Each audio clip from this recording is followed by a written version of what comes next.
Yeah. Thank you.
Good morning, everyone, and welcome back to the 2017 Indoor National Skydiving Championship here at iFLY Virginia Beach, presented by LaSalle Solutions.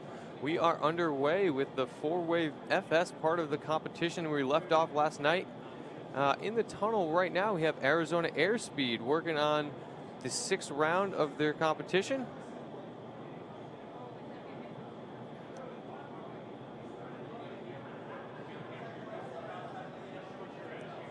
The draw that they're working on right now was a bow to a Ritz, ice pick, a compressed accordion to a box. Getting back in the tunnel now. In our intermediate class, round 7. iFLY Toronto's Air Devils. Matthew Ortlib, Yannick Bisson, Emma Gray, Malaki Death. These guys got together about a year ago. They are current world champions in the junior category.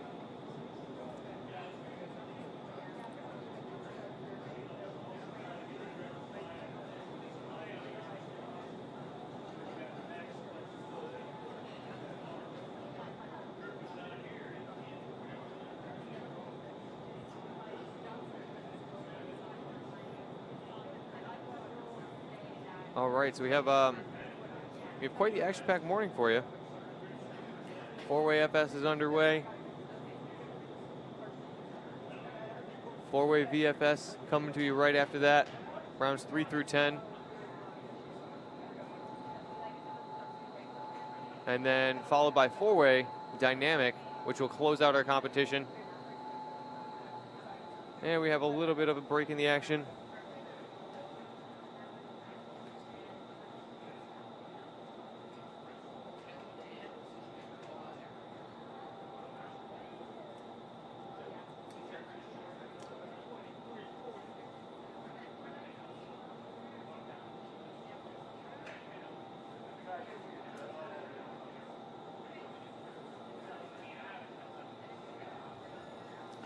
Just waiting right now for the teams to hop back in.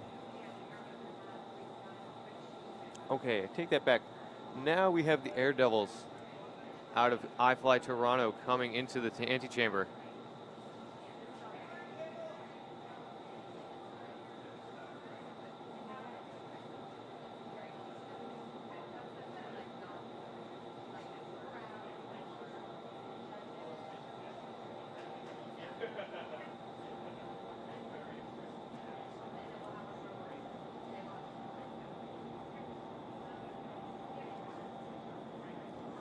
So four-way FS intermediate, lining up in the door, launching from the door, adding a degree of technical difficulty.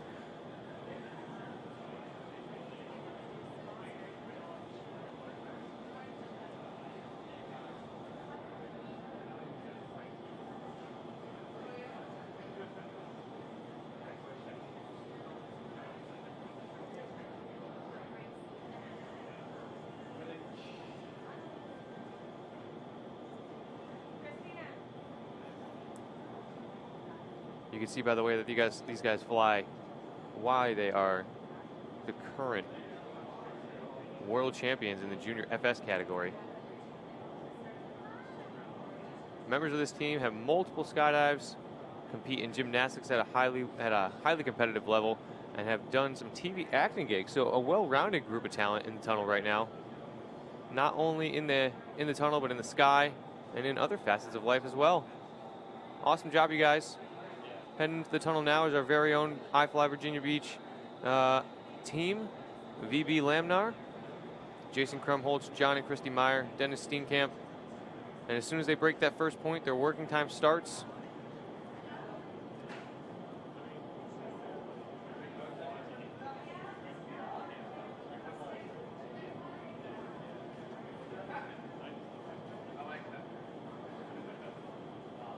All right.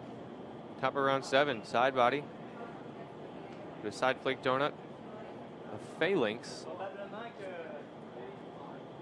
Then we have a caterpillar. And now each teammate does a 360 in the direction of their choosing into a caterpillar again. That caterpillar is probably the most complicated block in this draw, requiring a lot of space in the tunnel. Lots of moving pieces, as you assume, all turn 360 right there. One of the slower rounds because of all the moving pieces, and they're out. Okay. Up next,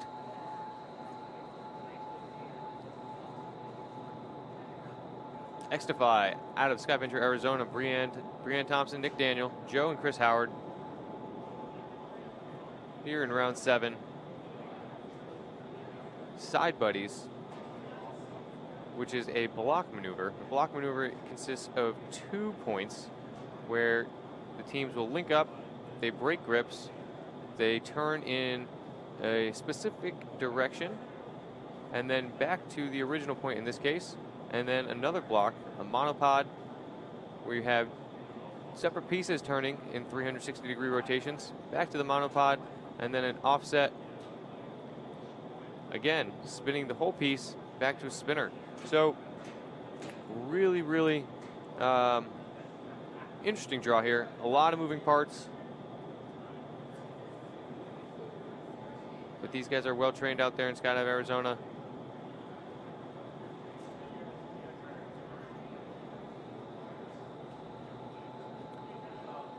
So the way it works here in 4-way FS, each team has 35 seconds of working time from once they launch through the door. In the open class, each round consists of 5 to 6 formations. Each formation is worth 1 point. If it's a block maneuver, it's consisted of 2 separate points.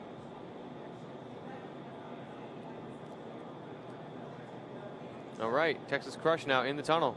iFLY Woodlands, Lori Long, Kara Barbie, Stacy Curry, and Janice Hyder, all female team. They've flown about 10 competitions together. Good morning, Dan. Good morning, Daniel. How are you, sir? I'm doing very well. We had a bit of a hiccup this morning with the checkout of the hotel. And the fact that we didn't know we had to check out, so we had to collect our things very quickly and get out of there. Well, I'm glad you're here. But we're here, and we're good to go. Just flowing into round 7 right now. Texas Crush, and they're doing their thing. Yeah, I have been on the sidelines for a minute, but I can see Texas Crush not on the sidelines and getting the job done and getting it done early. Starting right on time this morning. Moving right along in this competition. Oh, yeah, you know those belly flyers. They're not going to waste their time. They're up early and at it.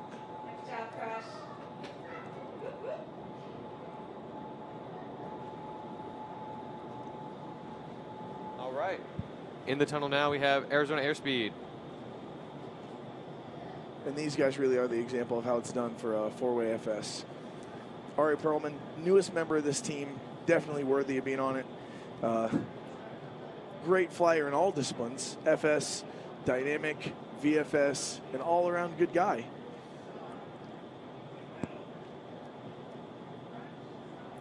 Yeah, you don't make it onto this team until, unless you're extremely talented.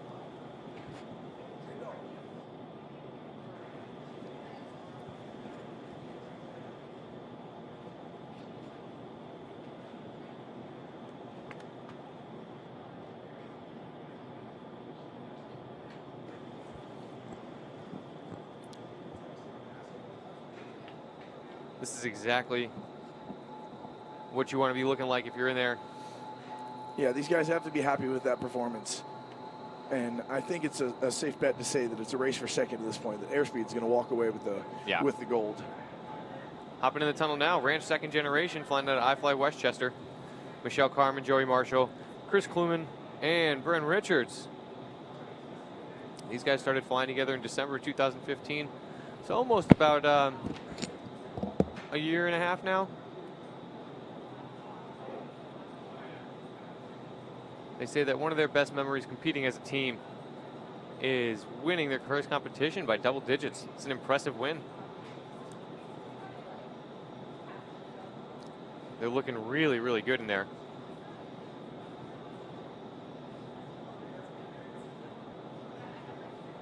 So yesterday on the mic we had Nick Roulette, and he was explaining to us the importance of having the correct wind speed. So when these teams go over and turn those pieces over top of each other, they don't land in each other's burble. Nicely done, guys. I'm sure Sonic is very proud.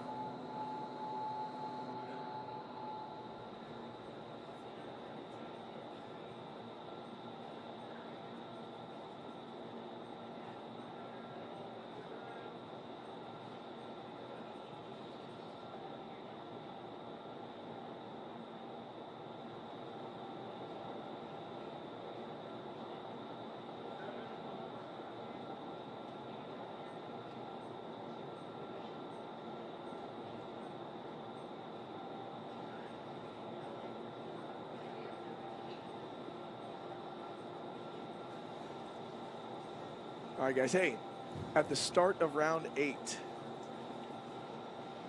we just got some news that, unfortunately, one of the Air Devils, one of these guys, Chewy, broke his ankle last night.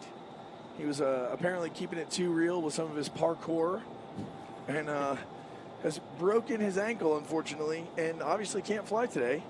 So, Chewy, we're thinking about you, dude, and we're sad you're not here, and we wish you a speedy recovery. So is that Chewy's dad in there flying? That is Chewy's dad in there. Nope. No, it's not Chewy.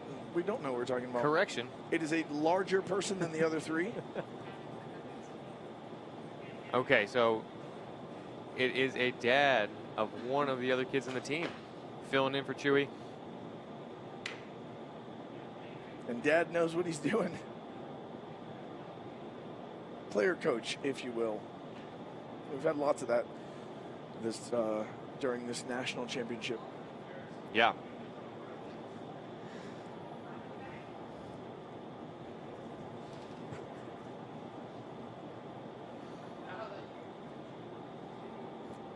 Hello, love. You have to keep those nice. I'm totally good. I'm not even really hungover or anything. I just didn't know that I had to check out of my hotel.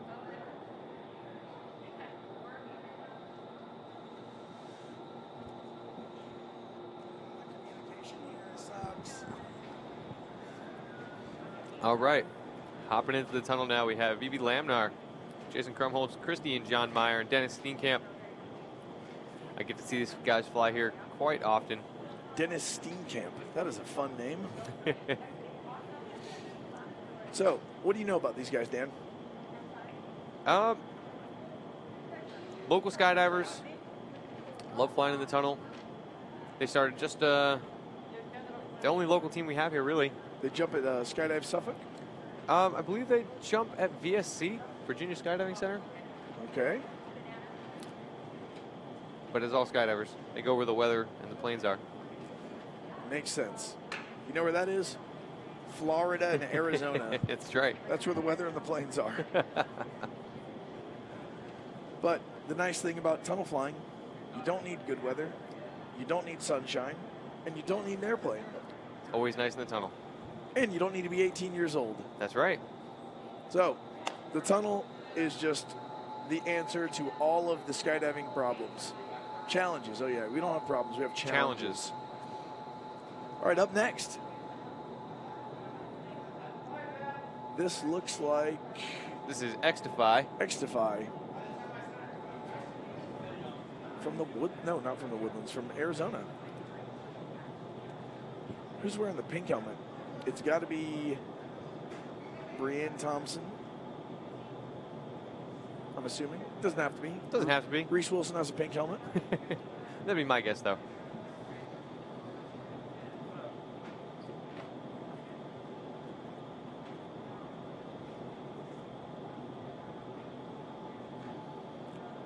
The draw here in round 9. Opal, which is a block maneuver. A Stardian, another block maneuver to a catacord. As opposed to a block, it would be a random. That's right. The difference between a block and a random is, Dan? The difference between a block and a random is a block has 2 points, which the competitors will take a grip. They'll drop those grips. They'll spin either themselves or turn a piece, which is a set of 2 competitors or more, and then come back together and rebuild that point, completing the block.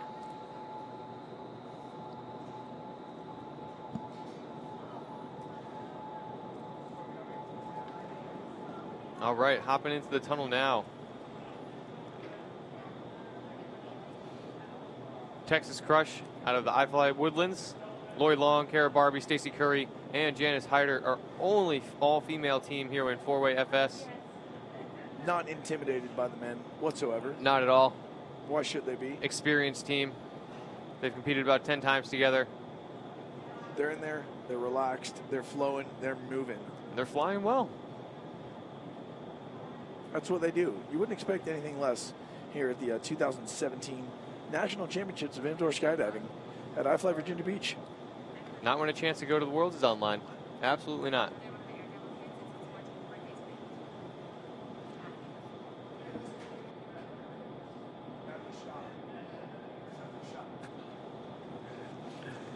She's going.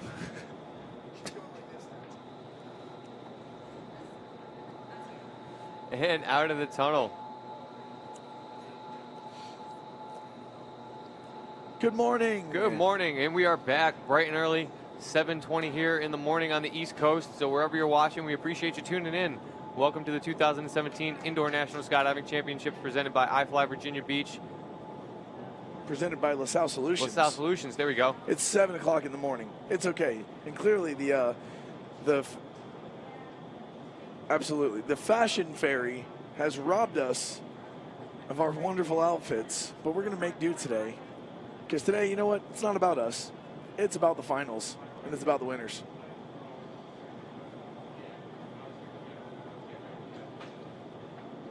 All right, in the tunnel currently, we have Arizona Airspeed. Arizona Airspeed again. Ari Perlman, red helmet. You can see the precision in their flying. No wasted movement. Utilizing all of the space in the tunnel. Well, they're going to have to. They're 4 grown adult men on their bellies. You won't see a 4-way FS contest like this in a 12-foot tunnel. Not quite the room for 4 6-foot men to get in there and spread their wings. Get it? You are lively this morning, sir. Oh yeah, this tea is going to help my voice. The Ranch, second generation, now hopping in the tunnel. Sonic, if you're out there watching, miss you, buddy. Hope all is well. And your boys right now, the Ranch second generation, they're having a great round. Not intimidated by airspeed whatsoever. David has beaten Goliath before. This is true. If you're into that kind of thing. All right. Right now, we're playing Computer Hacker, trying to break into Ray Kubiak's computer.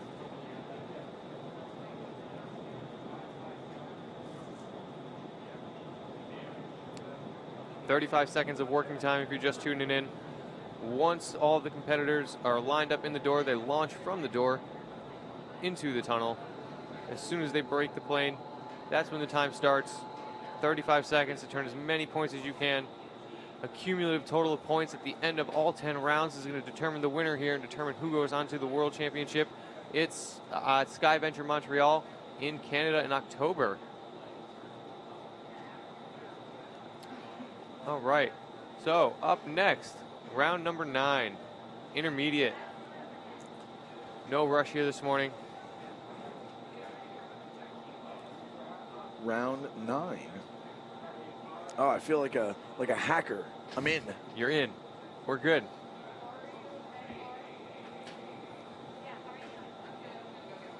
We talked about Ray Kubiak a lot yesterday for all his time in tunnel flying and all of his contributions to the sport and flying and mentoring the guys that are coming up.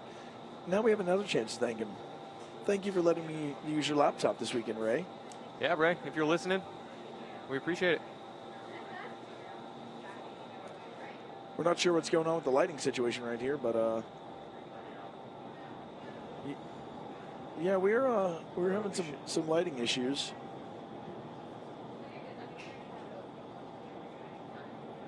Stand by, guys. This isn't going to affect the flyers, but we're having some power issues here. I think one of the kids is back there flipping the switch on and off.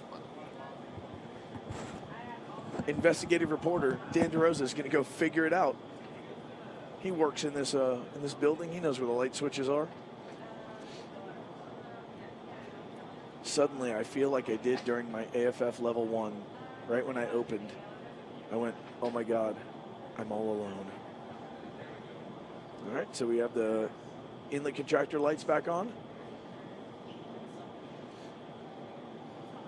But as I said before, lights or no lights, it's not phasing the Air Devils. They got a pickup player because Chewy broke his ankle, as I mentioned before, broke his ankle last night doing some intense parkour maneuvers. And we were just informed by the beautiful and intelligent Laura Wagner. It's one of the other flyers on the Air Devils. We didn't get a name, but one of their 14th birthday today. 14th birthday today. Jesus has arrived. He has awoken from his 3-day slumber and is here to save the day. Ladies and gentlemen, Nick Grillette putting on the headset, going to tell us about some 4-way FS. How's everybody doing this morning? Good morning, my friend. Did you know that one of these youngsters broke his ankle last night? Oh no, I did not. One of the Air Devils. So that's why you saw the much larger competitor in with the 3 youngsters doing a bit of player coach to replace the injured flyer. So in the tunnel currently, excuse me, we have our second competitor in the intermediate category. As soon as I can get Ray's, there we go. Ray has his computer set up backwards. This is VB Laminar, the local team, and they've got to be happy with what they've done so far this weekend. All right, that's going to wrap up round 6, I believe, for intermediate 4-way FS. Straight into the open category. This is Team X Defy out of Arizona. Their setup at the door looks pretty standard, as we were talking about yesterday. As they entered, they want to kind of enter and stay in the center of the tunnel, which they did a really good job of doing. It was block 6, which is Stardy and Stardy. And see that side view has two people going over one another, which can make for some interesting visuals when you get that side camera. These guys are having a nice, smooth, clean round here so far.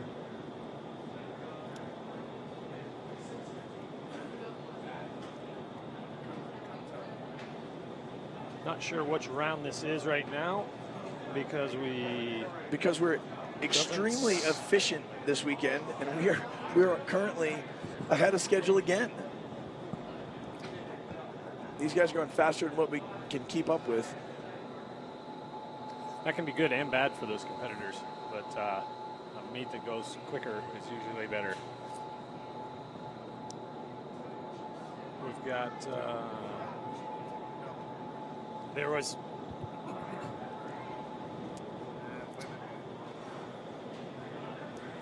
so this block right here, this is a good one to kind of talk about or touch on what we were discussing last night, where we were talking about some teams take that vertical to try to speed up the time, where this team here is keeping block 5, which switches everybody flat here. Maybe this side view might show it here. So these guys are just flying past one another as opposed to going over.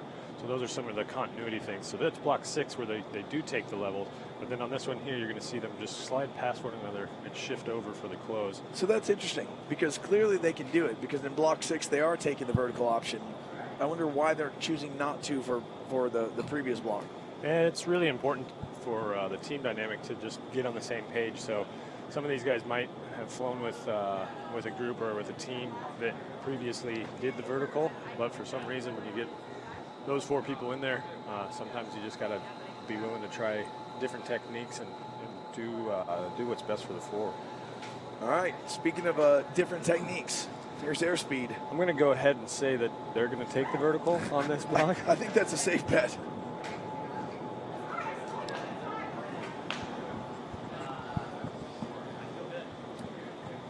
It's really cool to see their entrances. It doesn't look like they're trying to leave grips intact. They're kind of coming in individually and then flying to their place in the tunnel and starting.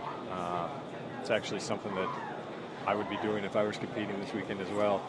Instead of trying to leave through the threshold of the door and get tripped up on somebody, just everybody get in there clean, flying, balanced, and ready to go just as soon as we hit the wind.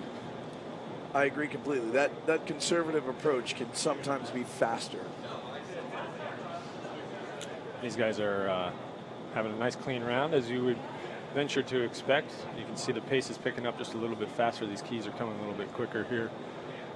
Yeah, these guys are on cruise control at this point. This is basically a victory lap. This is it's very hard when you might be quite a bit ahead of the rest of the competition to stay focused, and you're ultimately competing against yourself, trying to get the best score that you can for your team, and of course the competitors and teams that you're competing against help kind of push you, but it's a tough one. They don't want to just cruise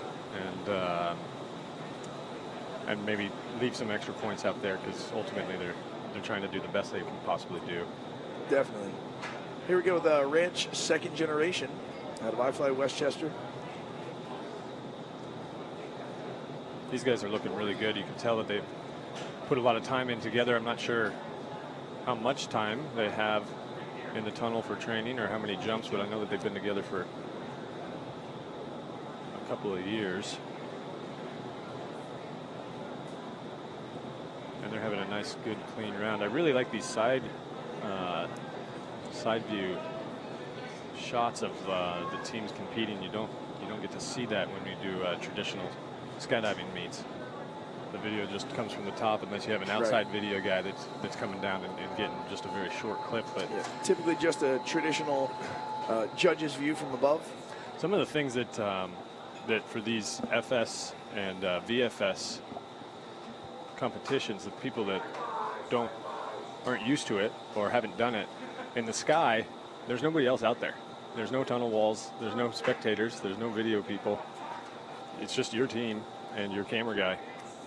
Here in the tunnel, we've got bystanders like an aquarium So You are. some distractions. You are on stage in the fishbowl. Yeah, got some distractions that you have to deal with, and so it's can be challenging.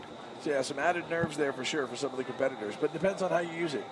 Does it affect you in a way that makes you nervous, that makes you anxious, or can you feed off the crowd and use that energy to motivate yourself even more? When it comes time for the prep and getting ready for the actual round and everything, you're probably feeding off of that energy and excitement. When you're in there actually doing it, flying, you're so focused you don't notice. Everybody's invisible. Yep. That's good. Look at the mustache. That's pretty cool. So you see here, these guys leave with more grips intact. And this is the Air Devils. Nice. There's that player coach.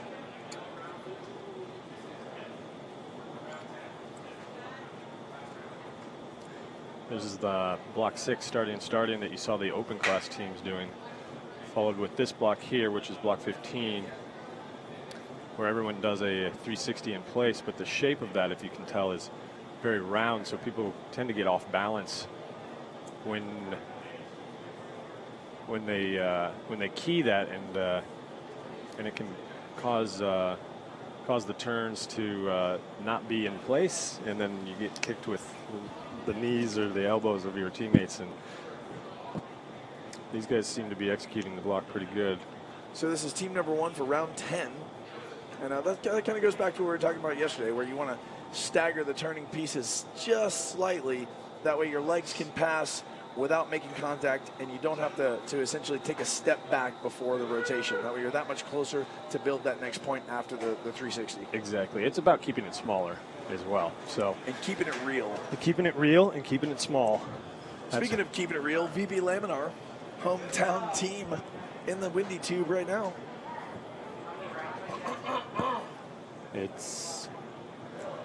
There's that block that we were talking about there. These are all things that you identify when you're prepping for the jump. And it's some of the video that I haven't seen included in this. It's just the flying and the competing, but these guys spend 20 or even 30 minutes talking about different things of the dive. Diving. Yes, checking the angles of it, discussing last grips, talking about technique, things to remember. So there's a lot of prep work that goes into. Sure, from the standard person's perspective that might not know too much about it, it's easy for it to look like, oh, they're just flying on their belly, spinning around. But there's so much engineering involved. There's so much more to it than just basic belly flying. As we said yesterday, one of the easiest positions to learn how to fly, but the hardest to master by far. That's the fun and the challenge of it for sure. It's an ongoing process. All right, so this is X-Defy. Is it safe to say that's Brienne in the pink helmet? It would be safe, but you would be incorrect. Perfect. Is it Reese Wilson in there? Man, he had some impressive flying last night, didn't he? Oh, he always does. It's guy's a really cool ninja. to see, huh? These guys are having another nice, clean round.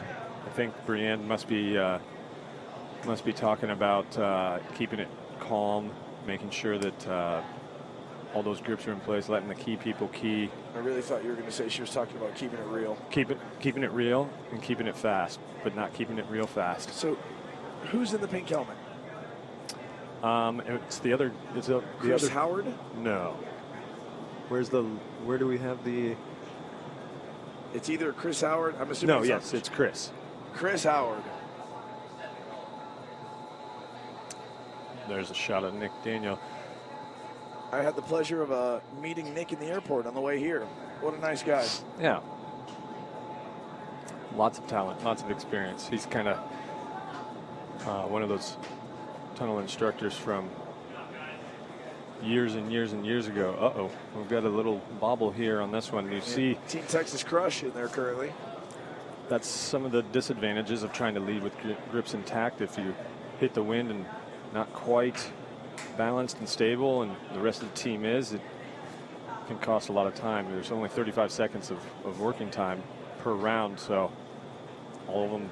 You need all those seconds to, as much as you can, to get as many of those points as you deserve. So for some of you guys at home that are watching, you see a few of the competitors have a belt on, and you might be wondering, well, what's this all about? So it's a weight belt. The belt is designed to keep everybody flying at the same level. Obviously, everybody's not the same size, so the wind speed needs to be enough for the heaviest flyer. So we're gonna add some additional weight to the lighter flyers to keep them down at what would typically be a fast wind speed for them on their belly, but what's normal for the heavier flyers. What's your take on the weight belt, and how do you guys calculate how much weight goes into each flyer? It's unique for each one. Body size, like you discussed, the height of them as well. Surface area. Surface area, exactly. I'm not a scuba diver, but I've come to realize that it's the same thing. It's buoyancy. So we're trying to be buoyant in the air just like we are in the water. We don't want to be trying to fight to stay up or down. We want to be pretty neutral. That way we have the range to go up and down. So, and we're measuring neutral based on the heaviest flyer on the team. Is that correct? Yes, pretty much. And the heaviest flyer on this team doesn't matter. It's airspeed. Look at this. It's just point after point after point. This is textbook on how it's done.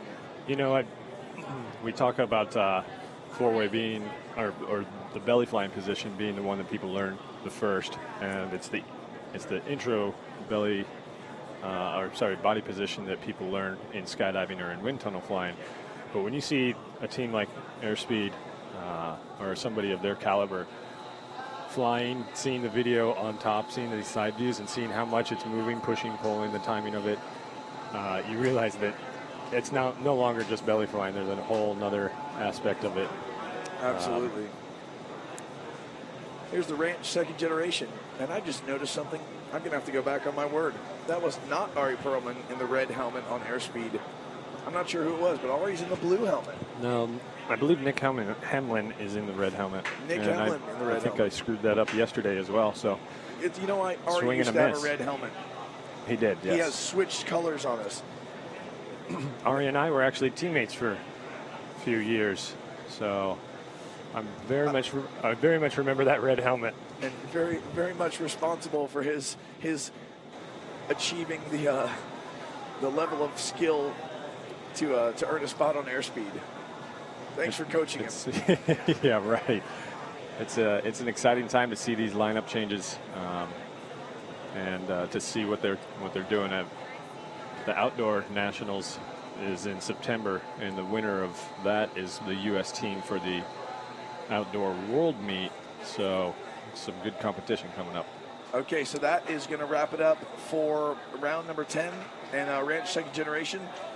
We're going to have about a 20-minute break right now. We're going to let the judges have a coffee, do whatever it is they do. Yeah. About a 20-minute break, and we will be back with you right after that.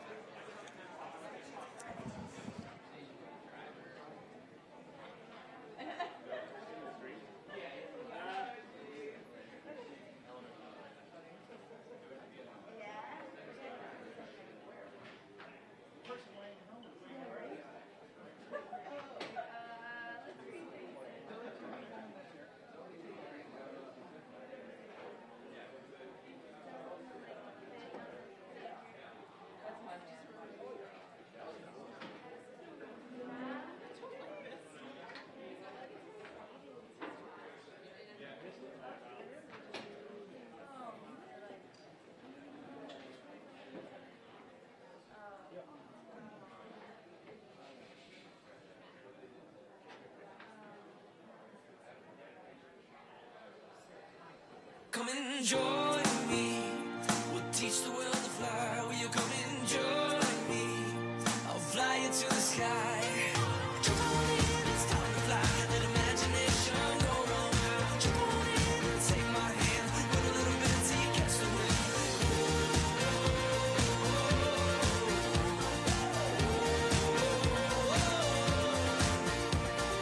Run a little bit till you catch the wind.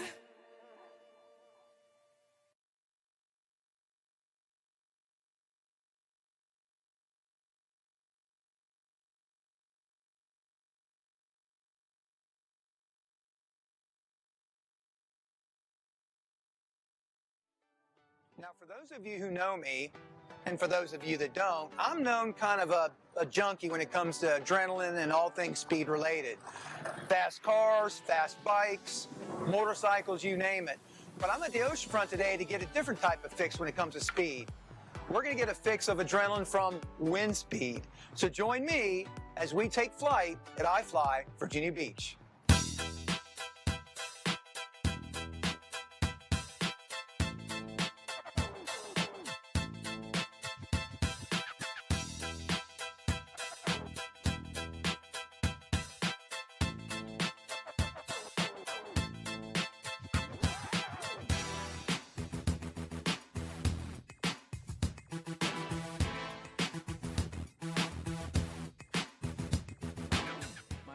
Pizzini. I'm the Chief Executive Officer of iFLY Virginia Beach Indoor Skydiving.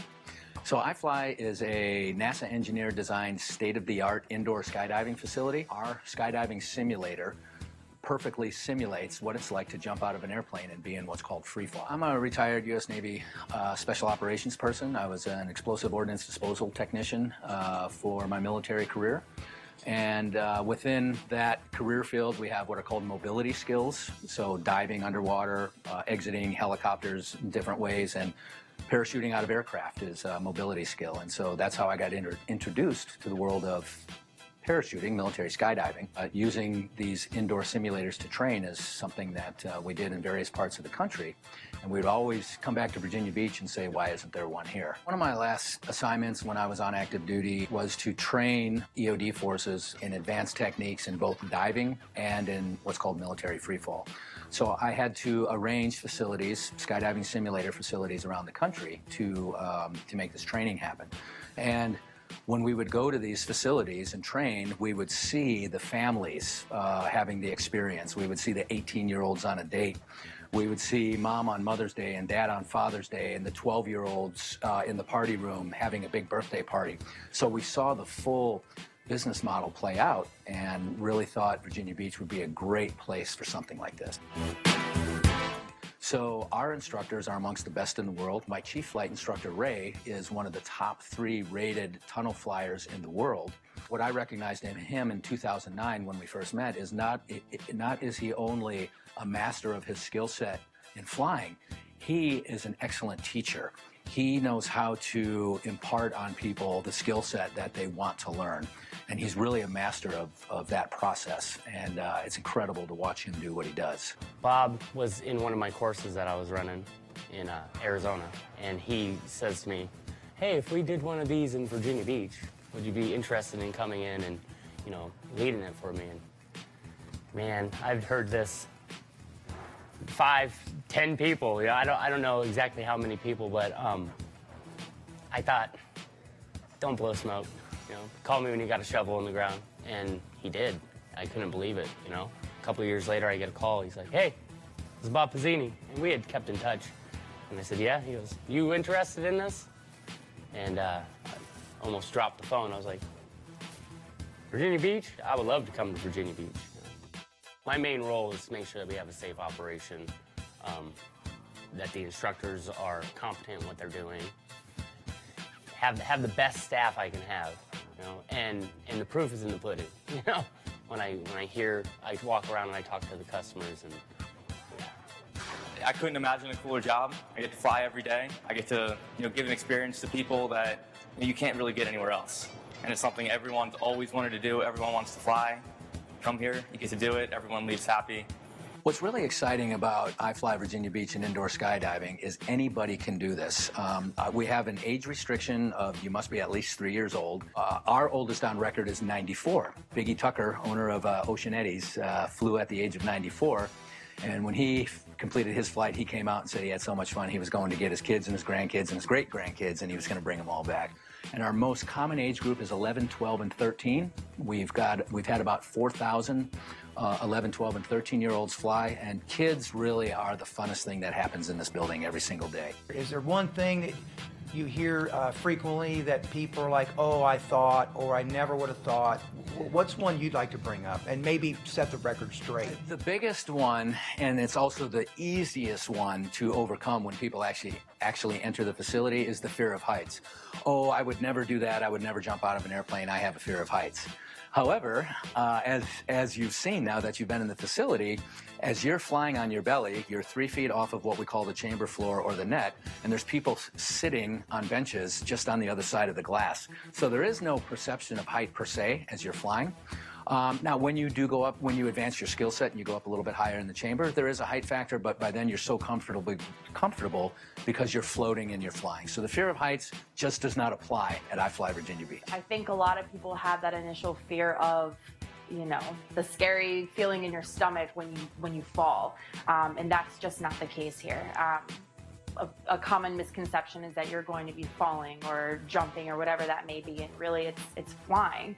The wind comes from beneath you, and so because of that, you get to skip that whole initial, you know, nervous, sick to your stomach feeling. So, but it's easy. I mean, we have all ages come in and do it. There's no experience necessary, so it's literally available to anybody who can do it, who wants to do it. My staff, they do a great job, and I'm very proud of them, and very proud of the way they make everybody's experience first class. I learned a lot in the military about the importance of teamwork, and if you look at the history of the world, anything great that's been done has been done by a group of people rather than by an individual.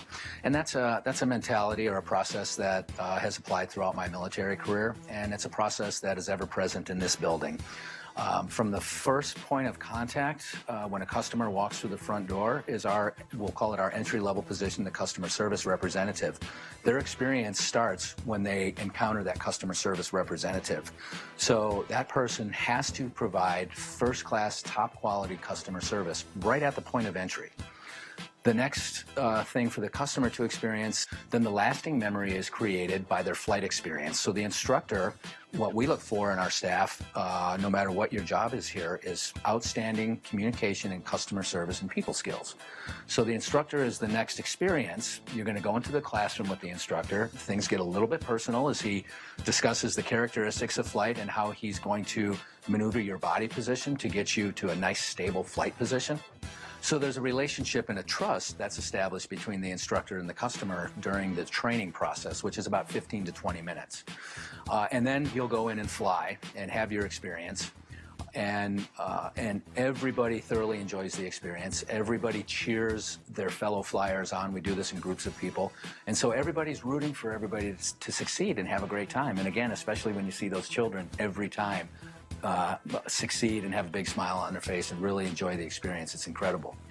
Do you have a personal story or an experience someone had here that's kind of one that's special to you? The one that stands out for me the most, and there are many wonderful personal experiences, but a little over a year ago, we did a fundraising event for St. Mary's Home out of Norfolk. St. Mary's takes care of children from birth throughout their entire life who have severe handicaps. And we thought it'd be a great idea to get a handful of these kids over here and give them some flight time, which, by the way, this is something that people with handicaps can do as well. So in order to prepare for that event, we brought one of the young gentlemen over here to do his flight time. His name is Aiden. And I was sitting just outside the flight chamber with one of the caretakers, and the instructors had just got him in, and he started to fly. And I thought he was crying, and I said to the caretaker sitting next to me, "Oh no, he's crying." And she goes, "No, that's Aiden's smile." And that was an incredible moment.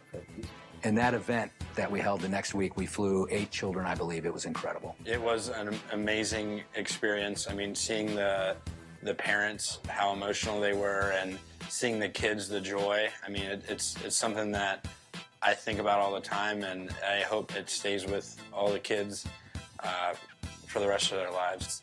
It's a really humbling experience to be able to give that gift to somebody. It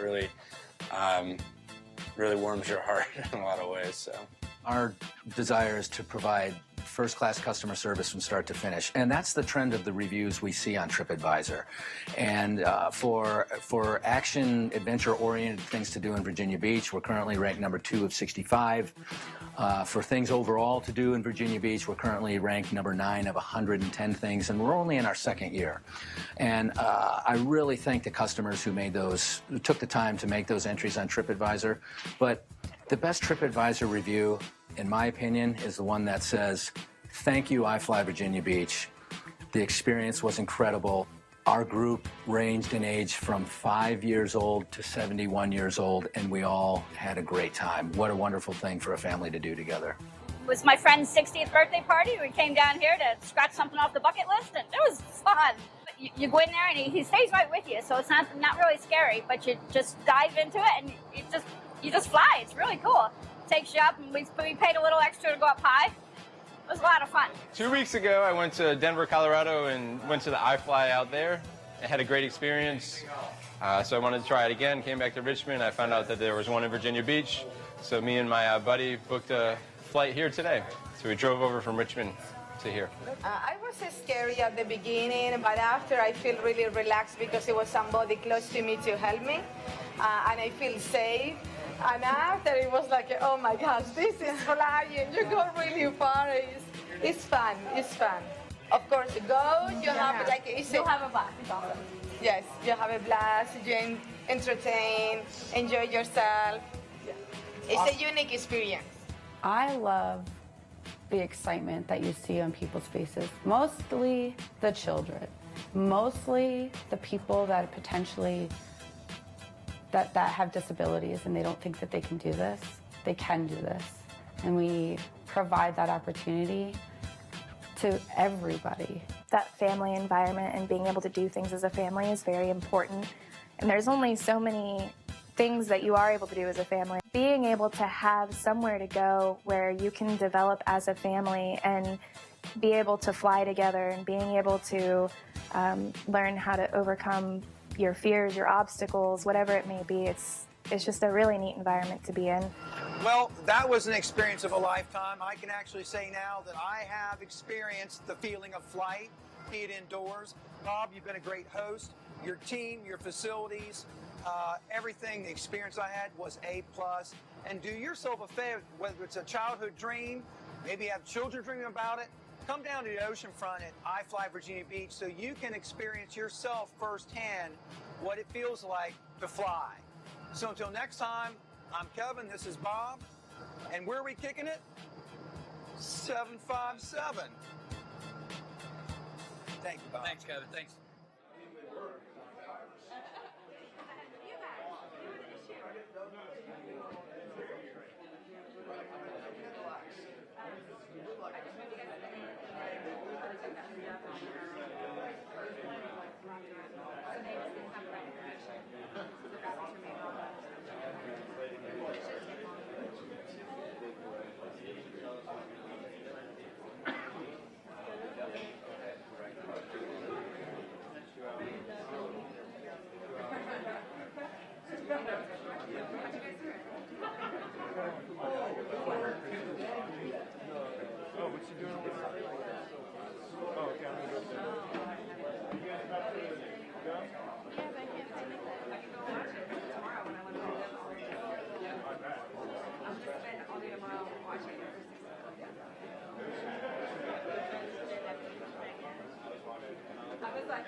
All right, guys. Live stream is ready. The graphics will be correct today. Excellent. So as you're ready, we can jump on it. Round three.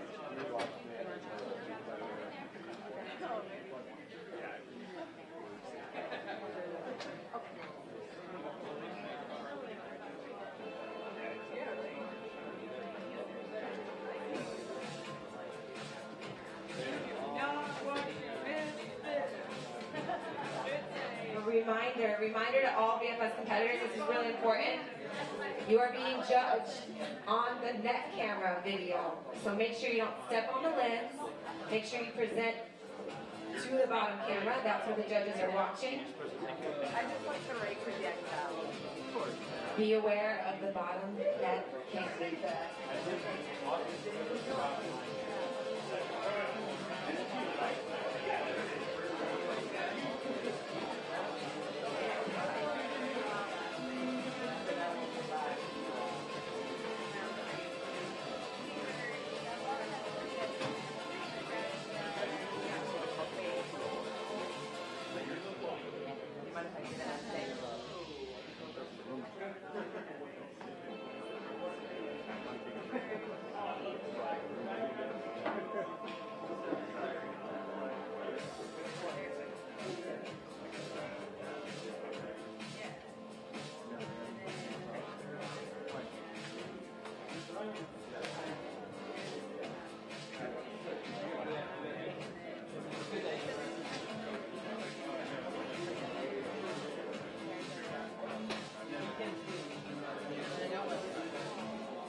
Are we ready? Turn that baby on. Let's do it.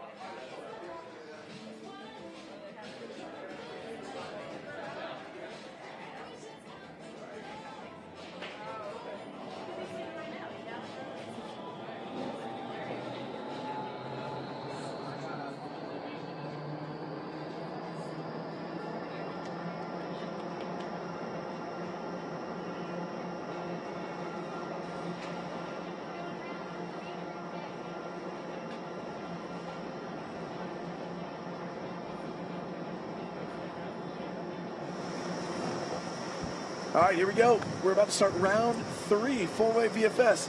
This is the team out of Tampa, my buddies, Collective Pitch, Lane Paquin, Curtis Weaver, Brad Hunt, and Tyler Romer. That's Curtis in the yellow and black, Lane in the white, Tyler in the black with mostly mostly black, a little bit of gray. And Brad Hunt in the all black with the white logos. These guys have been flying together for a long time. Good buddies. They drove up here. I don't know how all four are still here. I thought they'd kill each other in the car before they made it. But they're here, and they're ripping round 3. So, Lane Backwin in the white has recently pulled off a couple of skydiving world firsts. Really? He's flying a wingsuit on his back, and I want to say Scott Lazarus, don't quote me on that. They do XRW where the guy puts his feet in Lane's chest strap on his wingsuit. He's flying a tiny little canopy, and then they're doing barrel rolls together. I saw the video. Yeah, it's awesome. It was awesome. Then they did a crew jump where they did the same thing past the crew formation, and another wingsuit flyer flew through a diamond in the center of the that was very cool. In the center of the crew formation. So these guys doing big things in the world of skydiving. In the tunnel right now, the Golden Knights. Flying out of Paraclete, John Long, Jesse Staylor, Dan Osorio, and Reese Pendleton. Very accomplished group of flyers. Here in vertical formation skydiving, you'll see the flyers in head up, head down orientations, mixed formations, back to the center point of the formation. Really, really technical flying. Here's a fun fact for you. These guys, being in the Army, in the Golden Knights, they've done lots of push-ups. That's how they get the suits, right? That's right. Gotta earn them. These guys are super disciplined. They're great flyers, and they definitely have that mental toughness we spoke about so much yesterday to stay focused and not let the nerves shake them. All right, there we go. iFLY and the IBA's very own Rusty Lewis entering the tunnel right there first. Just had a chance to chat him up. He'll think that's funny. That means like hit on you in England if you're a girl. Going to chat you up, love. But got a chance to talk to Rusty, and they're excited to be flying this round. As we talked about yesterday, Josh Evans feeling a bit under the weather, but he's not going to let that keep him from flying some four-way VFS with his buddies, Mike Silva, Rusty Lewis, and Mick Nuttall. And they're looking good. We're going to have to get Mike Silva a blue and white suit for this, though. Such a ham. Now, these guys are some of the best in the business at four-way VFS for sure. They're not the reigning world champions, but they can definitely contend for that title. These guys flying out of iFLY Denver, 12-foot tunnel, not exactly the most dynamic friendly, so they do have tons and tons and tons of VFS experience because of the shape of the tunnel, the size of the tunnel, and they've just been doing it for so long. These guys have been flying VFS long before dynamic ever existed. And it showed yesterday when you had Josh Evans and Mike Silva in there taking VFS two-way gold. Oh, yeah. That was pretty much a given. That was a gimme. All right, getting into the tunnel now. We have Ladies of the Night flying out of Paraclete. Ladies of the Night. Rose Mosier, Trey Martin, Bonnie Grant, and Chris Acevedo. One dude and three chicks. I think they refer to it as one lucky guy. Two members of the team are also on the U.S. Army parachute team. Also done many push-ups.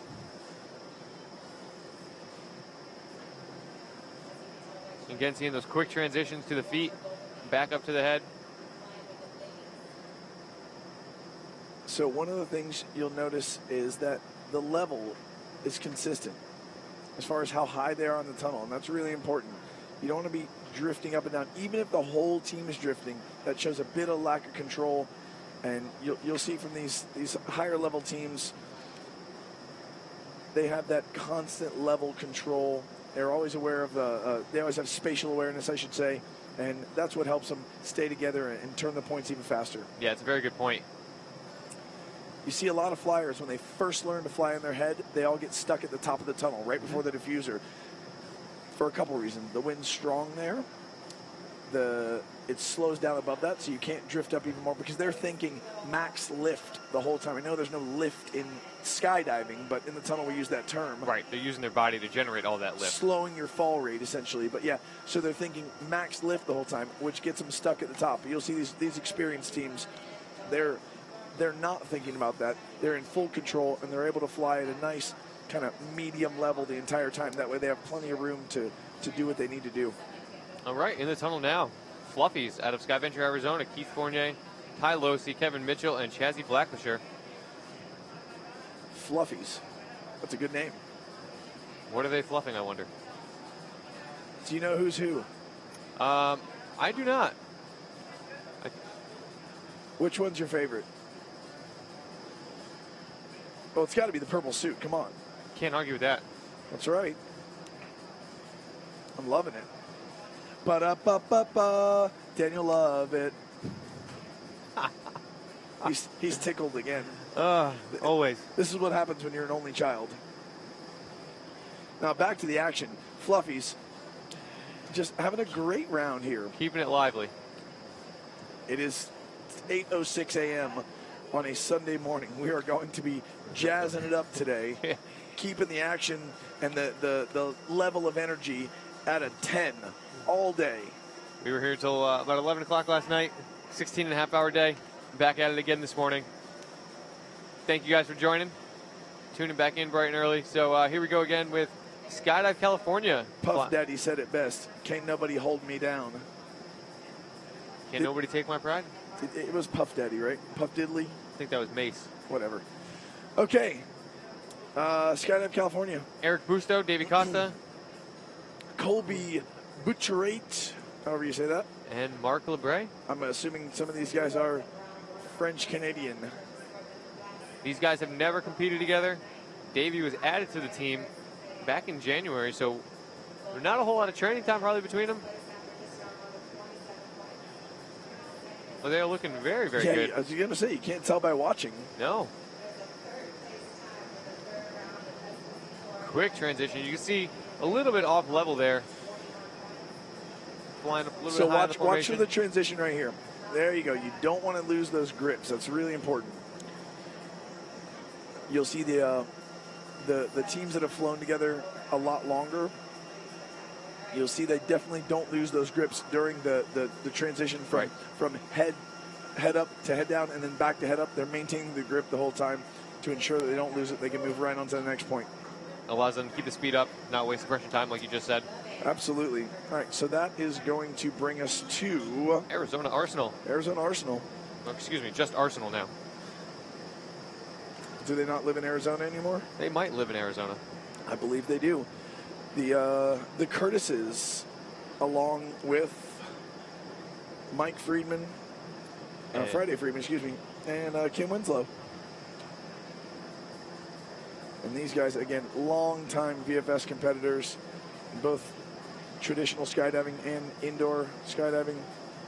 Really, I don't like it when people say outdoor skydiving. That's ridiculous. Of course it's outdoor. Really setting the standard in this discipline. Always in podium contention. And everybody in there right now is a top-notch flyer, as are all of the competitors in forward VFS. You don't get to this level if you're... Those guys have somewhere between 30 and 40,000 skydives combined, I'm sure. At least. It's unbelievable. I think Steve Curtis might have over 15,000. Does that sound about right? All right, up next. Team iFLY Toronto VFS.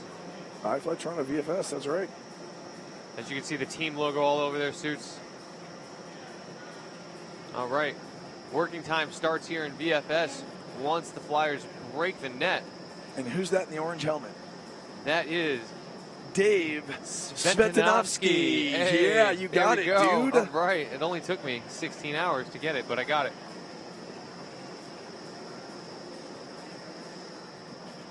These guys are here. They're competing. They're competing as a guest team, but they are certainly training for the World Championships in Montreal. That will be held later on this year in October. Yeah, you know these guys want to have a strong showing there in front of the home country. So this is no better place to get valuable experience like this, competing against the best in the world. Absolutely. Teams like Arsenal and SDC Core, and my boys from Denver. AZX Force. I mean, this field is stacked with guys that have been flying together, and gals, for a long time. Really, really strong flyers. All right, hopping into the tunnel now. Tropical Rats. Out of iFLY Houston, John Barry, Blair Hemlick, Tex Leos, and Tommy Miller. So that's John Barry in the red suit with the blue stripes.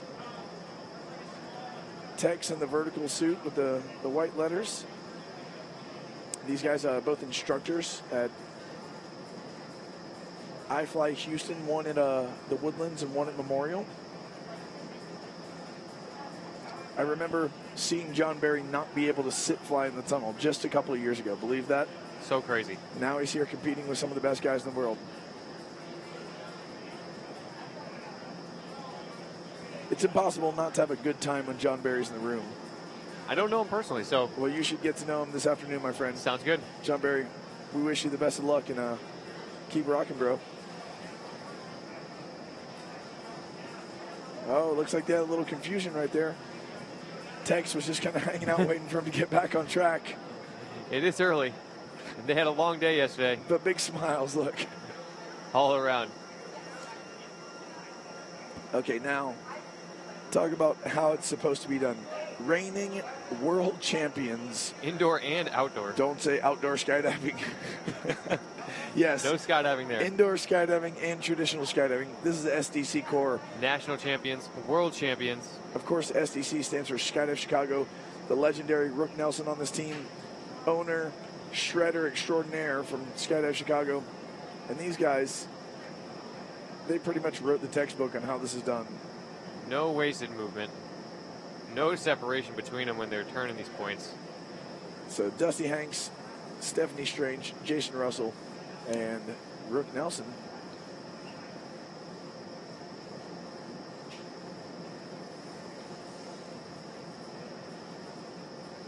To the white gloves. That way the judges have a very clear view on where those grips are taking place.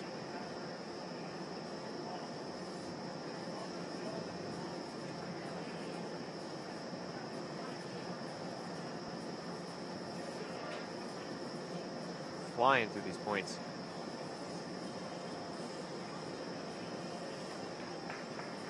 Nicely done, guys. Yeah, what can you say? I mean, that literally is exactly how it's done. So these guys not going to be affected by nerves. They're in there. It's second nature at this point for them. They've been together for a long time and a wealth of experience between the four of them. So up next, Team Powdered V out of Denver, Alyssa Silva, Mike Zanstra, Pippa Grundy, and Tiffany Grist. Oh, this is the three female team, excuse me, with one lucky guy.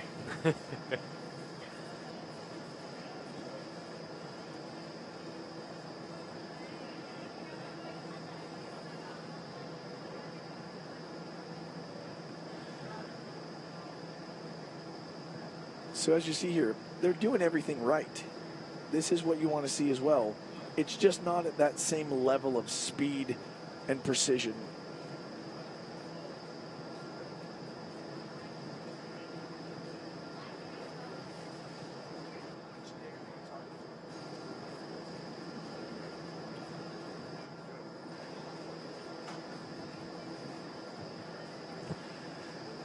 So what I was saying, these guys are doing everything right, but it's not at that same level of speed and efficiency as a team like SDC Core. But that's something that they're developing over time as they fly more together as a team and as they gain more experience competing. There's absolutely no substitute there for experience, the experience that SDC Core has. You see it in their flying. But Powdered V put on a strong showing. All right. This is Arizona X-Force, final team for round number 3. We're going to move straight into round 4 after this. Brianne Thompson, Nick Daniel, Seth Stutter, and Johnny Gunn. Johnny Gunn. That's such an awesome name. We got to interview him. Oh, no.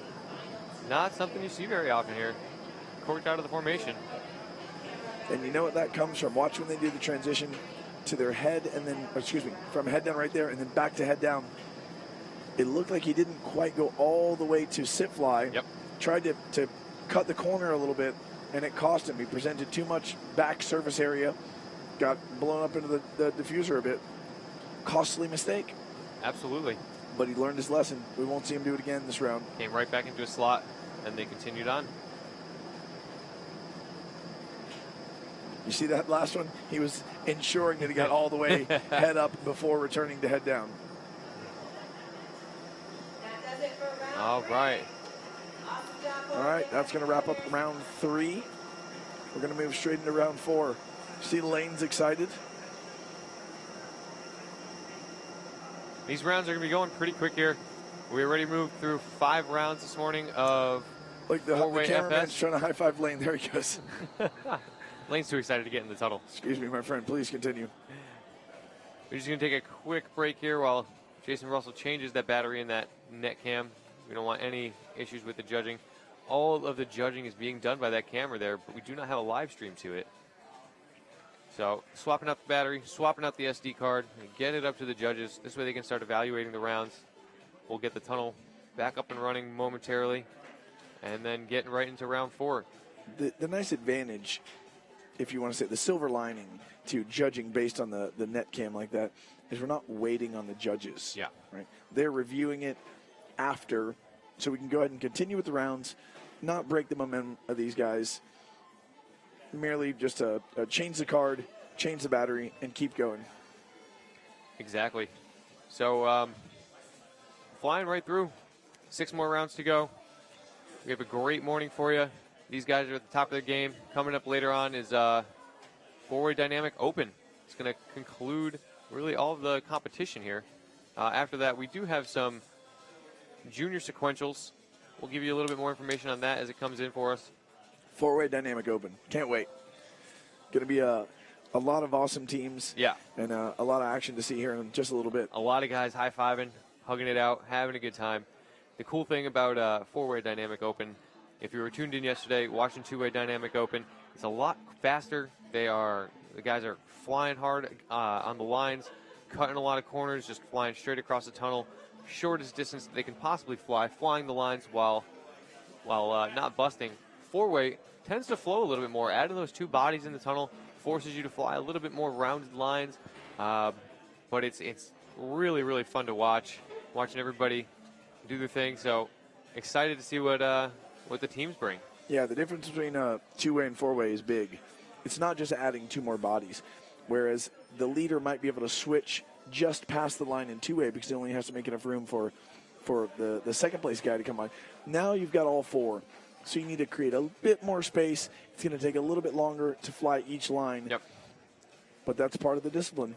You'll notice that they change levels more. There's going to be a lot more going up into the diffuser and coming back down to create separation between each flyer. All right, cameras replaced.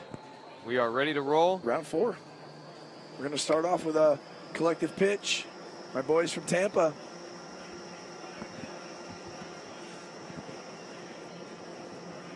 Curtis looks like he's a member of the Golden Knights. That yellow and black. Right to the top of round 4.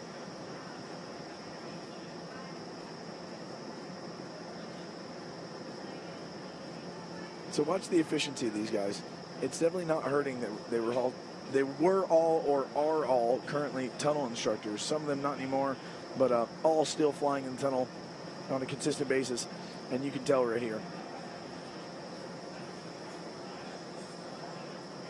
I've had the opportunity to work with several of these guys, and always fun times, and definitely helping me out with some of my own flying.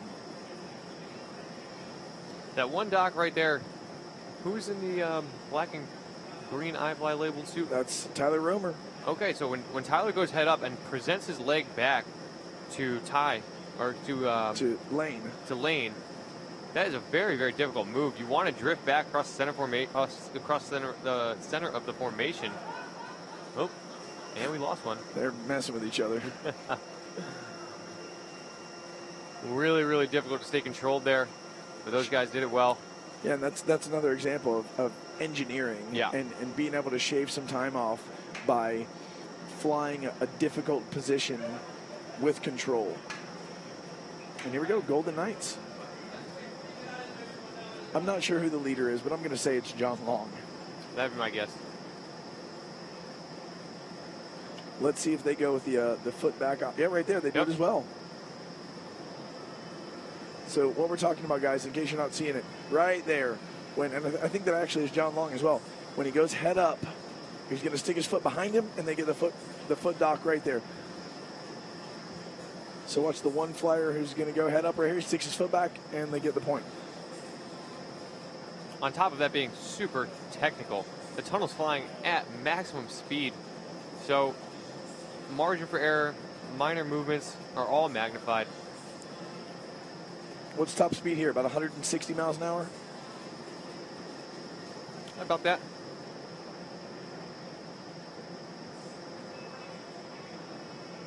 $160-mile-an-hour wind and have that much control.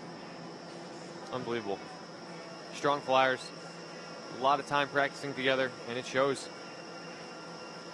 Our team from Denver. 2 competitors already going to World in 2-way VFS. Now we're looking at 4-way VFS. Circadian Rhythm, Rusty Lewis, Mick Nuttall, Mike Silva, and Josh Evans. If Josh is sick, definitely not showing any signs of it. Yeah, he's just gonna power through these last 5 or 6 rounds of 4-way VFS and then take a nap, I'm sure. Okay, right there. So you see the way Mike took a dock on Mick Nuttall's shoe. Different sort of engineering, different way of doing things. A little bit slower. A little slower, yeah. I'm surprised to see that from these guys. Maybe a little bit more conservative, but they might know something we don't. Slow is smooth and smooth is fast. Tell that to SDC Core. Yeah. I think the new saying should be slow is smooth and SDC Core is fast.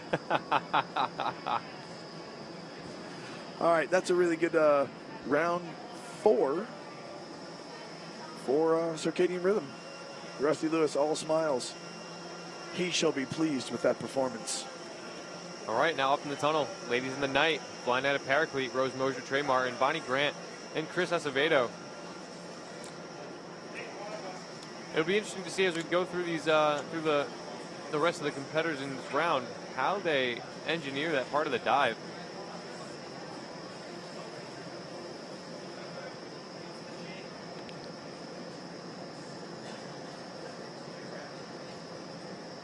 That looked more like the way the first 2 teams, Collective Pitch and Golden Knights, did it. It did, except, let's see when they go this time. Watch the flyer in the yellow helmet. That was a bit. That time he maintained the grips. I think the first time he let go of his grips on the 2 girls. That might have been a mistake. Right there, yeah, there he's keeping the grips. I think the first time it was accidental. Yep, that's probably going to be a bust. But better than hanging on when you're not in the right position and potentially dragging your teammates away from each other.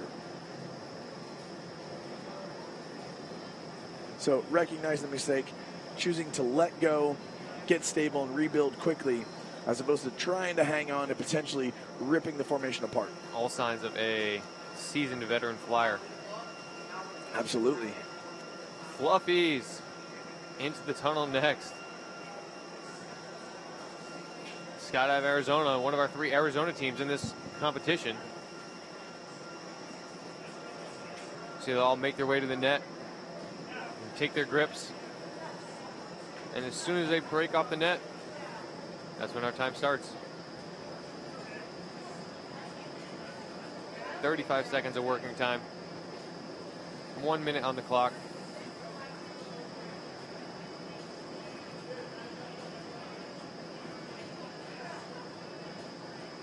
So it looks like Fluffies is electing to go the route of Circadian Rhythm.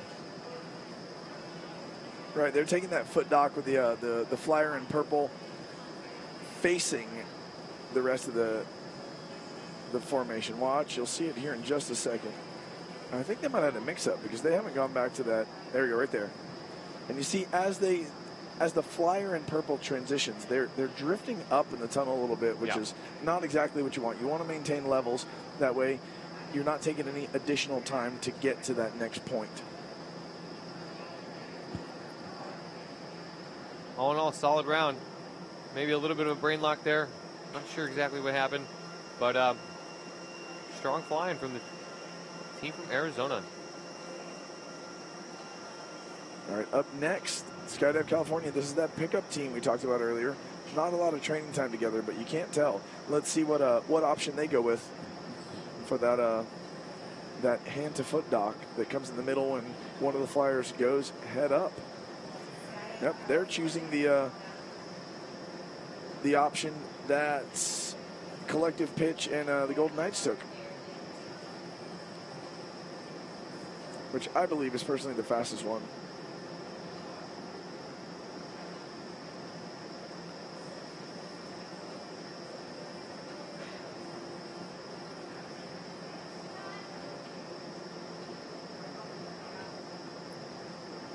Certainly looks faster, definitely more technically challenging. These guys are pulling it off. They're having a strong round for being a pickup team, or at least a team with not a whole lot of experience flying together. And another thing that's interesting to see here is two of the flyers are flying in short sleeve suits. Right. I would not do that flying VFS. No, absolutely not. Do you want to elaborate more? Yeah, there's just no drag. Obviously, your skin has no drag on it. Well, depending on who you are. Maybe when I'm 80, my skin might have some drag on it. But no, if anything, you want a little bit of drag on your arms and legs. More on your legs. That way your arms are free to do what they want. Absolutely. But I've flown a shorty in the tunnel a few times, and I feel like you get tired a lot faster. You're doing a lot more work. You're just working harder to achieve the same result. Why not put a little bit of drag on your suit? That way, everything's just that much easier, and you can focus more on getting to the point and less on flying. I agree 100%. But again, it does boil down to personal preference. So if that's what they find works best for them, then more power to them. Absolutely. In the tunnel now, Arsenal flying out of Skyventure, Arizona, electing to go with the other way we've seen this formation turned, where both the head-up flyers turn away from the formation, taking a little bit more time. But these guys are good. They're definitely going to put up a solid number in this round.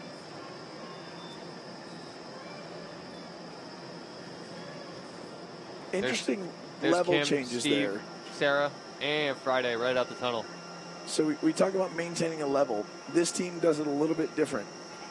Even though they're drifting up in the tunnel, they're all going at the same time. So it shouldn't, in theory, be taking any additional time to get to that next point. Very good point. And that's something that just comes from a lot of experience, training, and flying together. All right, now we got Team iFLY Toronto VFS. Mike DeLisi, Jenny Guerin, Sebastian Plord, and Dave Svetinovsky. Oh, yeah. You got that down now.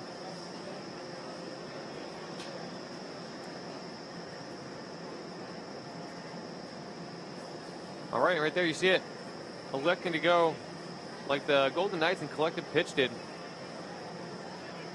Definitely more of a difficult maneuver, but these guys seem to be rocking it.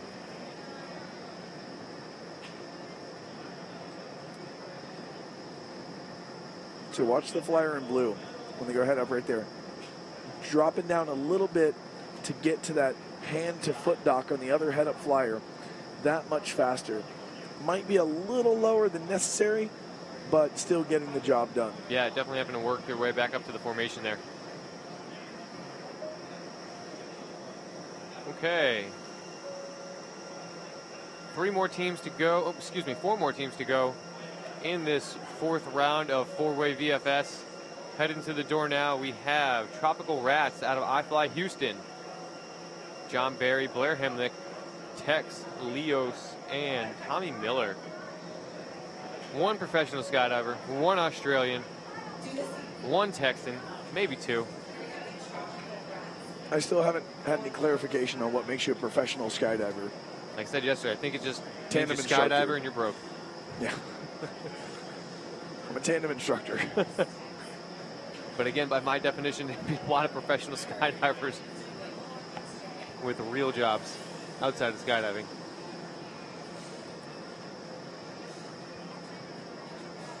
Well, right now they're looking like professional tunnel flyers because round 4 is going really well for them.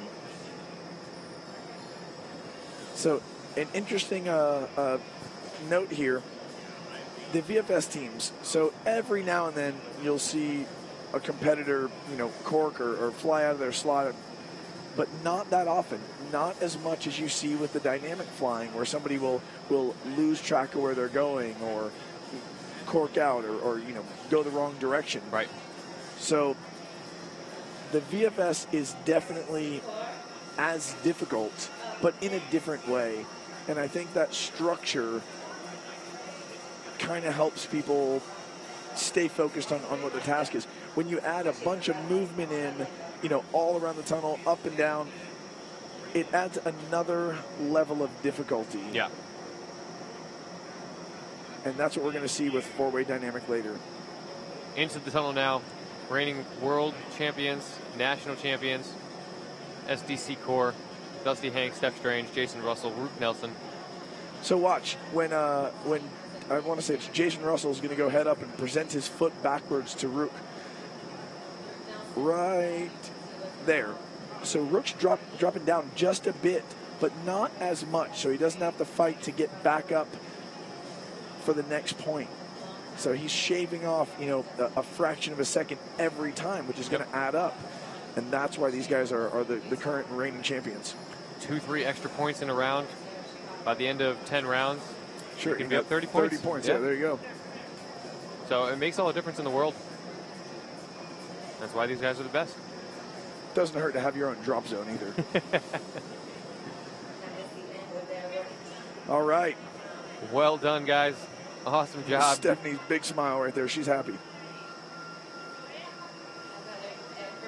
I've had the privilege of skydiving. I haven't flown the tunnel with those guys, but skydiving with every single one of them, with the exception of Dusty Hanks, and fun jumps and always good times. So we're happy to have him here at the National Championships.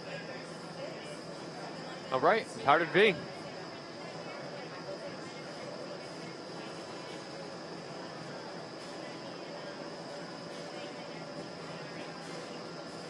So there we go. Watch the blue helmet for the hand to foot dock. Going to sink down a little bit lower than what I would say is necessary. Not definitely lower than Rook was going. Right here, you see it sink down and go for that foot dock, and then now here back up to the formation. It's smooth, but it's taking just a little bit longer than when we saw a team like SDC Core do. For sure. That's what's going to equate to those points at the end of 10 rounds. So here you can clearly see everybody in the tunnel right now, everybody competing in four-way VFS Open, all top-notch flyers, but there's a difference between top-notch and world champion. Absolutely. And that's what we're seeing here today. These guys are on their way. This is part of that learning process, part of gaining experience. Remember, SDC Core has been around for years, flying together, competing together, and winning together. Yeah. And that experience, not just competing, but winning. They know what it's like to be in the finals. They know what it's like to win. It's not new territory for them in any way. And having the camaraderie amongst your teammates, knowing how they fly, anticipating their movements, huge. Absolutely. Not enough to be said for that. All right, AZ X-Force in the tunnel. Final team for round number 4. Round 4, almost complete here. We are rolling right through this. It's 8:35 on the East Coast, wherever you're watching. Thanks for tuning in. 2017 Indoor National Skydiving Championship here at iFLY Virginia Beach, presented by LaSalle Solutions. Arizona X-Force flying the fourth and final round. Go ahead, Daniel. If you're watching this, please. If you're watching this on the West Coast at 5:35 in the morning, you are a hardcore tunnel flying enthusiast, and we love you for that. We appreciate it. So Nick Riedel, not sure if you get Wi-Fi in your van if you're watching this, but if you are, buddy, very cool. If not, I know Nick Riedel pretty well. I'd like to say I worked with him for a few years now. We've been friends for a long time. There is not a chance in hell that he's awake right now. All right, and that's going to do it for the final round of, the fourth round, final team of four-way VFS. We're going to bring the tunnel down a little bit here. We're going to change the Jason Russell jumping in the tunnel to change that net cam. I'm assuming it's just the SD card they're changing. They're giving the card to the judges. The battery's got to be lasting. They might change it, every couple rounds or so, but I imagine they're just getting the SD card out, getting it up to the judges, and then replacing it as soon as possible. We're not going to have any breaks. As soon as they get the card changed, we're going to move straight into round 5, and we're going to continue all the way through round 10 and wrap up 4-way VFS this morning. Yep. And then immediately following 4-way VFS, so tentatively 11 o'clock, we're going to get started with 4-way dynamic speed checks, and then we're going to be early. We'll be early. That's what we do. As long as all the teams are here on time. There we go. Shout out to the crowd. They're having fun. Everybody's got their energy drinks in hand. Hey, you need a Red Bull. We're sponsored by Red Bull. Where is that person? Early morning. Late night. All smiles for Brad Hunt right there. There's Curtis with his Golden Knight-ish suit. I used to have the exact same suit.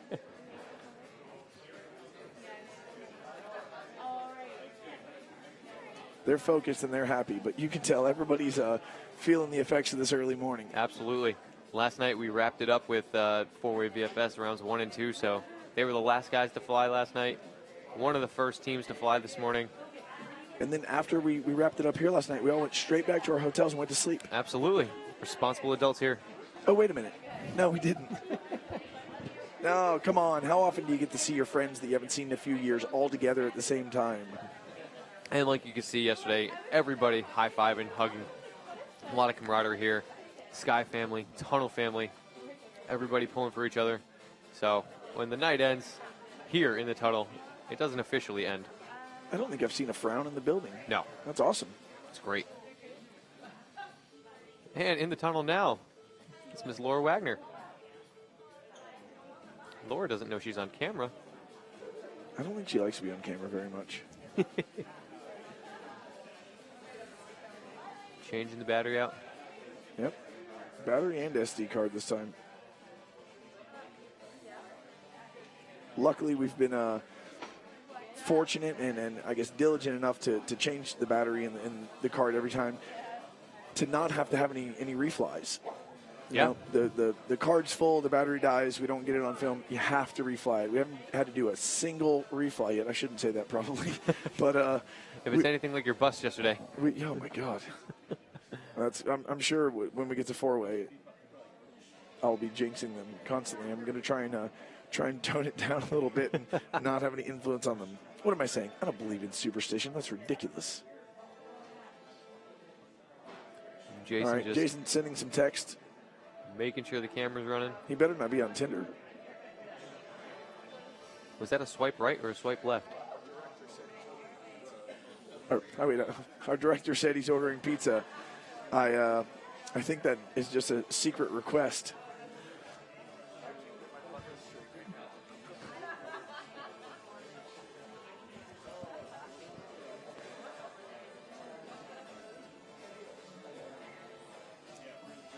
Going to go ahead and say that Dan and I are big fans of Jason Russell's haircut. And the soap patch. And the what? The soap patch. The soul patch. Soul patch. I thought you said soap hatch. Oh, nope. Don't know what that is. Don't either. But again, sporting the same haircut, Jason Russell. It's an early morning, but we are Very doing early. it, and we're happy to be here. We're ready to go. iFLY Virginia Beach 2017 National Skydiving Championship. Teams trying to qualify for the World Championship in Montreal later on this year. We appreciate all the sponsors that we had. LaSalle Solutions. Without you guys, we wouldn't be able to make this possible. iFLY, Visit Virginia Beach, Sports Marketing, Strikeforce Energy, iFLY World, Tonefly, Town Bank, the Breeding Company, Aqua on 25th, and our friends across the street at CP Shuckers. A lot of guys were over there last night. We really appreciate you. Right now in the tunnel, round 5s. Collective pitch out of iFLY Tampa. Hey, and if there's any awesome suit maker manufacturers that want to sponsor us for our next broadcast, absolutely, we are all ears. I like houndstooth a lot. Okay, so this is round number 5. Round number 5. The draw, trident, head down accordion, and then a shimmy. Yeah, it's funny. we thought about explaining the draw earlier. They got 35 seconds of working time. We wouldn't even get through the first bit of it. Just watch and enjoy. Basically, think of this. They all want to maintain levels. They don't want to drift too far apart from each other. And Lane outfaced. Lane's showing off a little bit at the end of their, after their working time was over.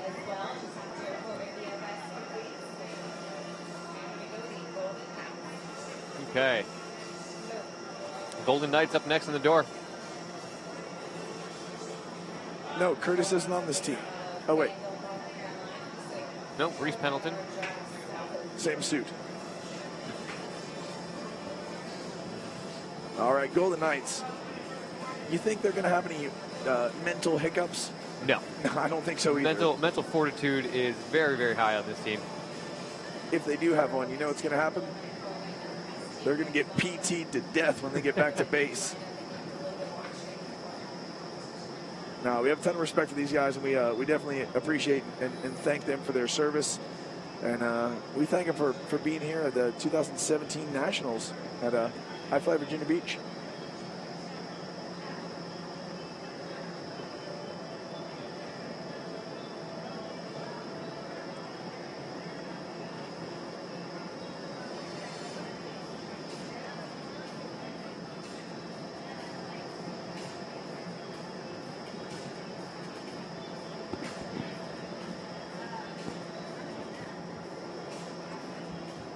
And out of the tunnel. Good round for the Golden Knights. All right, in unison, all off the bench at the same time, circadian rhythm.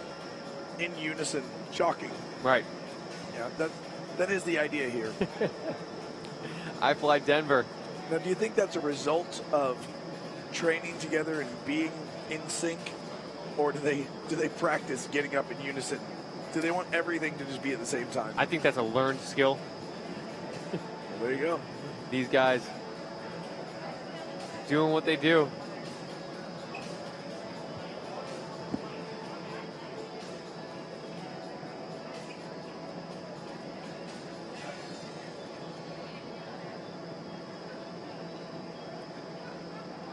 So you're seeing a little bit more movement in this round. Right, the draw's a little bit different. They're changing places, switching sides, I should say, turning some pieces. And so you're not going to see as many points with a draw like this, but the level of difficulty is a bit higher because there's added movement. That's a good round 5 for circadian rhythm. Yeah, that's a really good point.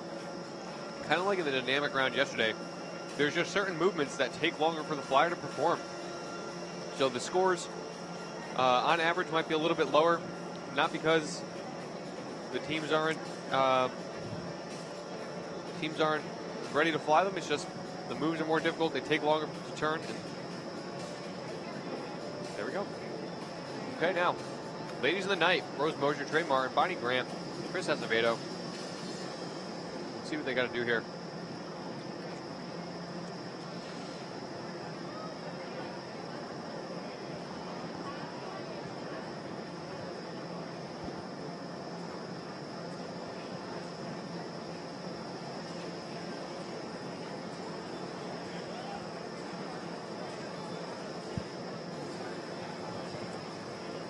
Little cork right there. Yeah, getting a little out of whack momentarily, but it looks like they're back on track and all back in their slots.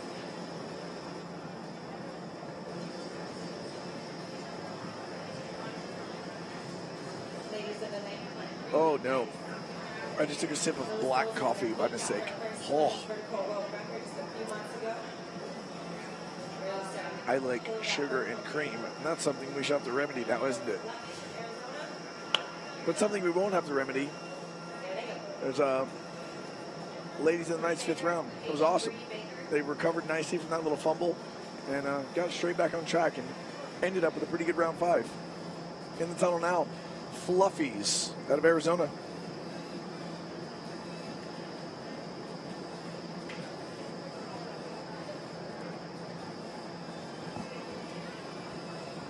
I secretly just want the Barney theme song to be playing whenever they're in the tunnel. I'm sure we can make that happen. It's just the perfect shade of purple. Just have to ask our Red Bull DJ sitting right behind us.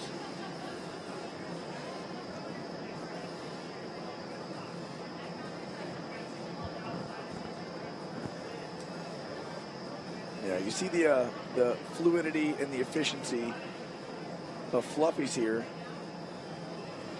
This round really fits their flying style, and it's showing.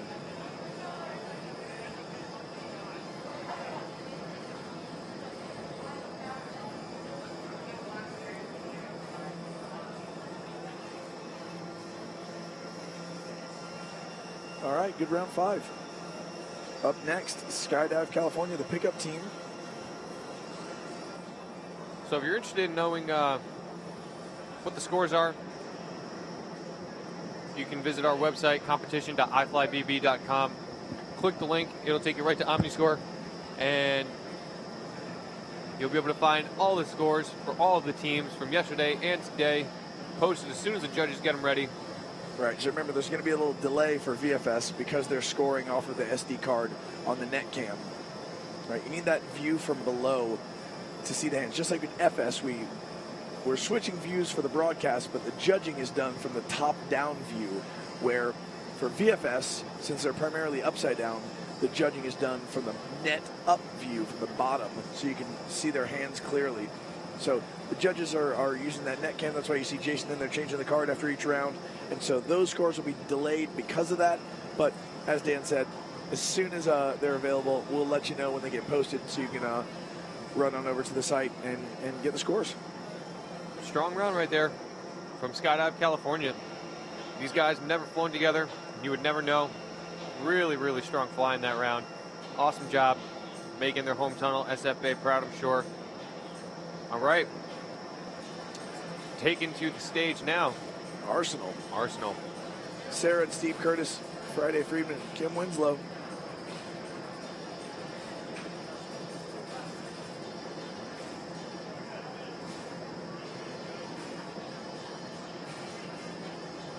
Seen some really, really good flying here.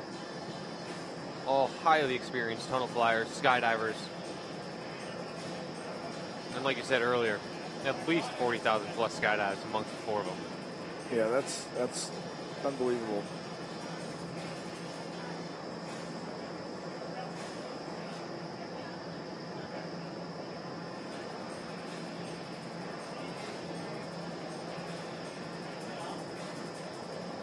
Really nice job staying on level there. Quick transitions. So you notice they're all wearing white gloves. The team that just got out, Skydive California, didn't have any gloves on at all. The reason for the white gloves is clearly visible to the judges. You would hate to have a bust because the judging couldn't see one of the grips that you presented. When you actually did get the grip. Right. And that's why you'll see white gloves against a black suit. Really highlighting that contrast. You have white gloves and a white suit. Can't tell where your hands are. Right. Nothing worse than when most people, for whatever reason, gravitate towards a black suit. When you got someone trying to tell you wind speed in the tunnel with their black glove in front of their black suit, and you're like, what did you say? So the white gloves, a definite benefit for the judges and the competitors to make sure that they are getting scored correctly for all the points that they complete. So a very good point. In the team now, iFLY Toronto team iFLY Toronto VFS. These guys using this opportunity to gear up for the World in October in Montreal. We appreciate that they came out here to the 2017 National Skydiving Championship here at iFLY Virginia Beach, presented by LaSalle Solutions. Turning some really quick points. These guys are going to make a good showing later on this year at the Worlds.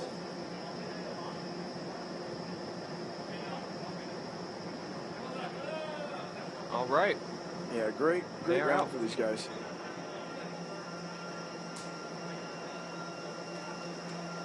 All high fives. It's always great to see the camaraderie between teams and competitors. Like you said, all Sky family. Up next, the Tropical Rats. Oh, wow. Little cork there momentarily. And then back on track.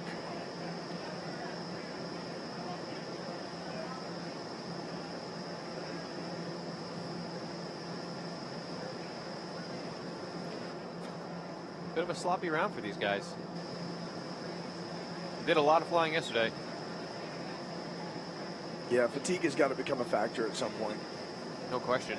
Especially right now, we're going to go through 6 consecutive rounds. They are getting a break in between, but fatigue definitely becomes a factor. The break is not really a break. They're dirt diving. If you guys at home don't know what dirt diving is, they're practicing the choreography for the next round.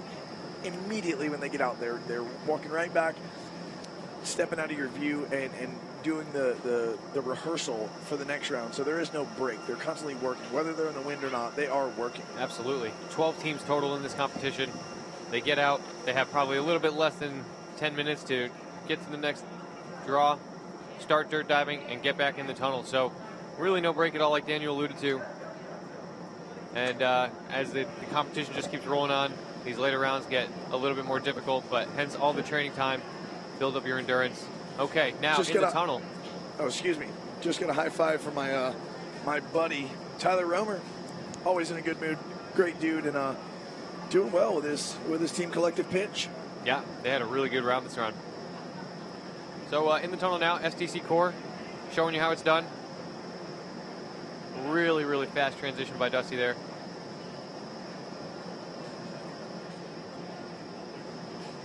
Fatigue does not seem to be a problem for these guys at all. Mentally focused. Yeah, again, it's just second nature for them at this point. They've done it for so long, been a team for so long. They just really are the example of how it's done. But you never know. We've got some other really strong teams in this competition, and anybody can take it. But I think at this point, SDC Core is going to have a big slip up to let somebody else, to leave an open door. Okay.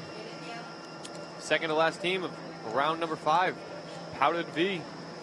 Coming straight to you from iFLY Denver, Alyssa Silva, Mike Zanstra, Pippa Grundy, and Tiffany Grist. 3 females and 1 lucky man.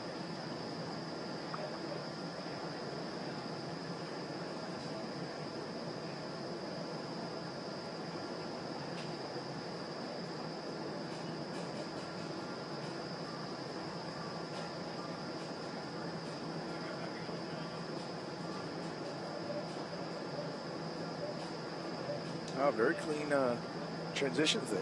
Oh. A little fumble. Good recovery. Getting back into your slot.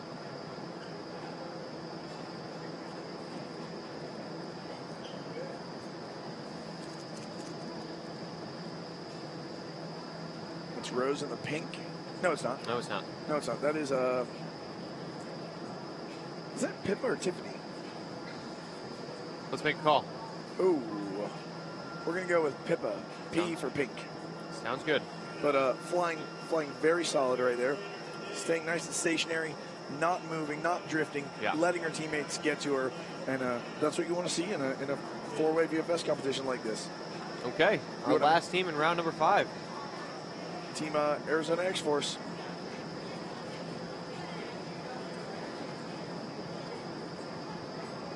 Really good switches there, staying relative to their piece partners.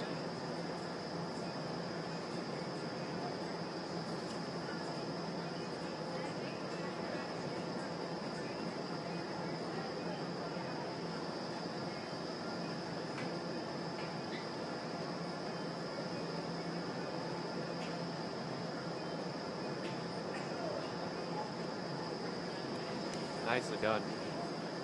Yeah, Arizona X-Force not having any problems here in round 5. Again, another team, highly experienced, tunnel and sky.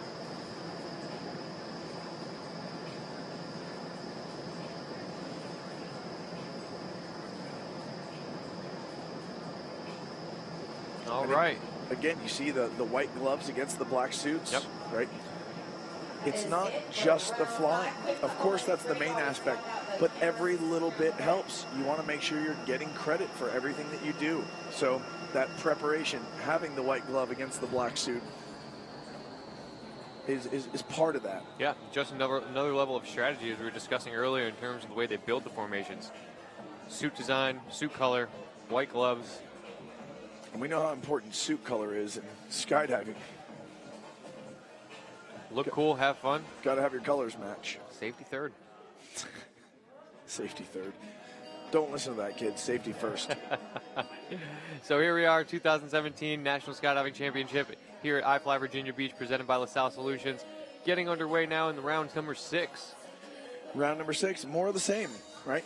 So what can we expect for round 6? We can expect SDC Core to lead the way so far. I think we have Arsenal putting up a good fight for second.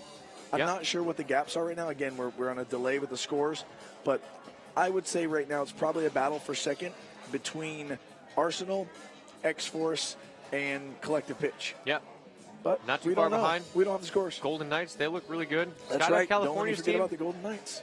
And there's a really, really good competition going on here. This round number 6, should be a pretty fast round. There's 3 randoms, 1 block.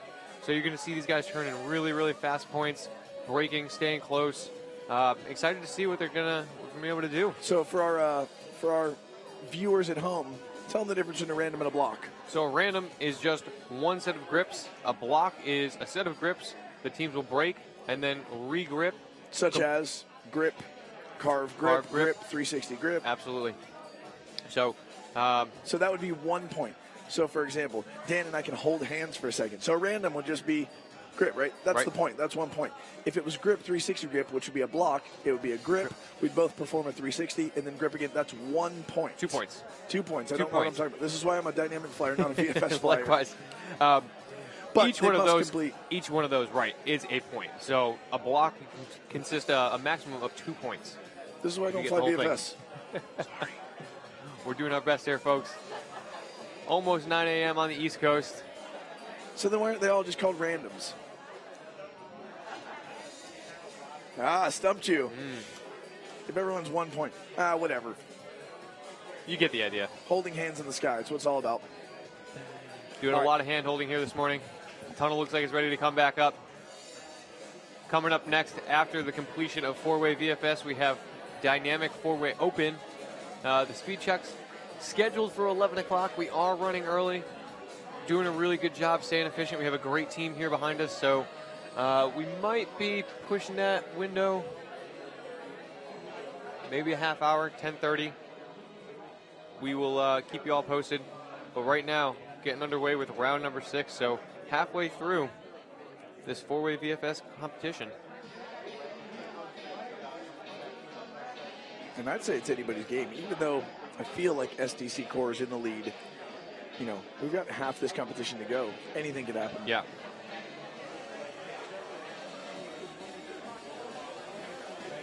I don't think it will, but anything could happen.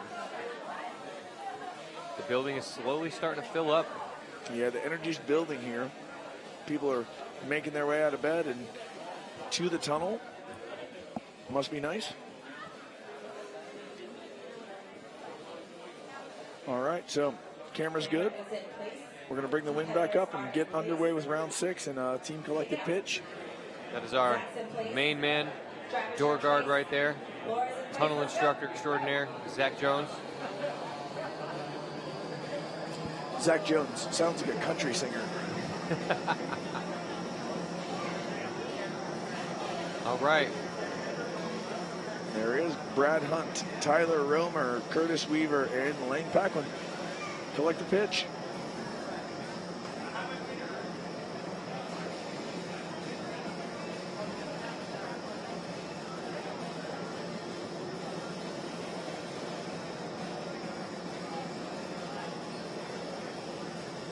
So they're making it look easy right now, Tyler is, but flying that head up, out face, double grip behind you is very difficult to fly. It's difficult not to drive forward too much. And what he's doing is presenting both his arms behind him and then being still. That's what you want to do. He's not reaching around for his teammates' hands. He's letting them grab his arms. He's essentially just presenting 2 posts, holding nice and still for them to grab onto him, them to take the dock on him. It's like we mentioned yesterday.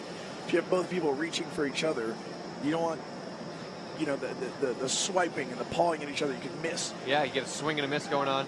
Yeah, so you could have a lot more efficiency by one person presenting and letting someone else reach out and take that dock on the stationary object. Absolutely. Lame seemed to like that round. Lane just likes to be in the tunnel. All right, the Golden Knights. Getting into round number 6. The Quick shake, and they're off. You read my mind, my friend.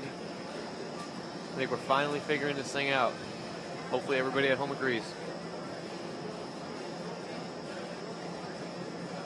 Okay, that wasn't necessarily something we saw from Collective Pitch. As you watch them turn this piece, they kind of fly over, under each other. I like it a lot. That's more of that engineering we were talking about. It adds another level of difficulty, right but there. Creates that efficiency. And all of those little extra tenths of seconds that they can pick up are going to contribute to extra points at the end of the round. So you'll watch the head-up flyer is going to fly underneath the moving piece. Right there as the one, I can't tell who they are. They all have the same outfit on. But yeah, so that head-down flyer is going to fly over and through the head-up flyer's burble while not losing grips, not getting wobbly, and maintaining his slot. And they did it flawlessly. They did a great job. Awesome round, guys. That mental tenacity coming into play right there. Absolutely. Okay. I would say we'd interview some of these guys, but we're just going to go straight through the rest of the rounds here, all the way through round 10. Yeah, I don't know. So they need a dirt dive. They don't have time to stop and chit-chat with us. All right, Collective Pitch in the tunnel. So after round 10, we'll have to ask him about that. Rusty Lewis and Mickey Nuttall, Mike Silva, Josh Evans. And let's see how they engineer this dive flow. They choose to pass side by side over each other. Maybe a little bit more costly on time, but not worth risking a bust for.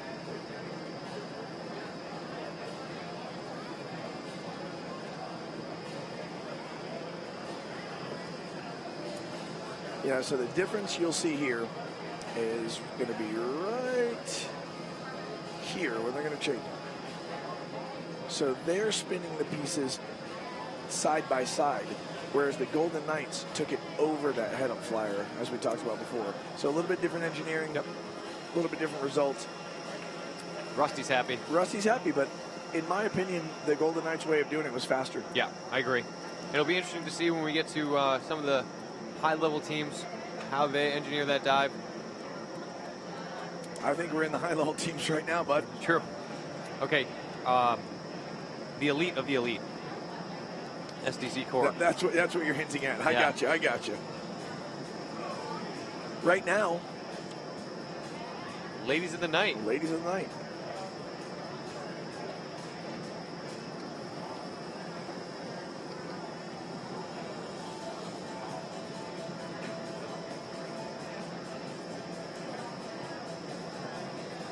There's Rose in pink.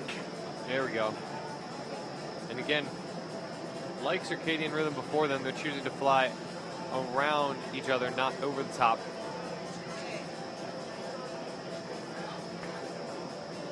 Yeah, so far the Golden Knights have been the only team to elect to choose that over-under. Everybody else is going with the more traditional side-by-side pass. A little bit of a bobble there. Lights are flashing. Time to get out. Moving right along. Nice round. Yeah, hopefully that little bobble won't hurt him too much. Maybe cost him a point. That's it. Might have been after the working time we ended too. That's a very good point. All right, in the tunnel now, Team Fluppies out of Sky Venture, Arizona. Keith Fournier, Ty Losi, Kevin Mitchell, and Chazzy Blackisher. Again, we're seeing that traditional approach to that change in position. They're not electing the over-under. They're going side-by-side. Yeah, the over-under or the side-by-side move is coming during that Angry Pelican. That's That's the block. 19A, as it's described to us on our dive pool. Who names these things? I don't know, but that is by far my favorite. The Angry Pelican sounds like something you'd hear in the Urban Dictionary. See, this is why I don't think I could compete in 4-way VFS, because every time we got to it, I'd be thinking Angry Pelican. I'd start laughing. Yeah, agreed.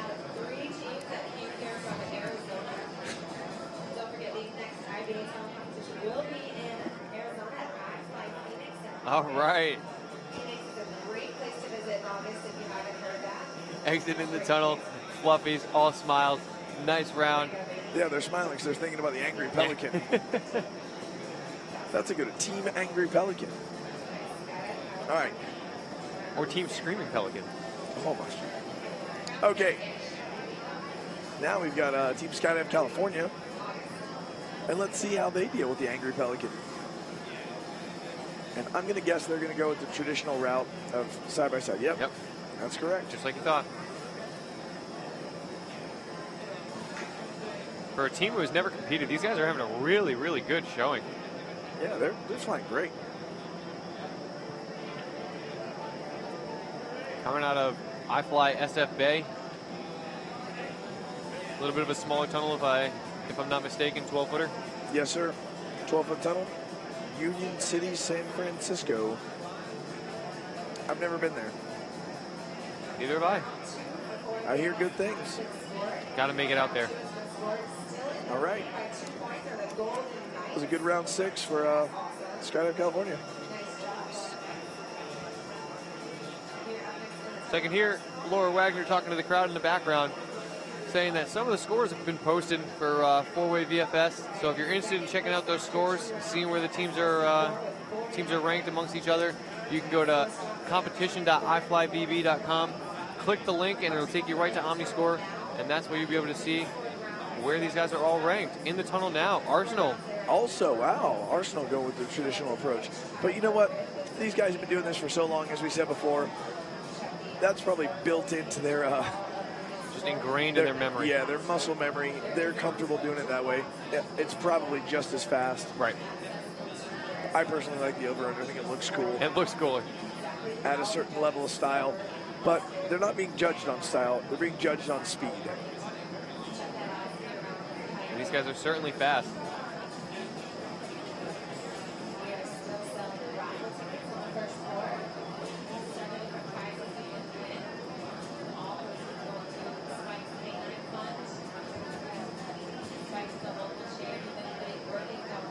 All right, that's going to do it for the working time on Arsenal. Solid round 6. Very nicely done. All right, up next, Team iFLY Toronto VFS.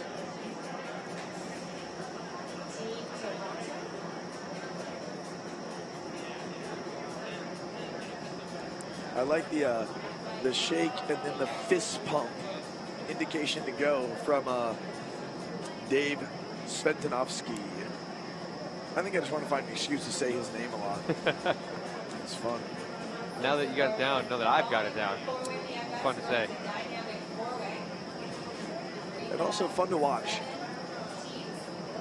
Let's see how they deal with the Angry Pelican. Oh, traditional approach again. Side by side, spinning those 360 pieces. I think that the Golden Knights are probably the only team we're going to see do it. That over-under pass. Yeah. All the other teams have elected to go the traditional route so far.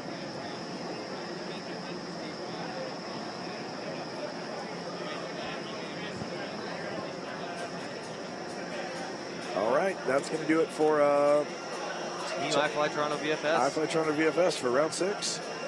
Up next, the Tropical Rats out of Houston.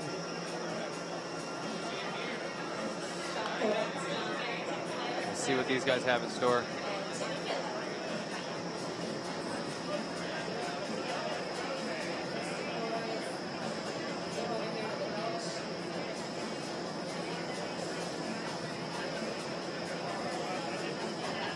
Again, taking the side-by-side approach.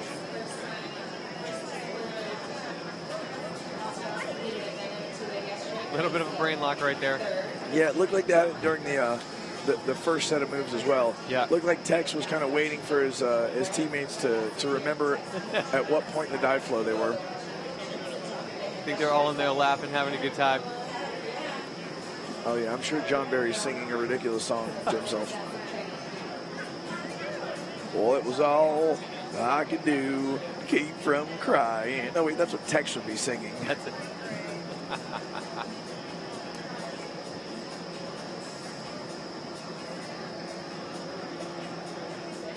All right. And the Tropical Rats out of the tunnel. Tex all smiles as always. And I think you heard me singing. Into the tunnel now. How could you not? SDC Core. Hey guys, if you're just joining us, we're toward the end of round 6 for 4-way VFS. We're going to keep going all the way through round 10 and wrap up the 4-way VFS portion of this competition today. And after that, we're going to move straight into 4-way dynamic. We might have a little break before, but we will be moving into 4-way dynamic after the conclusion of 4-way VFS.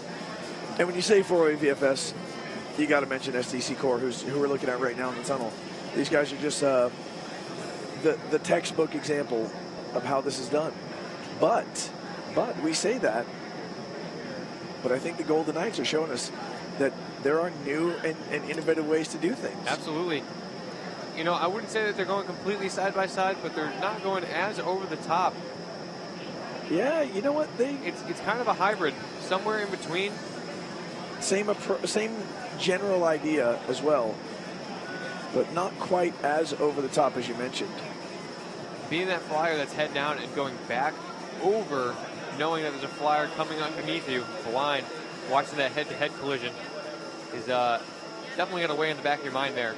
Yeah, we don't want any helmet-to-helmet collisions. All right, in the tunnel now, Team Powdered V.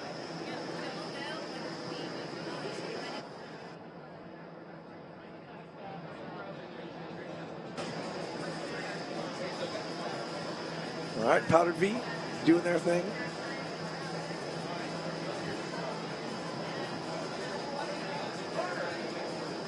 Let's see which way they go. They're going to go side by side.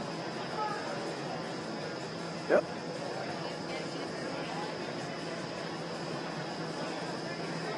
By going over the top, you shave off just a little bit of time.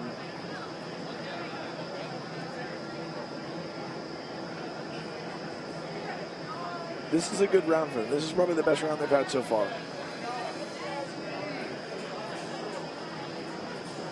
Alyssa Silva being the flyer, taking that head up, out face double grip, which we spoke of earlier, is a hard slot to fly.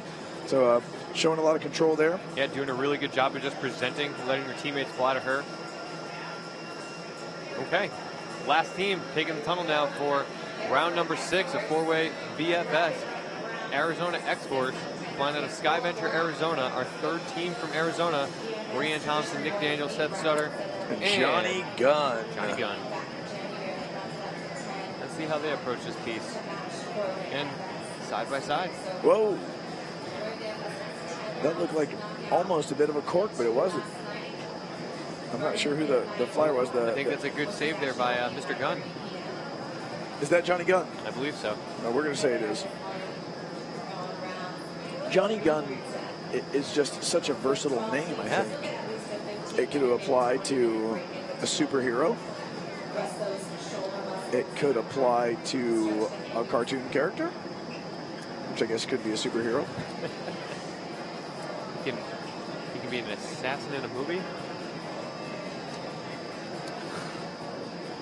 He could be an assassin. He could be a James Bond type of secret agent. And he also could work in a different industry. And what would that be? That was going to wrap up round 6 for us. No more Angry Pelican. No more Angry Pelican. Jason Russell in there is going to change the card, make sure the battery's good before we move into round 7. We're not taking a break. We're just changing the card to get it to the judges. In round 7, I couldn't tell you what all the blocks are. I have it here in front of me, but trying to explain it would be ridiculous. But I can tell you the funny names. They're called Zin, Zan, Sit Line, Arrowhead, and Arrowhead. All right. Not as fun as Angry Pelican, but ridiculous in their own right. Zin and Zan. Perfect. So, again, welcome 2017 Indoor Skydiving National Championship here at iFLY Virginia Beach. The In case crowd you're is picking wondering, up. This is what we're looking at. You can't see from that far away, but this is the draw and the blocks. If I tried to explain that to you, you'd think I was mental. So just watch and have fun. So we get to sit here and watch these guys fly this every day, and if somebody were trying to explain this to me off a piece of paper, I would have no idea what they're talking about. Basically, they need to take the grips as fast as possible, not get too off level, and try and have some fun while you're doing it. Absolutely. I don't think there's any shortage of fun that's been had here this weekend.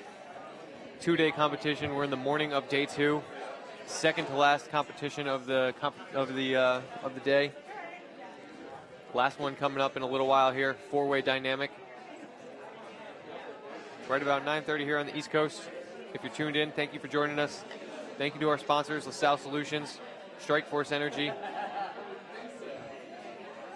Virginia Beach Sports Marketing, iFLY World.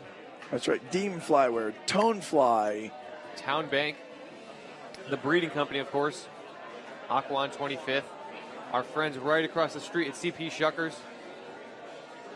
Red Bull, Fly Cookie Bev Suits, Vertical Suits, Oregon Suits, Shooting Star, United Parachute Technologies. Bill Booth in the house. That's right. Frankie Suits, Living Lifestyle, Tactical Distributors, Visual Vibes, Justin's Peanut Butter, Hubs Peanuts, Hilton VB, and the Maine Norfolk. So thank you guys for all your support. Without you, this competition, this broadcast would not be possible. So again, we couldn't have done it without you. Thank you very much. Jason Russell in the tunnel, getting the camera mounted back to the net. And as soon as the tunnel ramps back up, we will get live back. We will get right back to you.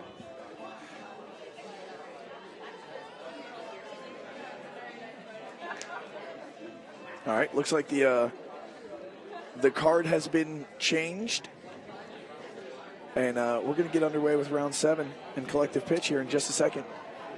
We're going to get all the people that don't need to be in there out, get the wind turned up right now, and let collective pitch get in there and start round 7 for the Zinzan combo, whatever that is. But it'll be beautiful, I promise you that. There's Tyler Rummer with a big smile as always. So these guys drove here from Tampa.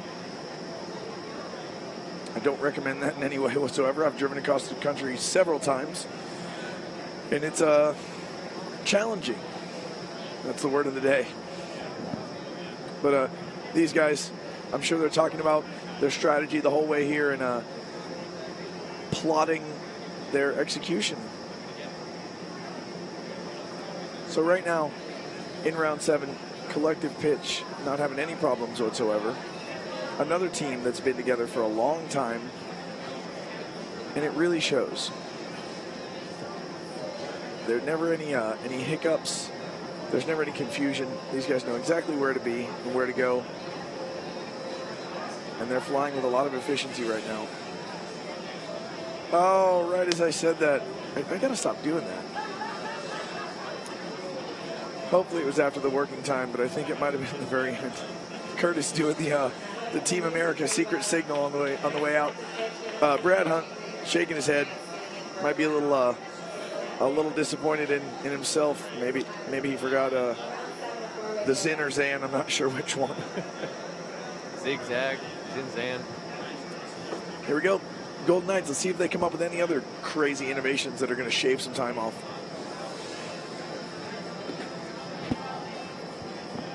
But in all fairness, they probably have a government-funded team of engineers working on the fastest way to fly these blocks.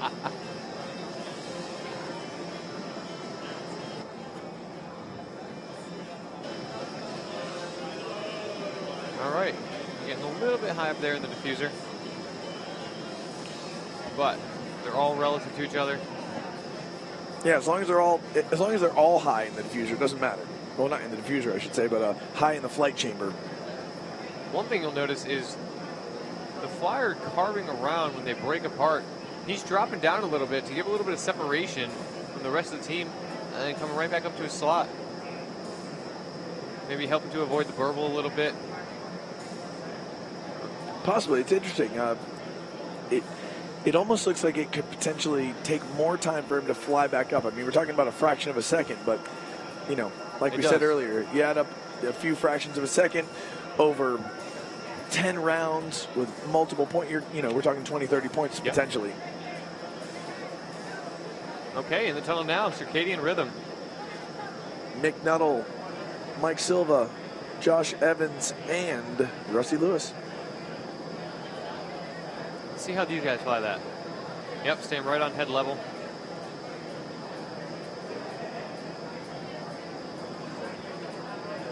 And here's going to be that moving piece. Yeah. So interesting. The Golden Knights have what appears to be a faster way to do the Angry Pelican. We get an opportunity to say that again. Anytime we can. And but not the fastest way, at least from our perspective, not the fastest way to fly the Arrowhead. So I wonder if that's intentional or if it's just happening. Right there, when you see Mickey carve around the other guys, he's not having to spend any extra time floating back up from underneath to take that grip. He's right there. into his slot and taking his dock. All right, well, that was a very good round 7 for Circadian Rhythm. Yeah. Okay, entering the tunnel now. Rose Mosier in the pink suit, ladies in the night. The grips are presented, and there they go. Chris in there in the yellow helmet, also a Golden Knight. So you know he's got some good strategies on this. Actually, two members of the U.S. Army parachute team on this team. Trey Martin, Chris Acevedo. So thank you guys for all that you do, all your service, and to all the men and women service members out there. We appreciate everything that you do for us, keeping us safe. And we'll keep you entertained. But right now, they're keeping us safe and entertained. So interesting to see, is that Chris in the yellow helmet? Or Trey? We're going to say it's Chris. So another Golden Knight dropping down a little bit on that carbon maneuver, doing the same thing as the Golden Knights team did. So I wonder if it is some strategy that they have, and we're just none the wiser. You know what? I actually think that's Trey. Because I want to say that that Chris goes by Ace, and that I know who he is, and he's the shorter guy. Okay. I could be way off base. That makes sense. But I want to say that I have met and had an opportunity to talk to these guys at Summerfest a couple years ago, which of course was at Skydive Chicago. Skydive Chicago. Something that I look forward to attending the end of July, early August. Good times out there. Okay, so in the tunnel now, Fluffies out of Skyventure, Arizona, Keith Fournier, Tylosi, Kevin Mitchell, and Chazzy Blacklisher. So let's see how they fly that the Arrowhead. Will they drop below? Not at all.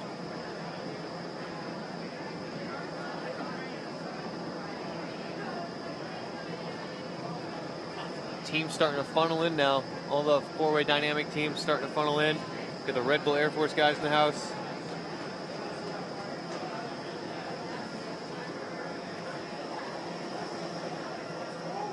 All right, Fluffy out of the tunnel.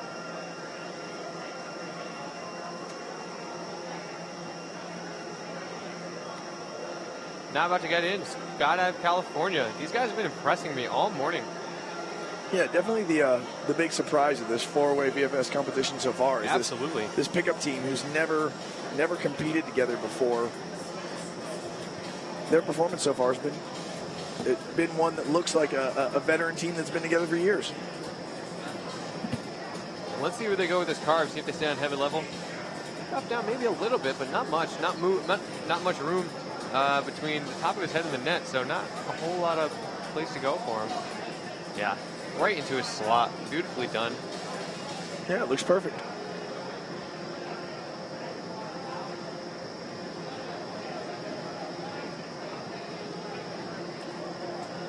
So they look a little bit off center right here. As long as they don't drift any further to the right, it's not going to affect them too much. There we go. Now they're back in the center of the tunnel. Yep, move that piece right back to the center. Good adjustment. Good spatial awareness. Well, guy in the white suit got a little bit floaty that time and took an extra half second to fly back down. But all in all, good round right there from Skydive California. Very good. Up next, Arsenal.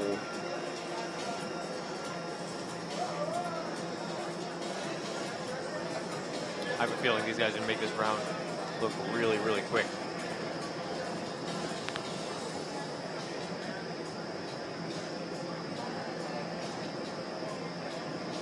See Steve Curtis right there, carving around the formation perfectly into his slot.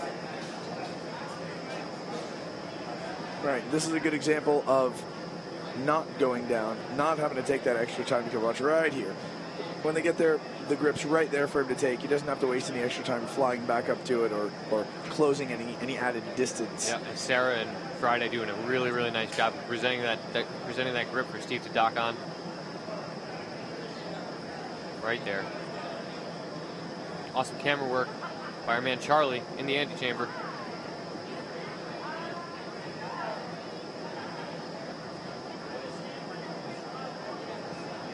Nice job, Arsenal. Yeah, perfect, absolutely perfect. What would you expect from these guys? That Nothing much experience. Less. And there he is, Dave Svetanovsky, saying what's up to the camera in the orange helmet right there. Watch hopefully he'll do the fist pump again. Yeah, there it is. There we go. Team Jersey Shore. Team, get it? Team Jersey Shore. But really, Team iFLY Toronto VFS gearing up for the World Championships in Montreal later on this year in October. Putting on a strong showing here at the 2017 National Championships of Indoor Skydiving at iFLY Virginia Beach. This is the qualifier for all of the U.S. teams to make it to the World. So high-level competitors. Really, really good competition over the last day. And interested to see what the rest of the day holds in store for today, or holds in store. It's been a long weekend so far. Yeah. So if I'm stumbling over my words, I apologize in advance. I'm sure it won't be the last time. Yeah, guys and girls at home, if you're wondering what it's like to be on the mic and talk for 16 and a half hours in one day, you basically just have to accept that you're going to put your foot in your mouth a lot and sound stupid. But it's happened to me more times than I can count. So, awesome time though, having a good time doing it. Alongside my main man, Daniel Lovett. I am Dan DeRosa, 2017 iFLY Virginia Beach National Qualifier. The Tropical Rats in the tunnel now. John Barry, Blair Hamlick, Tex Leos, and Tommy Miller. And if you want some of the four-way VFS scores, some of the scores are up currently at competition.iflyvb.com. Click the link. It'll take you right to OmniScore. You can scroll through and see all the scores posted from yesterday. Scores already posted from this morning. And as soon as our fantastic team of judges upstairs gets the videos reviewed, they're going to have them posted for you. And you'll be able to keep pace with the competition, see who's in first place, see who's moving on to the World. All right, right now, the team from Houston, the Tropical Rats, having a good round. Right?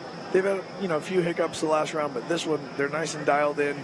Everything's exactly how they want it to be. Having fun. All right, there's Rook right there. SDC Core about to get into the tunnel.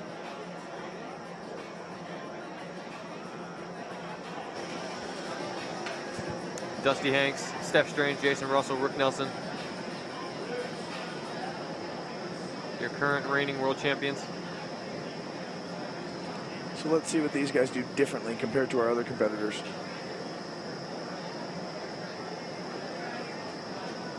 So far, it just looks like they go faster. Yeah. That's what they do differently. So where the differences lie, I believe, are in the transitions mostly. Yeah. when they transition, it's fast. They ball up. It's tight. There's no floating. There's no drifting. It's right in place every single time. It's literally just going from one orientation to the next with zero movement, and that's what's going to produce the fastest time to get to the next point. Well said. Practice your transitions, kids. Now what I want to see is SDC Core against Arsenal in a four-way dynamic competition. Ooh, that's a good one.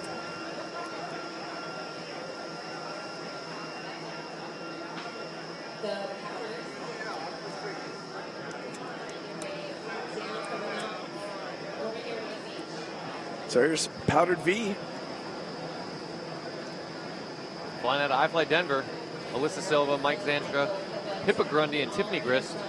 So definitely worthy competitors of being here at the National Championships. But the difference between this team and a team like SDC Core that's been around for years and been flying together for years, again, those transitions. Let's go back to that side view for a second. Right here.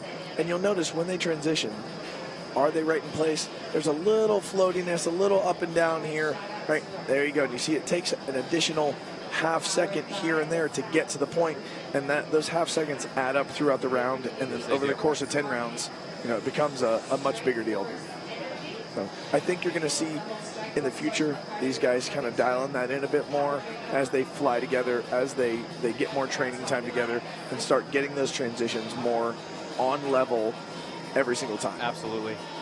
And another thing you'll notice between a team like SDC Core is that when they are all linked together in a round formation or some version thereof, they are really, really, really tight. There's not a lot of arm movement. Their elbows are almost in at the side of their body, making those formations much closer, much more easy to take grips and move to the next point.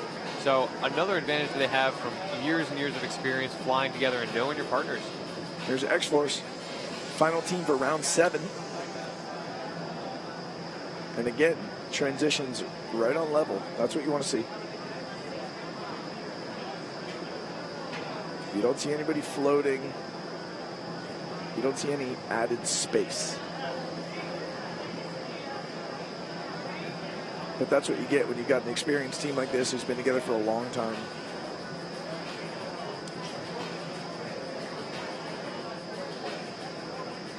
I'm just assuming they've been together for a long time. I don't have anything on paper that says that, but based on their flying, it looks like they've at least had a lot of practice together. Yes, it does. And they're all wearing the same suit, and they don't look brand new. So I'm assuming, based on logic. Look cool. They all look cool. They got to be flying together for a while. Well, their suits are all the same, and they look older. So to me, that tells me they've been on the same team for a long time. Distinguished. No, not their faces. Their suits look older. Their suits look distinguished. Okay, so we're going to change the card in between rounds 7 and 8. Jason, and not only is he a competitor, but he's also responsible for the net cam. That's right.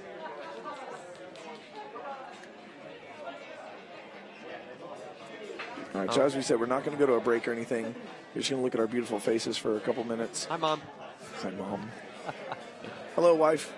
I'm sure she's asleep. Oh, she's awake, but she's not watching this right now. She's probably walking the dog. Hi, Clyde. All right, so before we get into round 8, funny names for you. We're going to have the pinwheel, the mixed wave, the ding, and the ding. If we have the zin and the zan, how can we not have the ding and the dong? Right. Who comes up with this stuff? Which one would be which? I want to meet the person responsible for naming all this. It's not someone here today. This is far outdates this competition. But who does this? No idea. But we get a laugh at it, so. Oh, yeah. Fun Buddies. I've heard of that one before. This is going to be a fun last 3 rounds. We're delirious here, ladies and gentlemen, but we are enjoying ourselves. And if you're just joining us, we're in a momentary pause, just switching out the SD card. We're going to get into round 7, 8, and round 8, 9, and 10. Wrap up 4-way VFS right after this. We hope you're enjoying the broadcast. After we conclude the 4-way VFS portion of the competition here, moving right into dynamic 4-way speed checks, maybe a 20-minute, half-hour shutdown, all based on the time when these guys are out of the tunnel. And then from there, four-way dynamic open. iFLY Virginia Beach branded water. That's no right. big deal. It's delicious. Here we go. So, looks like Jason is just about coming back to the tunnel. As soon as we have that, we'll be turning the lid back up and we'll be going. Look at Old Glory in the background. Thank you. Looking good. I A lot didn't of people realize that down was the there flight deck. yesterday. Yeah. Yeah, people are, the crowd's trickling in, and people are excited for the conclusion of four-way dynamic, or excuse me, four-way VFS, and then to start for four-way dynamic. I'm still going to go with, I want I almost said XP. X-Force? Arsenal, X-Force, SDC Core, and SDC Core to have a four-way dynamic fly-off. And you know what? I think we'll take Arizona Arsenal, too, one of the four-way FS teams from earlier today. I'd like to see them in there and compete against these guys. So not only does that giant flag in the back provide a great visual backdrop for our tunnel here in iFLY Virginia Beach, but it's also filled with sound deadening material. It helps to keep the flight deck really, really quiet. So if you're back on that wall, and you notice a huge difference in the rest of the building. The sound bounces around. We probably have one of the quietest tunnels here, and we're really proud of that. So here we go, round number 8. This is a collective pitch out of Tampa. Now, talking about having some of these teams have a funny fly-off with a four-way dynamic round.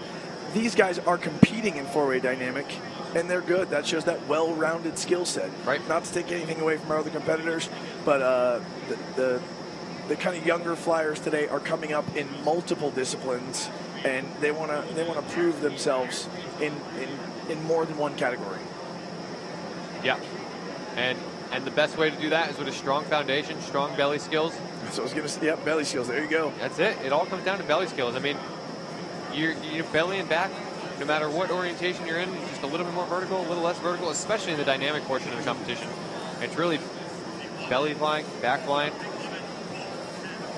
Absolutely. You're 100% correct. So here in four-way VFS or any kind of vertical flying like this, you're either head up or head down. Yeah. Right? Right now, Curtis is head down, Brad's head down, and the other guys are head up. So the wind is completely on the top or bottom of your body.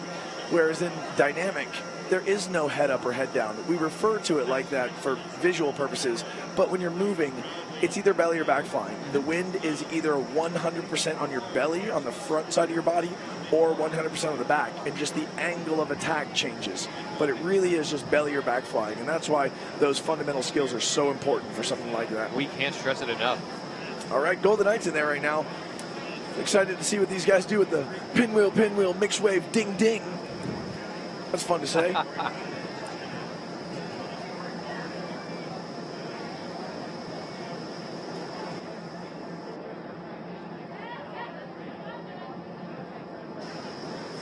All right. These guys are looking good so far. I mean, we don't expect anything less from them. They've been killing it so far this competition. I tell you what the pinwheel and the ding-ding was, but I have no idea.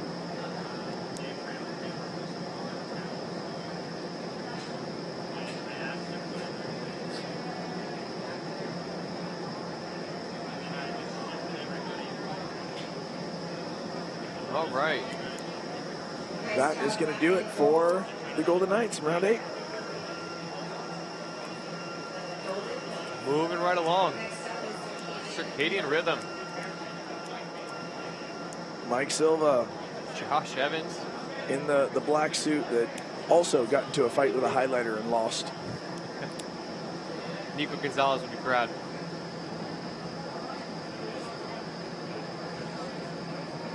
Who's that in the blue and white? It's Russ Mick, Josh Lewis, Nuttall Evans. There you go. There we go. All right. So cross partners right now are Mike Silva and Josh Evans. And then the other duo cross partners are obviously Rusty and Mickey. Mickey in that Tonefly suit. That beautiful Tonefly suit.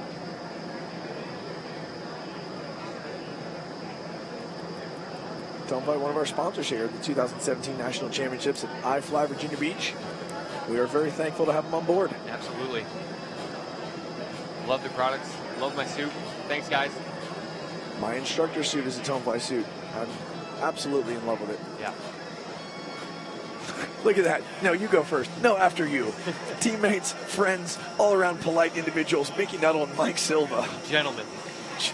Gentlemen, that is the word of the day. All right. And making their way to the tunnel now, the ladies of the night. Ladies of the night. Whoa. I hear that in my head every time you say their name. Rose Mosher, Trey Martin, Bonnie Grant, and Chris Acevedo.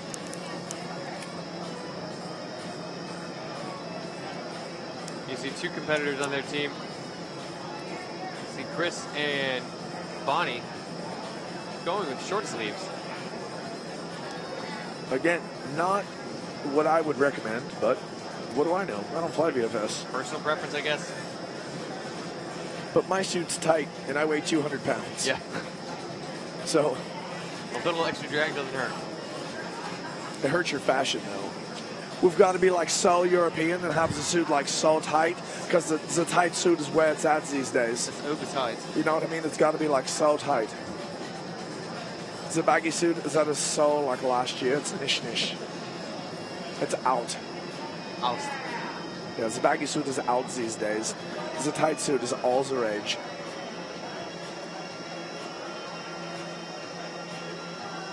Okay, that's going to wrap up round 8-4. Ladies of the night. In the tunnel right now, Fluffies. Fluffies. Also from Arizona. Too many Arizona teams. It's hard to keep them all straight. That it is.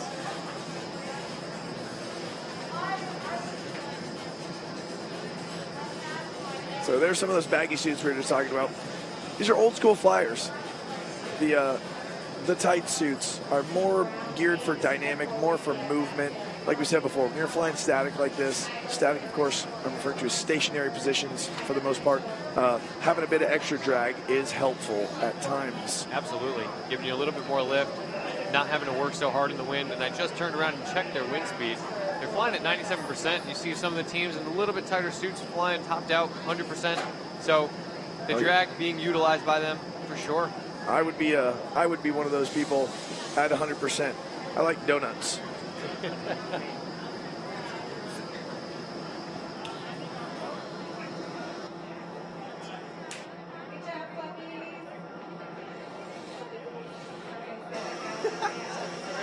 Ladies and gentlemen, Colin Robb joining us in the broadcast booth.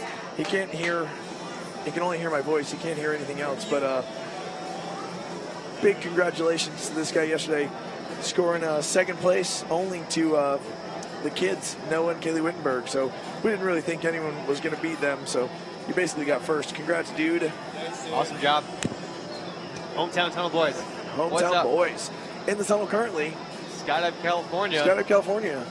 I think this is the dark horse of four-way VFS. I'm very interested to see the scores and see where these guys are ranking among some of these veteran teams. Yeah, they've been doing great all morning. Really, really impressed with their flying. I know I said it earlier, but every time they get into the tunnel, it's really cool to see them flying together, having a strong showing for never competed with this lineup. So good job, you guys. Keep up the strong work and look forward to seeing what you have to bring in the future. Ooh, there's a little bit of a cork. Good recovery. Probably after the working time had ended, so it's not going to affect their score. Okay. Up next, Arsenal. So, again, veteran team, kind of old school flyers. Yeah. A little bit baggier suits. Is it fashion sense? Is it strategy? Is it both? I'm going with both. I'm going to say both for sure. I think you're 100% spot on. So I've seen a lot of people over the years. Everybody wants a tight suit, right? Yes. Everybody wants the look. It does look cool there is a functional purpose to a tight suit, right? You're flying your body more than you're flying the suit, especially for movement related disciplines like dynamic. Absolutely, it gives you a lot more precision. But it's harder to learn in. Absolutely. Much harder to learn in. I would say don't get a skin tight suit to start. Fly a medium type of a drag suit, and then work your way into something tighter for specific disciplines like dynamic. But if you're going to fly VFS, I would recommend a little bit of drag. Absolutely, and you'll notice one of the competitors in the teams coming up, Tex, he's got two different suits. He's flying a little bit looser vertical suit, flying in this portion of the competition in the 4-way VFS, and then when he gets back in for a 4-way dynamic, yesterday in a 2-way dynamic in a tighter suit, going for more precision and less drag on his body. Less drag equals more speed. Exactly. There you go. Yeah, that's exactly right. That's where suit sponsors come in very handy. Perfect segue right into all of our suit sponsors. You'll notice all the competitors yesterday, or at least most of them, were in very, very tight suits.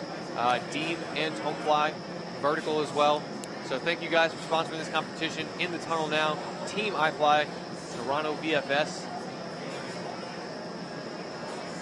Gearing up for that world competition in Montreal later on this year.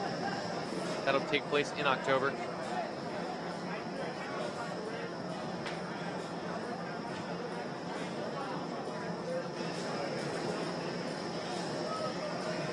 All right, Team iFLY Toronto VFS having a successful round so far.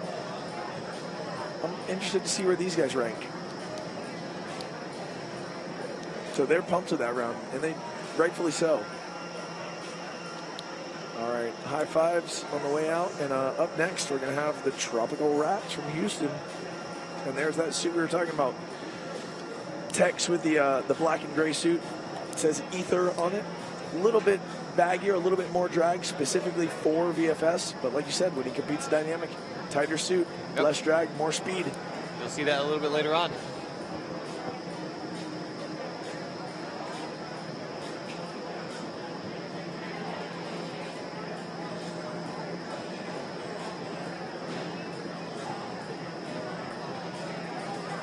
A little confusion, I think, right there. Maybe Tex and John Barry were just talking about where they're going to go for lunch. Or where to get some nice beard oil around here in Virginia Beach. I'm pretty sure Tex makes his own beard and mustache oil out of gunpowder and whiskey.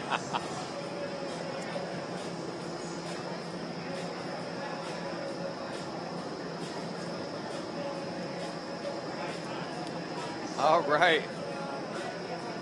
Team Tropical Rats exiting the tunnel. Nice job, fellas. Up next, Team SDC Core. Taking it in Again, net.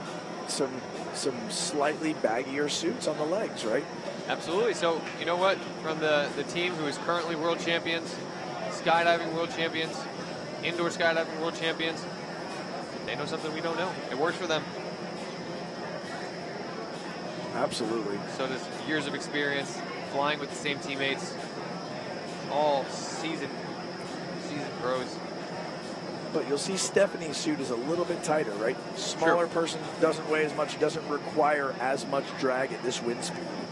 Remember, she's flying at the same wind speed that Rook's got to be close to 200 pounds. He's roughly my height. Yeah.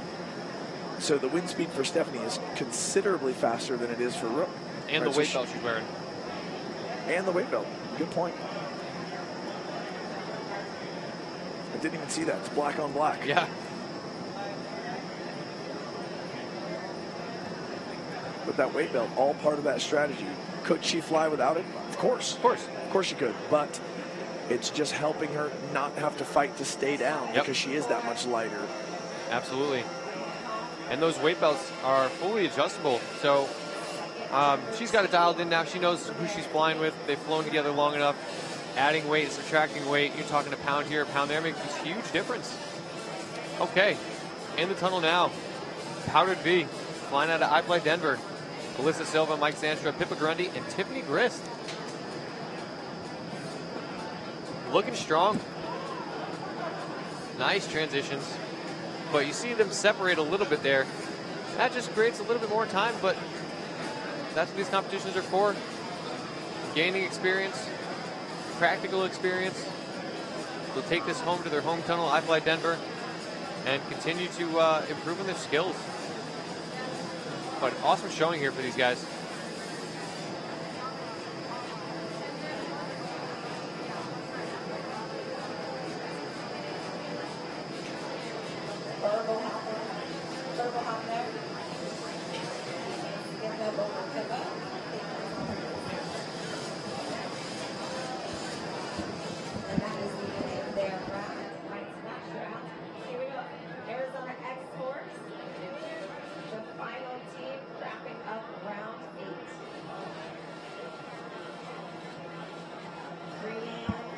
All right, and our last and final team in round number 8, AZ X-Force, flying out of Skyventure, Arizona. Breanne Thompson, Nick Daniel, Seth Stutter, and Johnny Gunn. These guys are seasoned flyers, having a really, really good performance. This round looking good.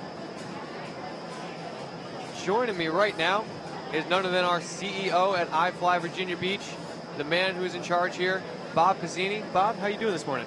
Hey, Dan, good morning. I'm doing great, and my compliments to you and your co-announcer, Daniel Lovett, for doing a fantastic job this far. Thanks for trying.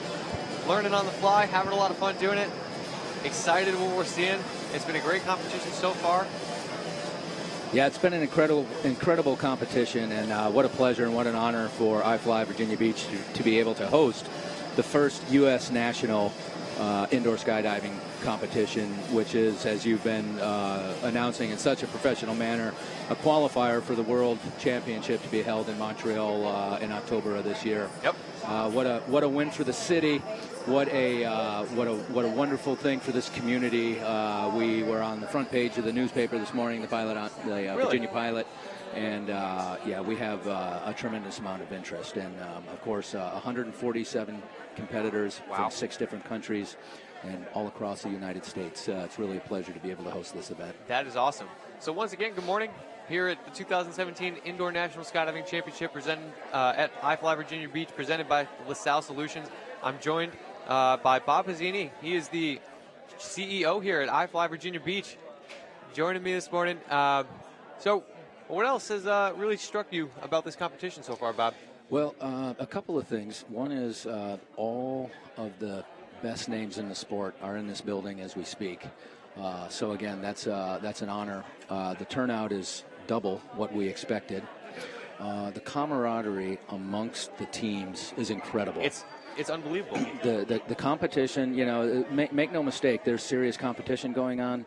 But in this atmosphere of camaraderie, and it's just really incredible to see. The other thing that has struck me is that we have 19 youth participating, juniors as we classify them, and again Maya from Poland and the Wittenberg twins and my own children.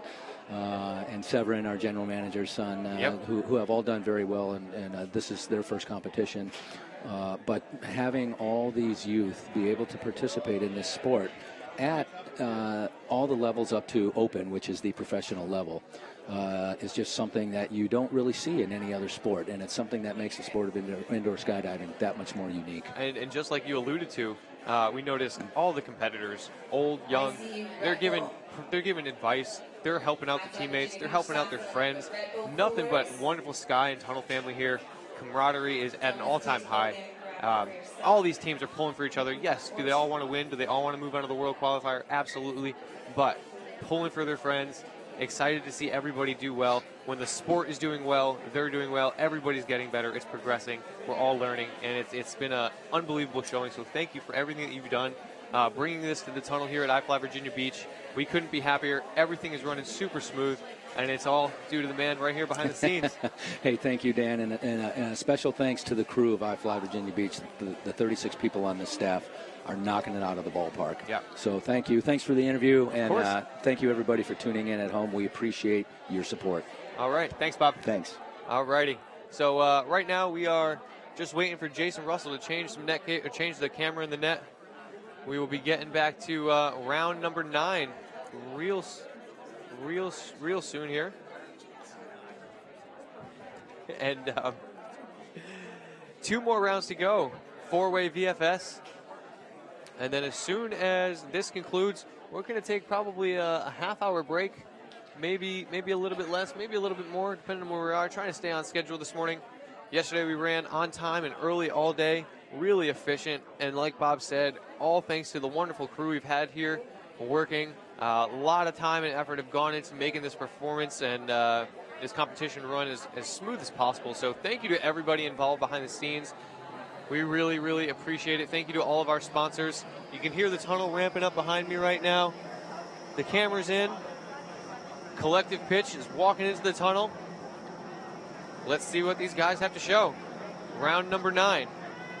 Shoeshine Foot Fetish. All right. Fun Buddies. And a mixed accordion. Fantastic. All right, Collective Pitch. What other fun facts can I tell you about these guys? Lane seems like quite the camera enthusiast. I was in here interviewing Bob just a minute ago, and he was jumping up and down in the background. Oh, yeah. Having a good time. Lane's my buddy. He worked with me at iFLY Tampa until recently. Now he's strictly coaching. Doing well with that. Very cool. Always good energy to have around. Good dude. And like you were saying earlier, those videos and the pictures of him and Scott Lazarus doing the barrel roll under canopy, The wingsuit. XRW. Amazing. Yeah. Amazing stuff. Progressing the sport, not only in the tunnel, but that is, very, very sky specific. Guys are fantastic, very well rounded, showing off there for the camera, doing a little bit of outface, having some fun. 1 more round to go. These guys are loving life. Very, very cool. And they look happy with that. Round number 9. So, I took a break momentarily. Had to get rid of some of this water that I've been drinking. And I had a chance to talk to the Golden Knights. And I was able to ask him about the move we spoke of earlier where they went over on the Angry Pelican. Angry Pelican. And so I said, hey, we want to interview you guys. Come on over. Let's talk about it. Let's get your thoughts afterwards. But just briefly, did you guys think of it? How did you come up with it? And guess what the answer was? Jason Russell suggested that to them. And as we saw, Core did something similar. But I think that the Golden Knights are actually flying it more efficiently than Core is. And it was Jason Russell's idea. Yeah. So that's very cool. But that's the kind of thing. We talk Sky Family. We talk all this love. And it is genuine and it's true. We've got competitors offering strategies that might work against them to their opponents. Yep. They were offering advice that could potentially let your opponent beat you, but that's how the Sky Family works. Everybody wants to see everybody else do well, and we all want to push each other and grow this as much as possible. And exactly like you alluded to, that's how the sport progresses. So Jason Russell offering up that information to these guys, and then they take it to a different level. So maybe in the future you'll see Core doing it like they did, and it may be faster. Very, very cool. In the tunnel now, Circadian Rhythm out of iFLY Denver, Rusty Lewis, Mick Nuttall, Mike Silva, Josh Evans. 1 more round to go for these guys. You want to rename this team? Circadian Rhythm? Yeah, this is Team Old Dogs. Because they are old school. And old proud school, of it. Tons of talent. And just such a tremendous amount of knowledge and experience here in both tunnel flying and skydiving. We could rename them White and Bright. Very clever. Mike Silva sporting that beautiful black and yellow jumpsuit.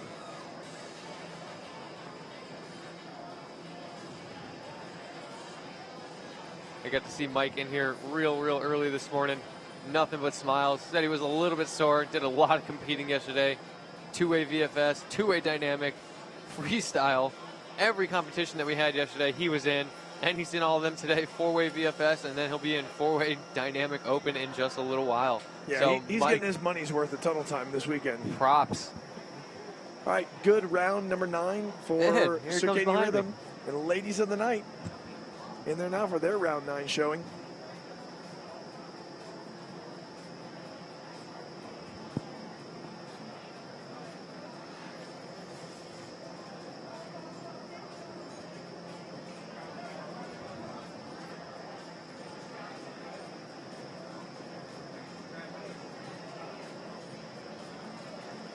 All right, smooth round 9 so far for ladies of the night. Oh, right as I said that, little hiccup. But they're back on track.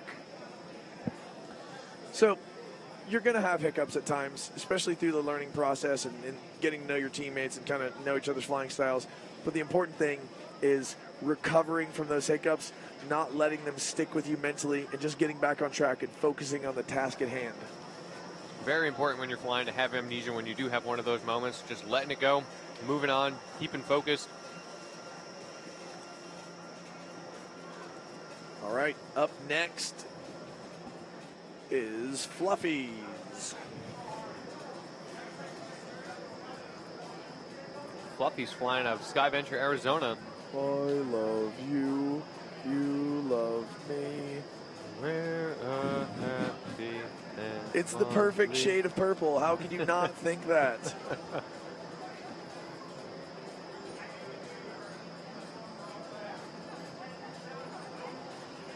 All right. Also, how could you not think that they are just shredding through round number 9? They're not having any problems whatsoever. Nope, making it look easy. And that's the deception in a lot of these like competitions, and a lot of what you're seeing here. It's just varying degrees of expertise, but guys that make it look really easy and effortless have been doing it longest. Super talented, everybody here, top level flyers. So excited to have them all here with us.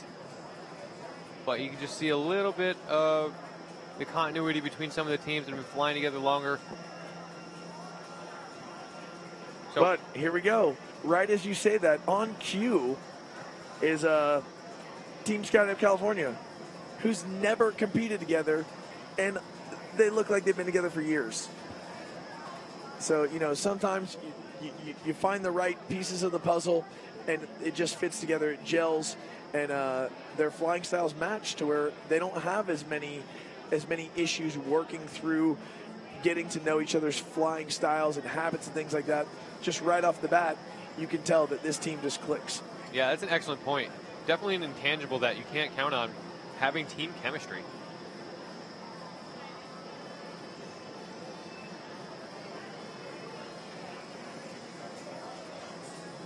Very, very impressive by Skydive California. Yeah, definitely. They're doing everything right. It's nice to see them not pushing the pace too intense to where they're getting out of control, but they're still going fast, but while remaining efficient. Awesome job, guys. All right, so if you're just joining us, we are halfway through round number 9 for 4-way VFS. We got one more round to go, round 10. We're gonna move straight into round 10 following round 9. And after that, we're gonna have a short break and then get into my personal favorite, 4-way dynamic. Yeah, that's going to be a great way to close out this competition. And we are looking forward to having all these guys in there ripping around together. Definitely some visual appeal to it. So stay tuned. But right now, Arsenal, Sarah Steve Curtis, Mike Friedman, and Kim Winslow. Still got to talk to Friday and figure out how he got that nickname. That's a good point. I'm sure lots of people in this room know. Yeah. Like, except for us. Except Ray, right there. We can go grab him and find out, I'm sure. All smiles. All right, we are summoning Ray Kubiak. Ray, we know that you can't hear everything that's going on, but how did Friday Friedman get the nickname Friday?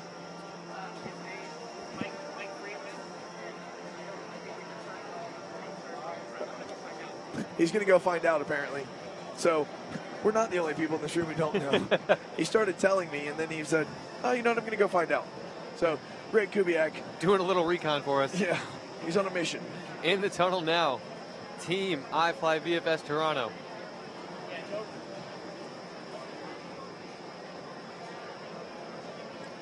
Team competing out of Canada and gearing up for Worlds. All right, here we go. Ray Kubiak's back. What's up, Ray? Hey, what up? Yeah, so I found out that Mike Friedman, Friday, there's no special story behind that. It's just Friedman. and Friday kind of, yeah, that's All it. right, all right, So I so- think we should make something Yeah, up. we're going to make up our own. That's All exactly cool. right. Peace out. We'll find All a good story. Thank you. Our mobile correspondent, Ray Kubiak. A reporter in the field. So we got to make up a good way, a good reason why he got the nickname Friday. I think we should ask him personally, but I'm sure he has a good story. For now, Team iFLY Toronto VFS with a very successful round number 9. Coming in next, Tropical Rats, flying out of Rats. Houston. Out of Houston, that's correct. They're ready to go. They're off. So this team's had a few small hiccups along the way, some brain locks, as you referred to a few times, where I think, yeah, see, Tex is telling him what to do right now. He's giving some instructions on where to go. Uh-oh. You know, these are growing pains. It's Yeah. normal. You know, it's like anything else. You start to stare at this draw sheet long enough, and all the formations, everything starts to blend together. You're like, is this round 6? Is this round 7? What did we just walk? Is this the Angry Pelican? Yeah. We always hope it's the Angry Pelican, folks. But everything really does blend together. So after a little while, after a long day of competition yesterday, a lot of these guys competing yesterday, still have another competition to go today. Not surprising that the brain locks start taking place a little bit more here in the later rounds. But that's all part of competing. Yep. You know, you don't want it to happen during the competition. You'd rather work through those things in training. For But sure. That mental toughness, a huge aspect of competing at a high level like this at the 2017 National Championships of Indoor Skydiving. Presented by LaSalle Solutions. So just like you were alluding to, timing couldn't have been any better. A team with mental toughness, mental fortitude, a ton of training. Here we go, SDC Core. They're going to show us how it's done. No brain locking here. These guys get in there. They know exactly what they're doing. They know exactly how all these dive flows are engineered together. I like the white gloves on the black suit for another reason, too. They look like butlers. I'm sure Rook probably has a butler. He's not a butler. And if he doesn't have one, he could. But it just looks so so proper, and I'm loving it. Ba-da-ba-ba-ba. I'm loving it.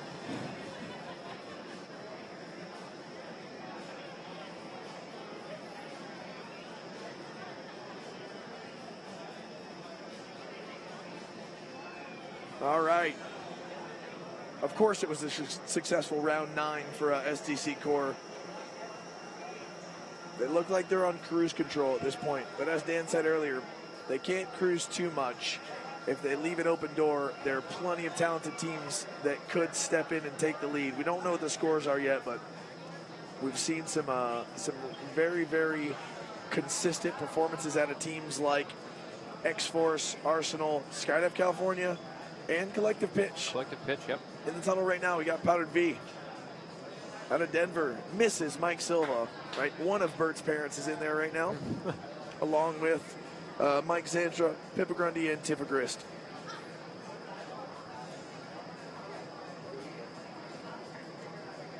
Speaking of Bert's parents, my lovely girlfriend is at home with our pup, Petra, enjoying the broadcast on the couch. So thanks, guys, for tuning in. She had an awesome showing yesterday. 2A VFS, her first competition with her teammate Carly, who is an instructor here. So it was cool to see them train, see them get in there and rip it yesterday. They had a lot of fun. There's Carly.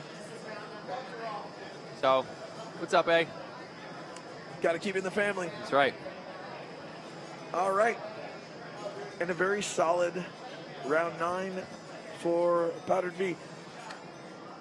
So they've had some ups and downs, right? That was definitely one of their ups, one of the high moments for them.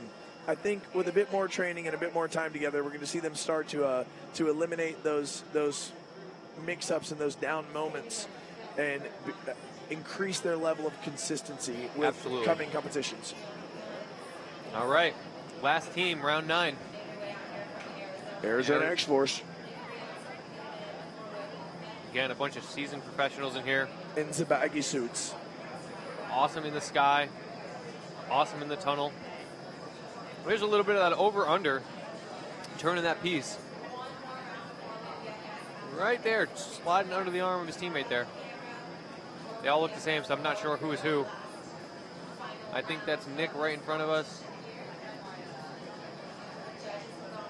Hard to tell.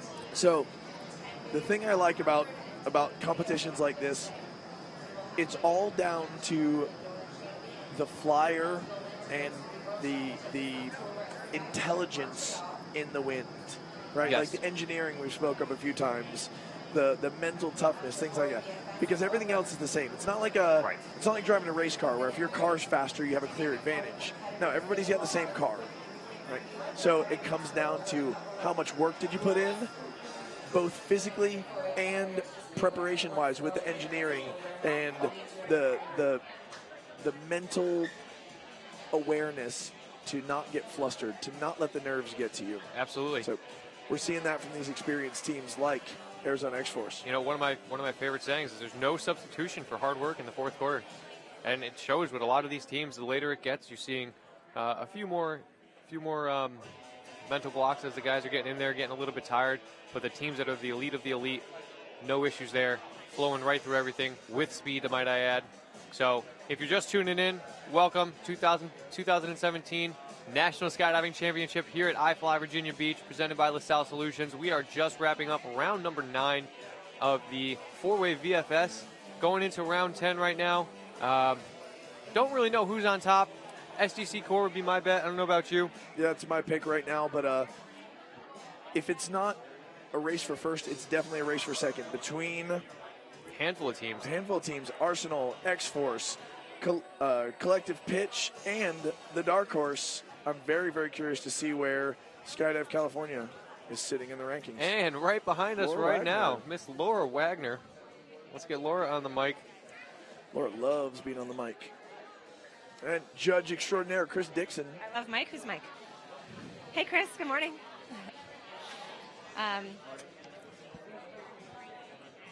We're going to have an 8th dynamic 4-way team. Breaking news. I heard. The judges will be hopping in to compete in dynamic 4 themselves. Awesome. I get the feeling that the competitors that are judging them are going to bust everything, but you know, I think they just want to get some flight time in. Can't blame them. So just to clarify, what Laura's saying is our judges, who are Chris Dixon, Josh Ruiz Velasquez, Velasco, sorry, Andrew Sutton. Correct. And then we're going to add Alan Sparks. Alan Sparks, why not? He's got straight legs. They're going to compete 4-way dynamic against all the other competitors, and they're going to be judged by the competitors. Yeah. So we're going to do this one just for fun. Should be a good time. Very cool. What do you say we take our headsets off, find 2 more, and join in? Let's do it. It could happen. We'll put Laura on our team. We only need 1 more. We're good. She's got straight legs. We'll find a 4th. Oh, we're competing. Oh yeah, let's do it. All right. I'm ready. I didn't bring a suit. I'll wear a student suit. I've been here a week and I haven't flown yet. But the baggy suit is so niche. Student suits. We'll just slide on our bellies. Perfect. Well, thank you for the update, Laura. Thanks, we are guys. having a very, very momentary pause while Jason Russell changes. Standing over here in the corner, waiting for us. Changes the SD card in the net cam. And as soon as he's done, we're going to start round 10, and that's going to conclude 4-way VFS.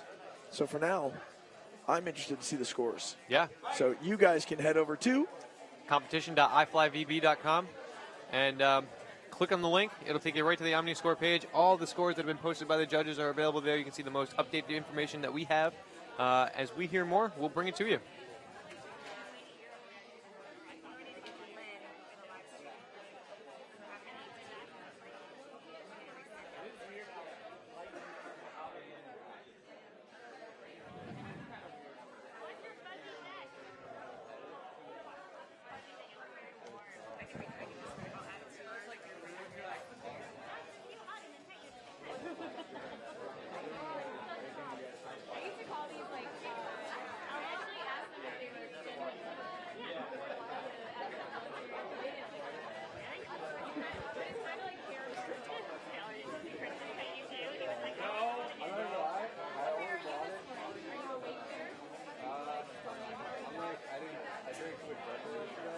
All right.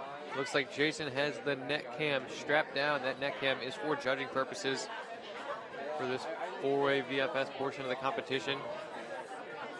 10th and final round of 4-way VFS.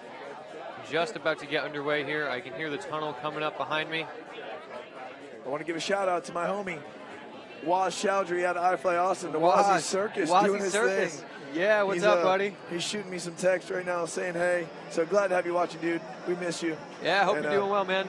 Yeah, hope to see you soon. Wazzy Circus seems like it's taken off. I see the videos that you guys post all the time. Super impressed what you've been able to accomplish, man. So keep up the good work. Hopefully get down there and see you soon.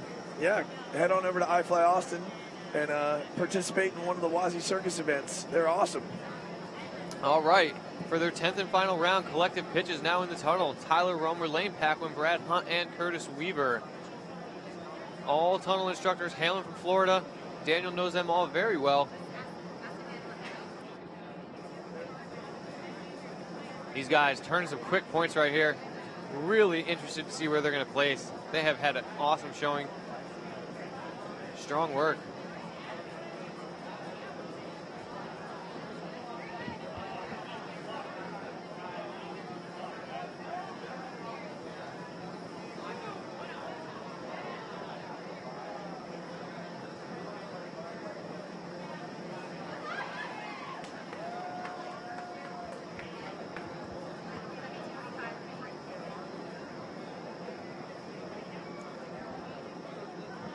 There's a nice flip twist by Lane. Collective pitch, exiting the tunnel. Awesome job, you guys. Great competition. Super stoked to see you in there flying. Really, really impressed with what you're doing. Now entering the tunnel, the Golden Knights. Collective pitch has got to be happy with the performance in 4-way VFS. These guys now, I'm sure they're going to take a little break, and they're going to get ready for a 4-way dynamic shortly following the conclusion of 4-way VFS. But for right now, the final round for the Golden Knights. And these guys are... they're ripping these points. Absolutely. You know what? I think we forgot to mention them in contention for the race for second if they're not contending for first with SDC Corp. But they're definitely, their name's in the hat. Yeah, there's no question about that.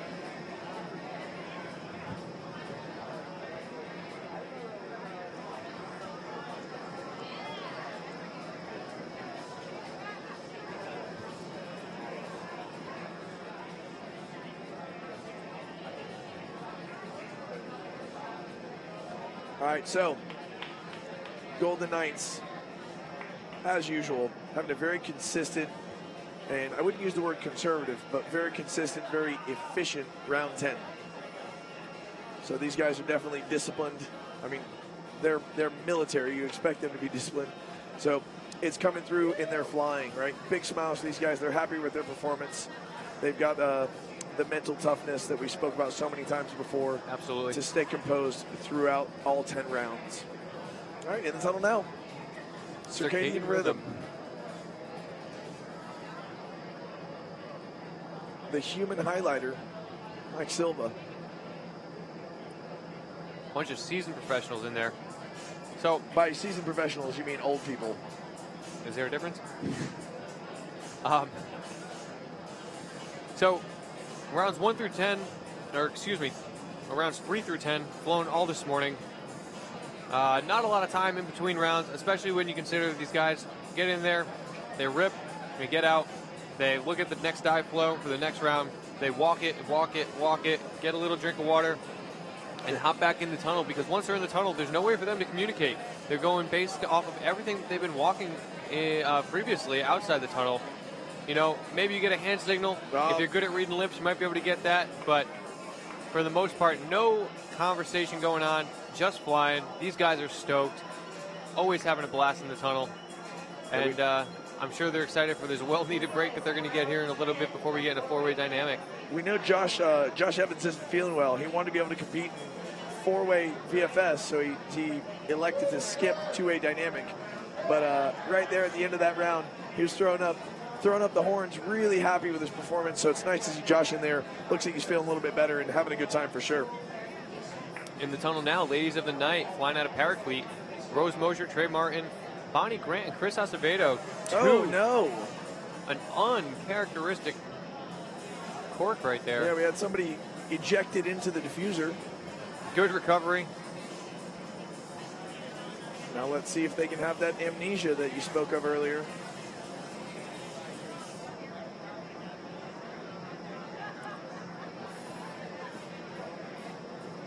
They look to be back on track. Oh, no, almost got her again. Almost the same transition, yep. And that would be... That is Bonnie Grant. Bonnie Grant, thank you very much.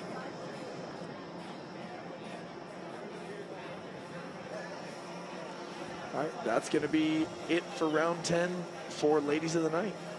Up next, Fluffies from Arizona. Another team that's in that race for second place potentially.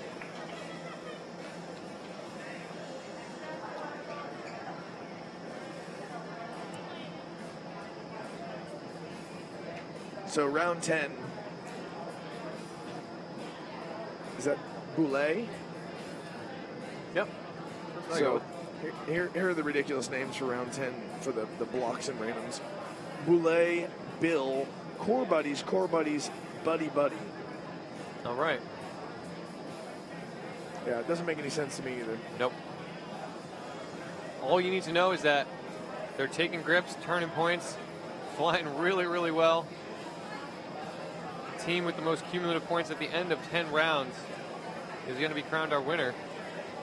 All vying for the spot to go to the World Championships of Indoor Skydiving to be held later this year at iFLY Montreal in October. So the lights are flashing. Fluffy's getting out. Super stoked with their performance. Awesome job, you guys. Oh, here we go.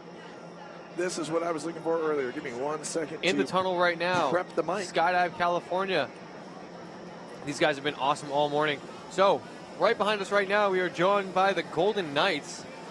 So you can't hear what's in the headset, but ignore that. So we talked earlier about the over-under move, and I was asking you, where did you guys get the idea for it? Okay, so we have had Jason Russell as our primary coach for about the last year and a half, and he's the one who gave us the idea. So we've been training it every time. Sometimes it's a little bit rough if the setup's not right, but we do it every time anyways. Can you feel the burble? Who's the flyer who's going over? Depends on which move we're doing. Okay, on the Angry Pelican. Yeah, so on the 19, which is the Angry Pelican, we don't use the names very often. We love the names but here. In an A slot, so the way we do it the most, I would be going over, but there are B slot situations, C and D slot situations, and that can change on all those variants. So that's a slot switching move. Well, because of the 20, sometimes it can be mirrored or slot switched or both. So we sound so technical right now. It sounds like a math lesson. Yeah, but primarily it'll be me going over and Reese going under. So we have a lot of trust and chemistry developed. Absolutely. Because it's a blind move. Well, the interesting thing that we thought is you're competing against your coach, and he's still offering you advice on potentially how to beat him.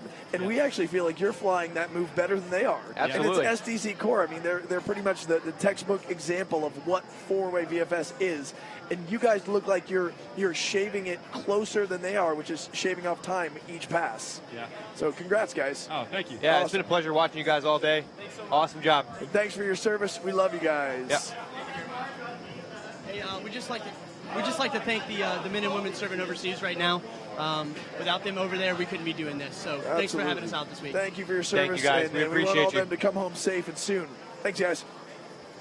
All right, that was the Golden Knights giving us a quick little sneak peek into their world.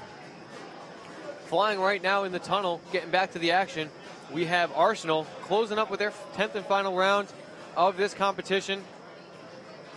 Friday, enjoying the last couple of seconds there in the wind before he gets into dynamic.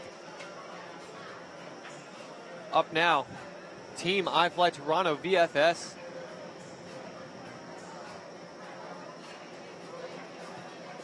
Five teams to go. We'll close out four-way VFS.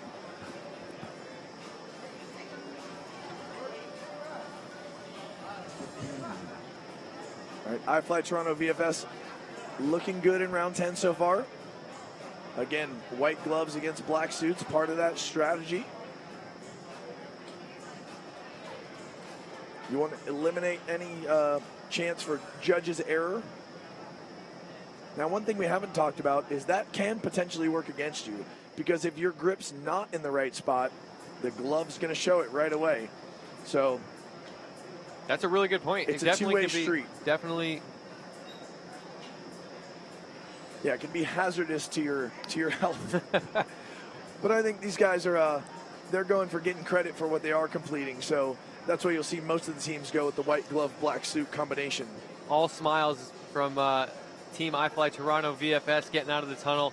Awesome job here this weekend, you guys. Super stoked to see you fly, and we are looking forward to seeing you fly in Montreal in October. All right, here's Team iFLY, Team Tropical Rats out of Houston.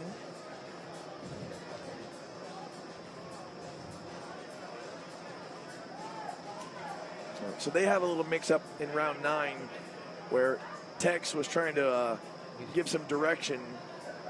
Looks like they got everything ironed out, and the dirt dive for round 10 must have gone well because they're doing what they want right now. No confusion at all. No. If they could have flown like this the whole competition, they'd probably be in a different place right now. Yeah, easily. We don't expect them to be contending for second based on the errors so far, but had they performed like this throughout the whole competition, I don't think we'd be saying that. They definitely could be in medal contention had they done that.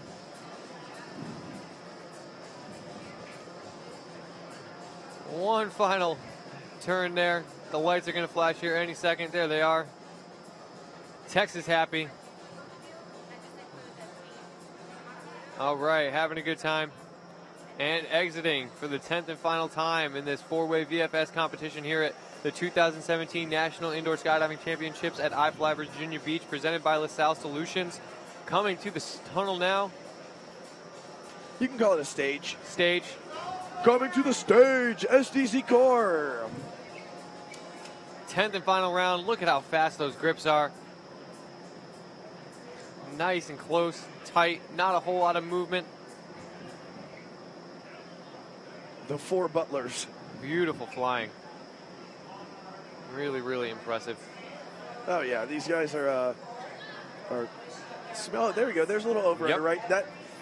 It's very similar, right? So you see this Rook passing over Jason, I want to say. Jason Russell, yep. And not being affected by the burble in any way. They're definitely shaving some time off by choosing the over-under method rather than having to make some separation, go side by side, and then get back together. Yeah, absolutely. So that's that veteran know-how. Yep, you can see Rook right there ducking underneath Jason. Awesome job. And that's why they're reigning world champions. No question. Okay. 2 more teams to go. Entering the tunnel right now. Powdered V, iFLY Denver. Getting into the tunnel for the last time. Second to last team in round number 10 of this 4-way VFS competition. I see Ray Kubiak suiting up. Is he on a 4-way dynamic team? He is. Very, very good. Ray is flying the number 3 slot on RCDC. That's our resident 4-way dynamic team. All right. Flying now, though, in the tunnel. Powdered V. Looking good. Really staying consistent. Not trying to have any busts here. Just trying to get out as many points as they can while flying smooth and bust free. Oh, and just as I say it, hopefully that was outside of the working time. All the smiles, though. The lights are flashing. Right. They're in there having a good time, gaining experience, gaining high-level competition experience, yes, to be exact. And they're going to go home and practice some more and come back even stronger for the next competition. All right, final team of 4-way BFS for the 2017 National Championships Indoor Skydiving, Arizona X-Force.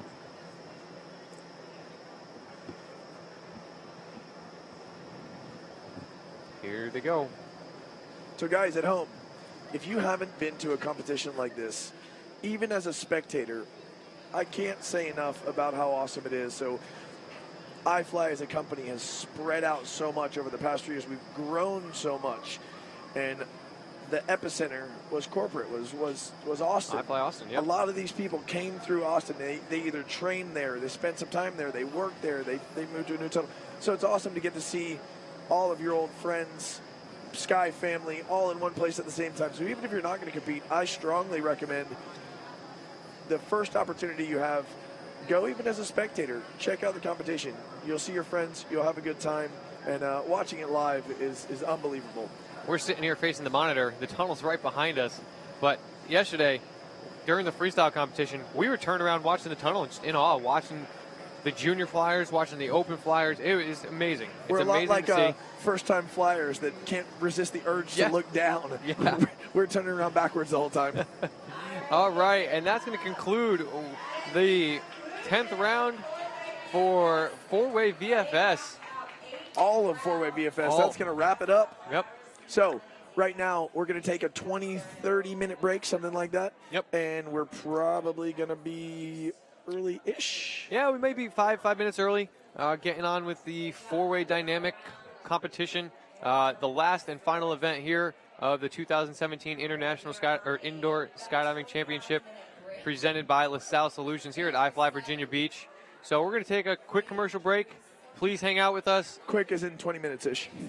Quick enough, quickish. Right. Stay tuned. We'll be back.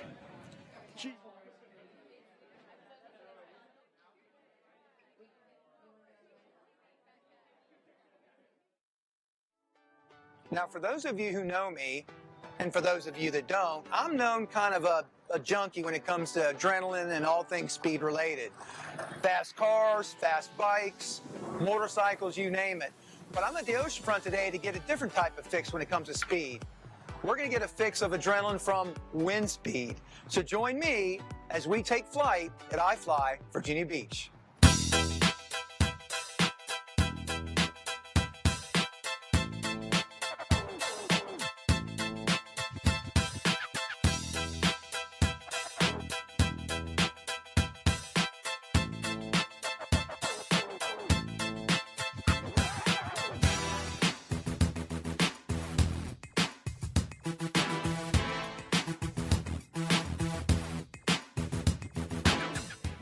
Pizzini. I'm the Chief Executive Officer of iFLY Virginia Beach Indoor Skydiving. So iFLY is a NASA engineer-designed state-of-the-art indoor skydiving facility. Our skydiving simulator perfectly simulates what it's like to jump out of an airplane and be in what's called free fall. I'm a retired U.S. Navy special operations person. I was an explosive ordnance disposal technician for my military career. And within that career field, we have what are called mobility skills. So diving underwater, exiting helicopters in different ways, and parachuting out of aircraft is a mobility skill. And so that's how I got introduced to the world of parachuting, military skydiving. Using these indoor simulators to train is something that we did in various parts of the country. And we'd always come back to Virginia Beach and say, why isn't there one here? One of my last assignments when I was on active duty was to train EOD forces in advanced techniques in both diving and in what's called military freefall. So I had to arrange facilities, skydiving simulator facilities around the country to make this training happen. And when we would go to these facilities and train, we would see the families having the experience. We would see the 18-year-olds on a date. We would see mom on Mother's Day and dad on Father's Day and the 12-year-olds in the party room having a big birthday party. So we saw the full business model play out and really thought Virginia Beach would be a great place for something like this. So our instructors are amongst the best in the world. My chief flight instructor, Ray, is one of the top 3 rated tunnel flyers in the world. What I recognized in him in 2009 when we first met is not is he only a master of his skill set in flying, he is an excellent teacher. He knows how to impart on people the skill set that they want to learn. And he's really a master of that process. And it's incredible to watch him do what he does. Bob was in one of my courses that I was running in Arizona. And he says to me, hey, if we did one of these in Virginia Beach, would you be interested in coming in and, you know, leading it for me? And man, I've heard this 5, 10 people. Yeah, I don't know exactly how many people, but I thought, don't blow smoke. You know, call me when you got a shovel in the ground. And he did. I couldn't believe it, you know.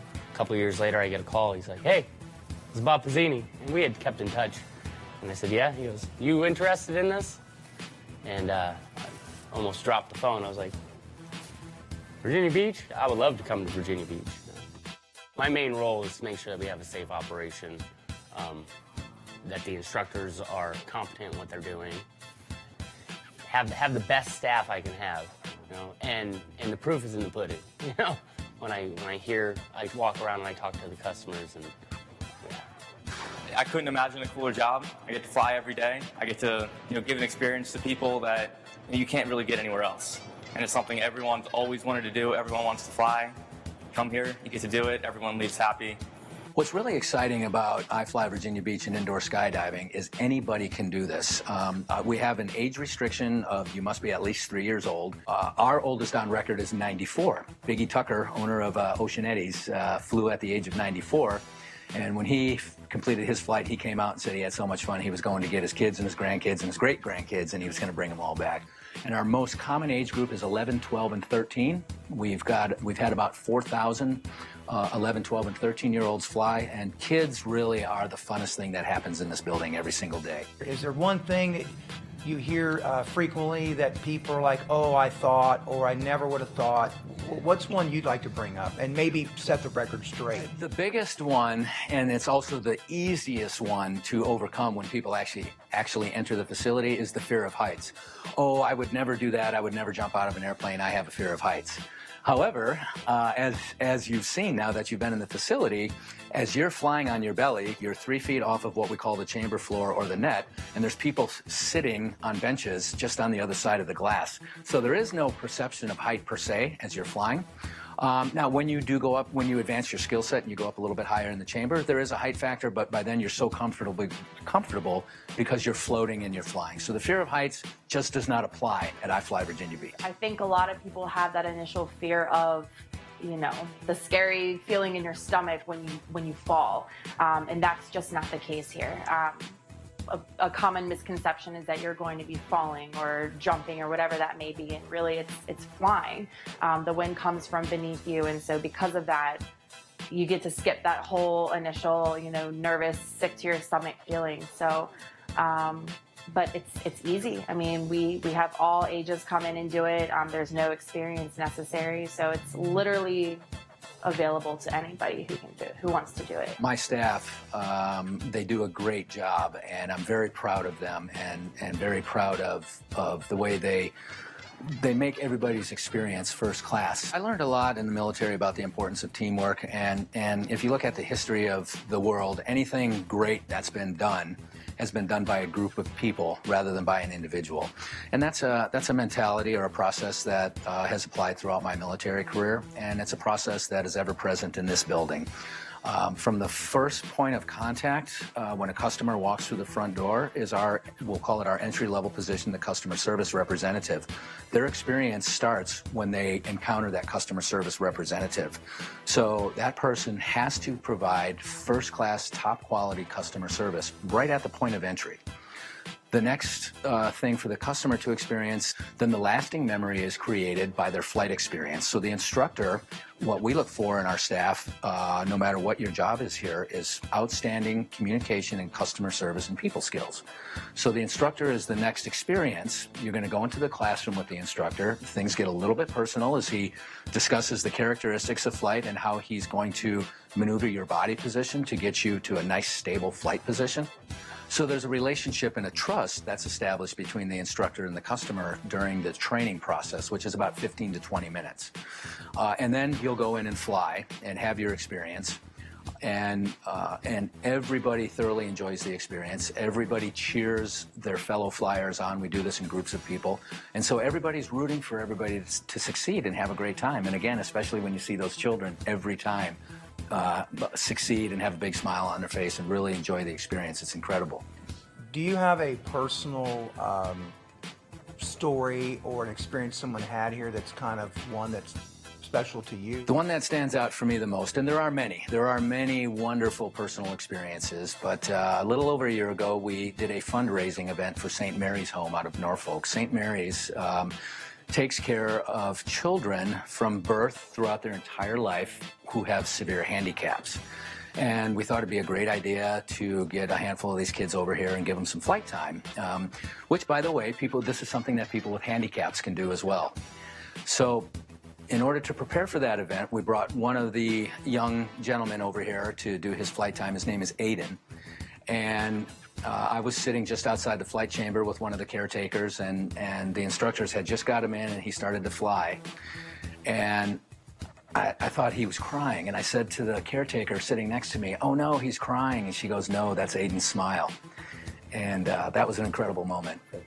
In that event that we held the next week, we flew 8 children, I believe. It was incredible. It was an amazing experience. I mean, seeing the parents, how emotional they were, and seeing the kids, the joy. I mean, it's something that I think about all the time, and I hope it stays with all the kids for the rest of their lives.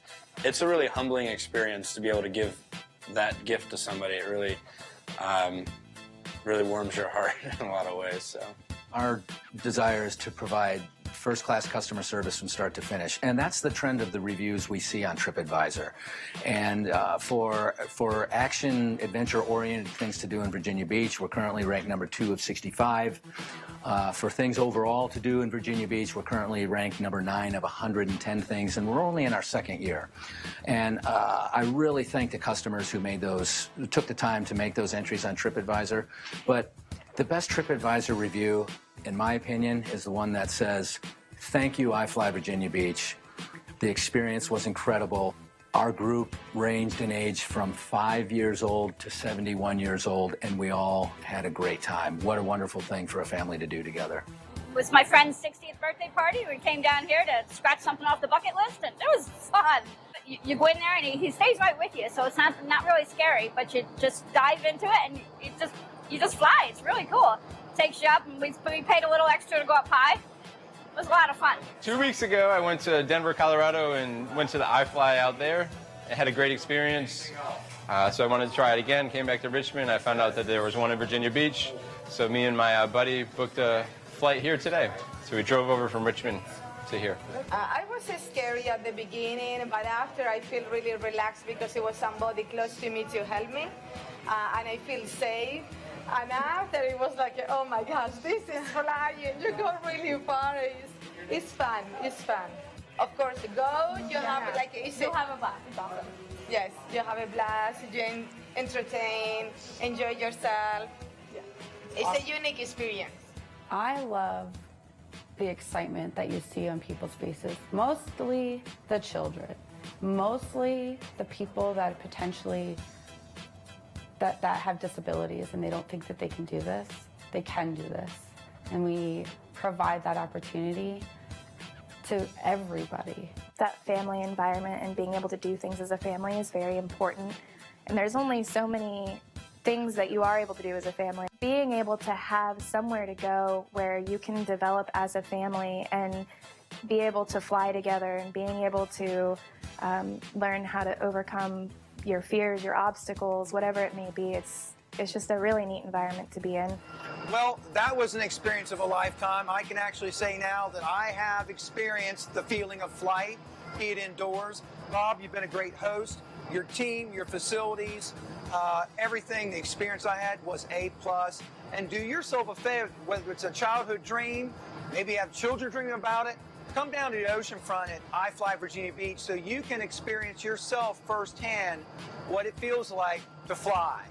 So until next time, I'm Kevin, this is Bob, and where are we kicking it?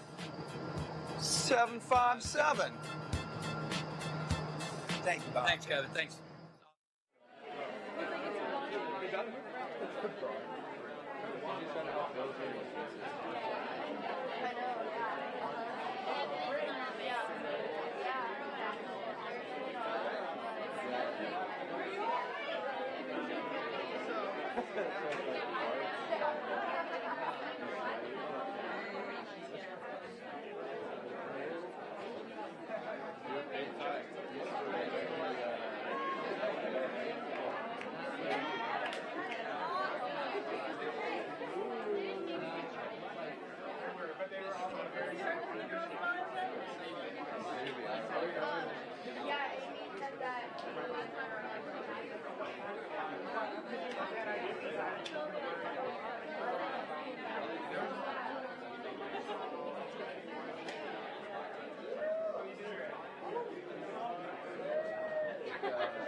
close your eyes and feel speed.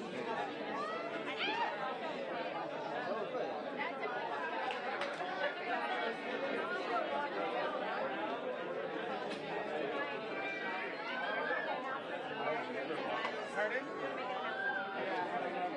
You said we had a room we could walk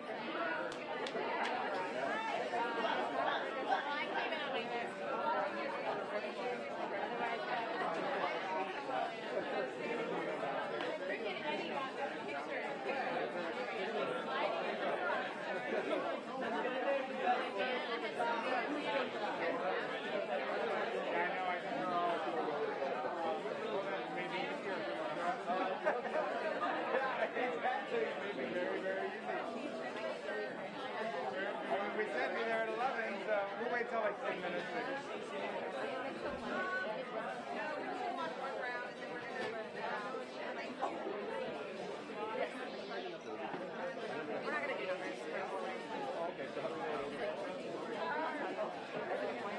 Well, it's also.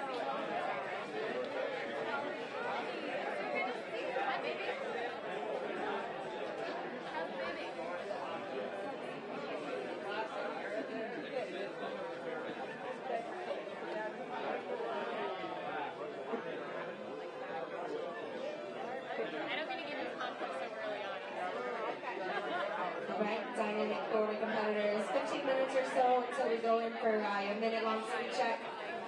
We're not doing helmet numbers, but I will be there to help you with your order.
team picture. All right, teams, let me go over your team order with you. Zip up your spandex. Get your earplugs. Crossfade your team 801, your first. That's Michael, Dusty, Reese, and J-Russ. After that is Team Ziggy. Third team is Value. The fourth team is United Airlines. 15 RCTC. 6 is Collective Pitch. 7th is RB2. And 8th is iFLY Honolulu.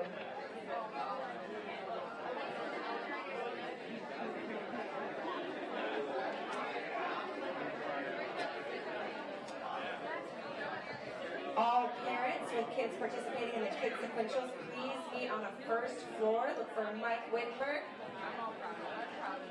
Mike Wittenberg will be on the first floor. All parents participating in the kids sequentials, please make your way to the first floor for the brief. Otherwise, time for heading for you.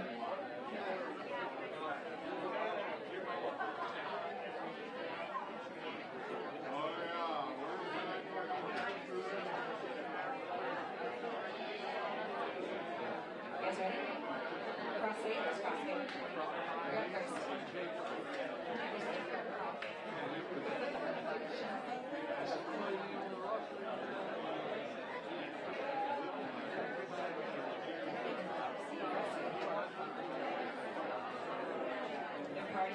Hey, crossfade. This is your now call. Thank you, Tom.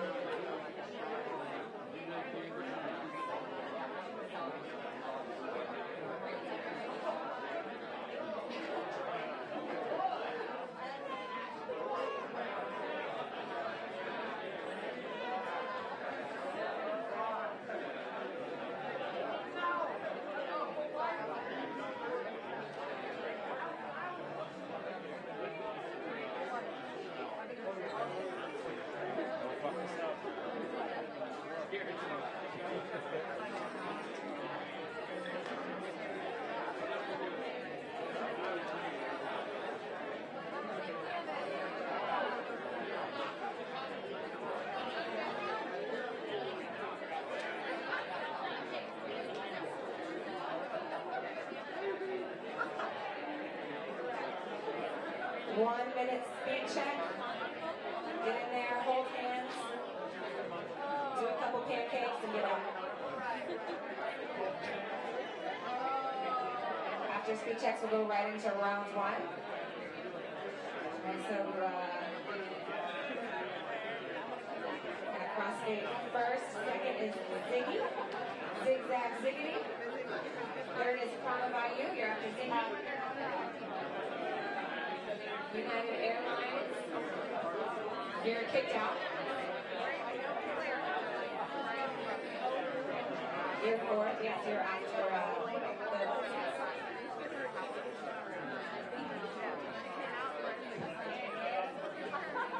obviously, you know, the responsibilities are on the team.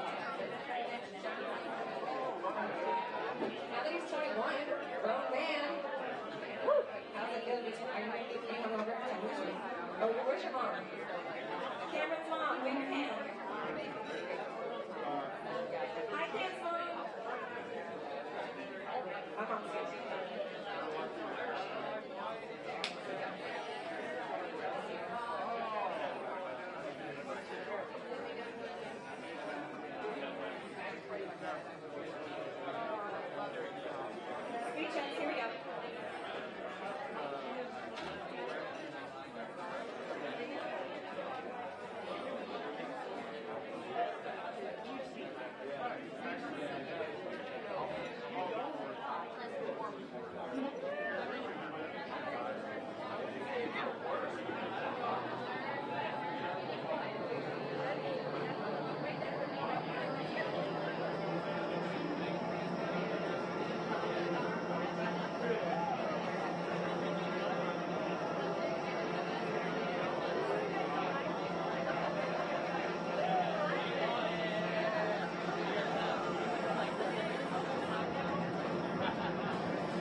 comes from Arizona.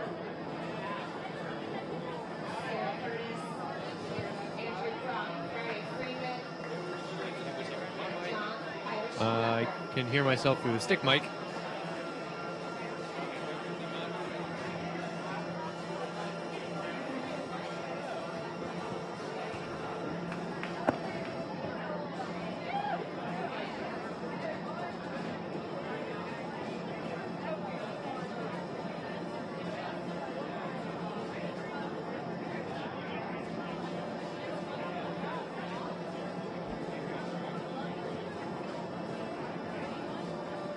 Team Quantum Value. Split up in seven, two-way open, and they are coming together for a dynamic four-way.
Strike Force Energy is here. People are getting a little tired from the early morning.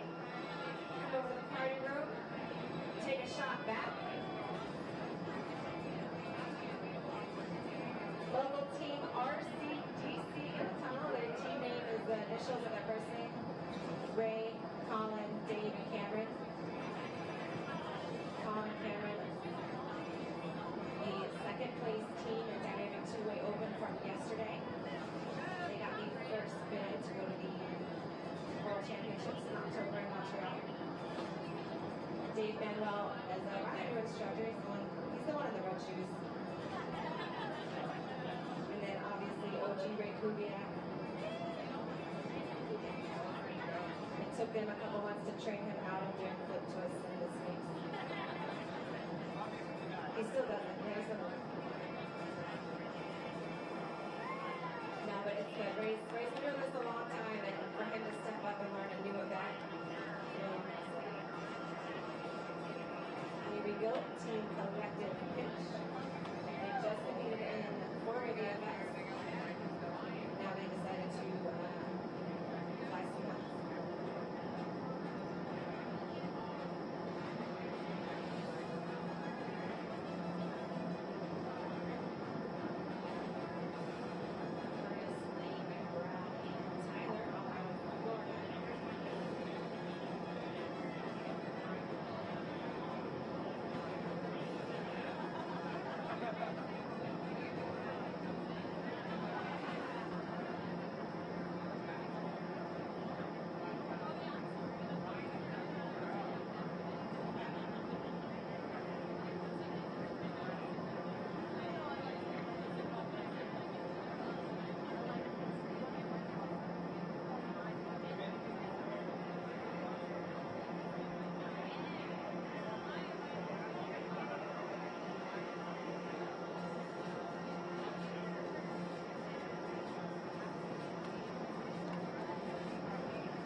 All right, and welcome back to the 2017 Indoor National Skydiving Championship here at iFLY Virginia Beach, presented by LaSalle Solutions. We are just about to get underway with the final competition of this great weekend we've had here so far. Four-way dynamic. As you can see behind us, the teams are just getting out. That's RB2, the Red Bull Air Force team, along with Ben and Devin Roan. Speed check just underway. One more team to go, our judges team, and then we're going to get in right to round one.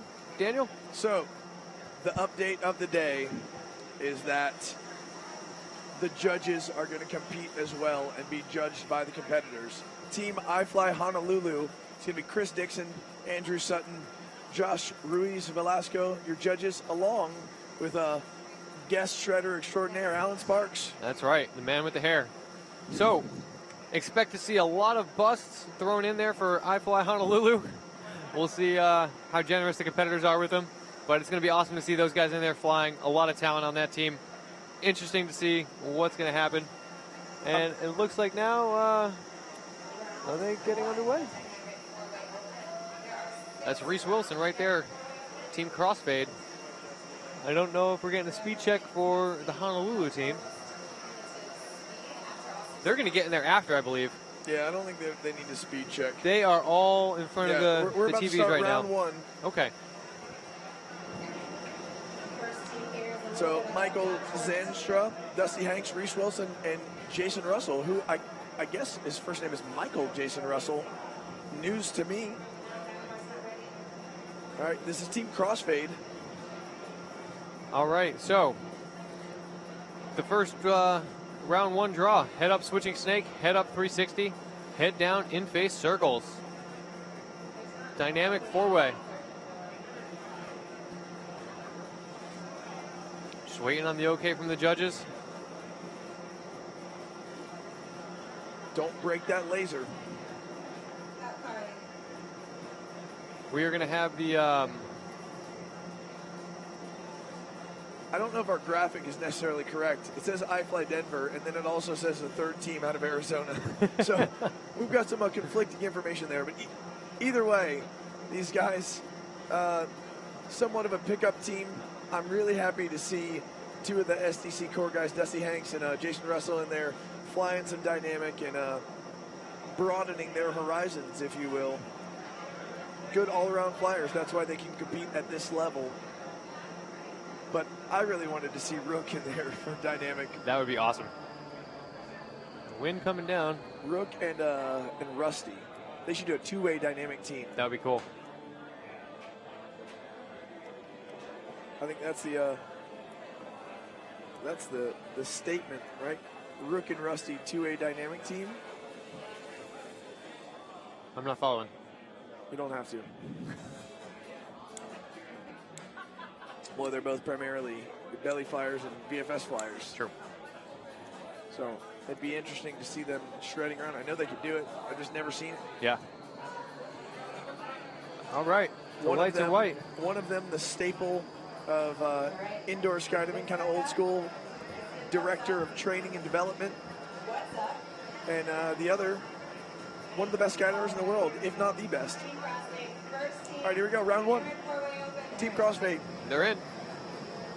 Being led by Michael Zanstra, the blue helmet, followed by Reese. Looks like Jason Russell flying the 4 spot. Yep. And right behind Reese. Right behind Dusty. Oh, I see what you're saying. 1 and 3, yeah. Through the layouts. So these are the head down circles. Now they're going to do a layout through their belly, back to a head up snake, the new direction for page 2. And what's interesting about the head up snake for the second page is they have to do that layout through their belly, and then you got to let flyer in the second slot, flyer number 2, get in front of flyer 3 to get back in the right position to start the new page. So same thing applies for the head down stuff. I think it's a little bit easier head down. You can kind of bottom loop your way and get some power going in. But head up, the 3 guy really needs to wait a second and let 2 get in the right slot before they start that second page. You're going to see it right here. So watch right after the circles, okay? So right here, we're going to let 2 get back in. You see Reese in the pink helmet slide past Dusty and get back into that 2 slot. Very nicely done. Awesome. 5 busts, not too bad. Let's get them started. You know, these guys are not your traditional 4-way dynamic team. So it's good to see them in there. Yeah. Get that first round out of the way. Hopefully we'll see less busts and a faster time for the following rounds.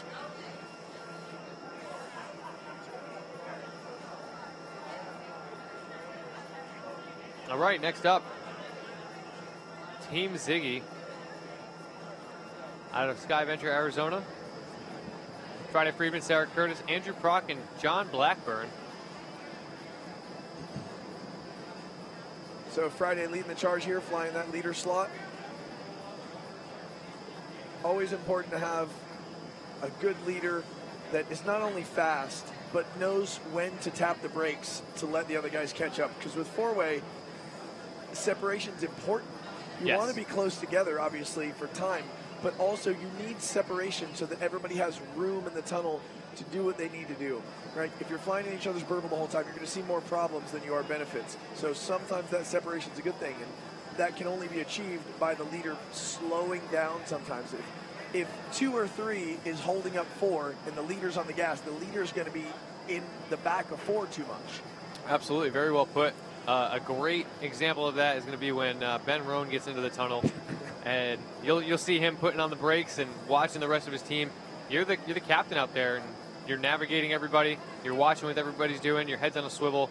You have to be omniscient while you're in the tunnel. So, you want to know the instant indication that Ben Roan is tapping the brakes? His legs are bent. His legs are bent. If his legs are not completely straight, he is intentionally going slow. Hey, awesome time there for Team Ziggy. 1 bust, a time of 1:26.97. Awesome time, guys. So you're going to typically see slower times here in 4-way dynamic than we did in the 2-way dynamic portion of the competition yesterday. A lot more guys, 2 more people in the tunnel. As Daniel was alluding to earlier, you need to create separation for your partners. Creates a little bit slower times, but definitely really, really fun to watch. Hence why this competition portion of the competition is last. All right, up next, Team Pranavayu, is that correct? Is that how you pronounce that? Pranavayu. Pranavayu. From Portland, Jeff Dimmick, Timmy Hunkler, Dave Ratzlaff, and Cole Fair. So 2 separate 2-way dynamic teams coming together. Ooh. I think good. Timmy was super close to that ring bust right there. That's right, but looks like the judges didn't bust him, so cutting it close, but not getting the bust.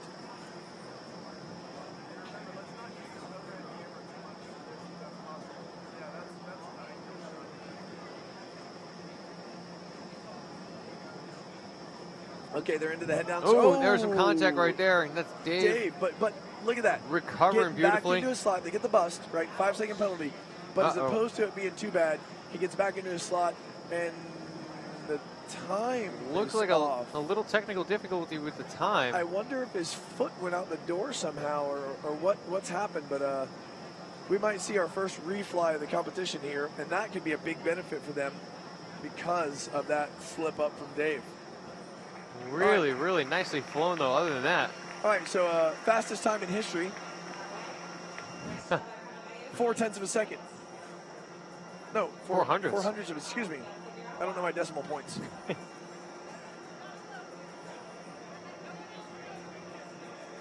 So not sure what happened there. The timer was running. You can see a little contact. So there it is. What happened right there is Cole on the circles. You see this a lot. We talked about staggering the circles. They didn't stagger the circles. Cole's legs got underneath Dave's legs. Take the air away. He burbled him. So Cole gets, Dave gets stuck on the 45 essentially because he has no power in his legs at that point and puts him into the wall. And it's exactly what you were alluding to earlier, that separation. And being mindful of that while you're in the tunnel is very, very difficult. As you can see, all top-level flyers in there right now, flying dynamic, trying to fly as hard as they can, but those little bits of contact And not a lot of margin for error create some pretty intense wipeouts like that. Yeah, exactly. That separation and staggering the flight. As one flyer passes, they need to go a little bit before so the other flyer's legs have clean air to pass through. If you're going at the same time, if you end up underneath each other like this flyer's stealing his air, so you're going to see things like that happen. Yeah. So hopefully they'll learn from it and come back stronger in round 2. Absolutely. But we might have a refly. We don't even know what's going to happen yet. It looks like they're getting in there for a refly. Yeah. So a chance to redeem themselves. Not exactly sure what it was. Little time clock error. This might be a blessing in disguise. Yeah. Timmy's looking focused. Yeah, super focused. He's in there goofing off. Having a good time as always.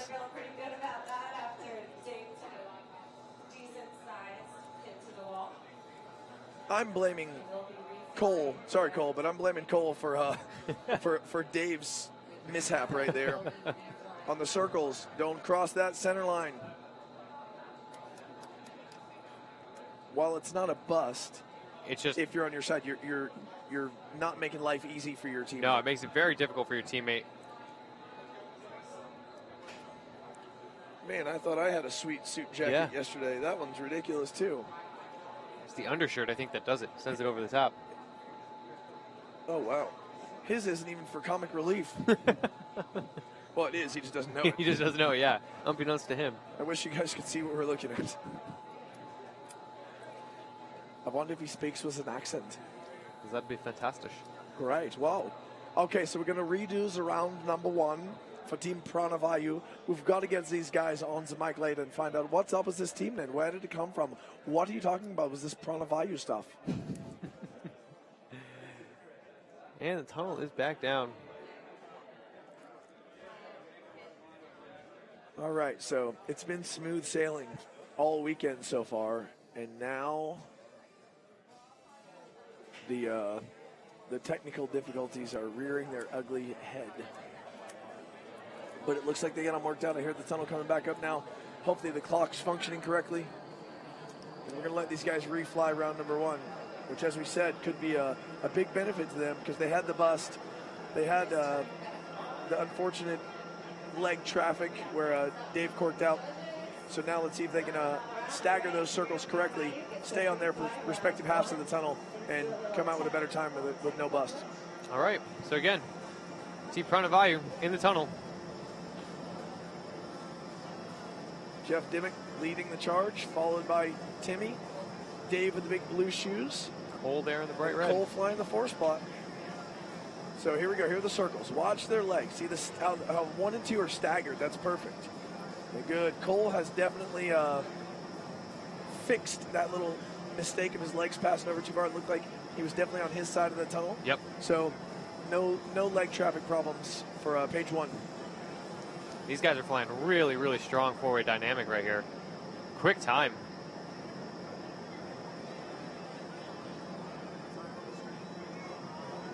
There's a little bit of a... There we go. So 1 bust so far. Not exactly sure what it was. Looked to be a line bust. So they're definitely playing it safe with the ring. On those head-up 360s, they're going considerably higher than necessary for the ring. Right there, you see. Right. That was the lead back into the snake. That was about the same level that they're going for the head-up 360. So they're avoiding the bust. They only had 1 penalty, and with the time of 1:12, including that 5-second penalty. That's a great time. Yeah, it's pretty fast. So Pranavayu, the technical mishap might have helped them. Yep. Maybe take those jitters out. Absolutely. All right, coming up next is going to be United Airlines out of iFLY Houston. John Wiggins, Tex Leos, Marlon Mahoney, and Dusty Shaw. So this is 3 Houston boys and Dusty out of Austin. There's that coming one bust. together for a 4-way team. Let's see who's going to lead the charge.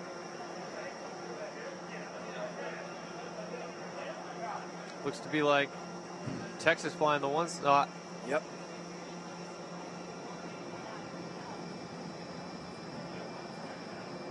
So head up switching snake. Now they're going to go under the ring. for the head up 360. Yep. Over. So while they're doing these vertical moves, no part of the flyer can go through that ring. Otherwise, they'll get a 5-second bus penalty. All right. We talked about tapping the brakes earlier, right there. Tex needs to slow it down a little bit for 4 to speed up, or a combination of him slowing down and 4 speeding up. Because if he stays at this pace and the 4th spot doesn't pick up the pace a little bit, they're going to end up with some traffic that they don't want. Yep, he'll crowd him out of the tunnel and not leave him enough room to clear that line. This is where vertical separation in the tunnel helps. Not common to see that in two-way dynamic portion of the competition, but here in four-way with the 2 extra bodies in the tunnel, vertical separation can really, really help you allow your teammates to clear the line and give them the free room that they need to keep from making those busts.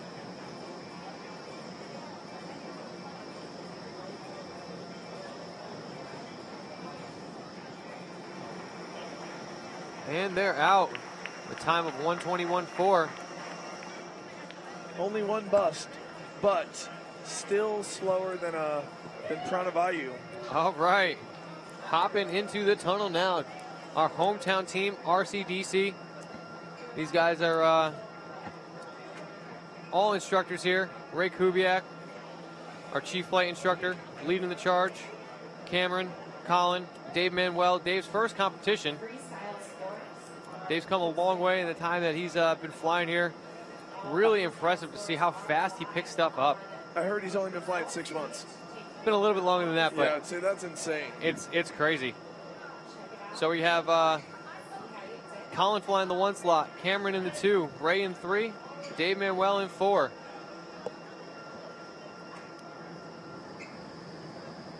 Let's see what these guys got. So Colin and Cam in the Old Glory suits. Ray and Dave flying in our staff suits here at iFLY Virginia Beach. Good clean round, good awareness by Ray there to clear the ring. Pick his feet up during that head up 360. You're exactly right. Old man's got tricks. Many.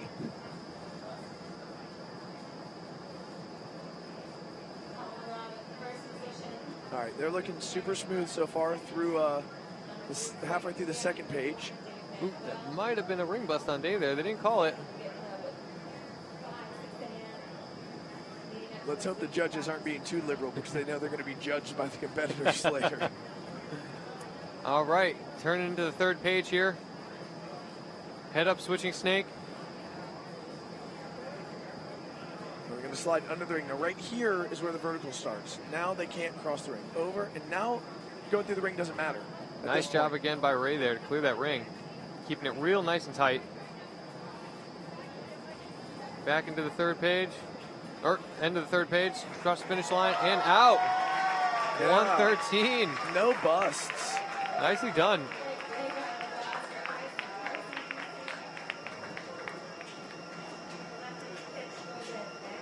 The crowd's behind them. You can tell that for sure. So, awesome first round for the hometown boys. All right, our final team is the, oh no, you know what? 2 more teams. Yeah, excuse me, I'm looking at RB2. Collective pitch, my boys from Tampa, right here. These guys are rippers, as you saw during a 4-way VFS. And they're fast. Looks like they got a little hiccup there, no busts. See if they can't get everything ironed out and step on the gas a little bit. Seems to me that they're doing a really, really good job of leaving enough room for their partners to clear and have nice, clean air for them to fly in. Yeah, these guys have been flying together for a long time. Tyler Romer flying the lead spot, followed by Curtis. Lane in the 3 spot, Brad Hunt bringing up the rear.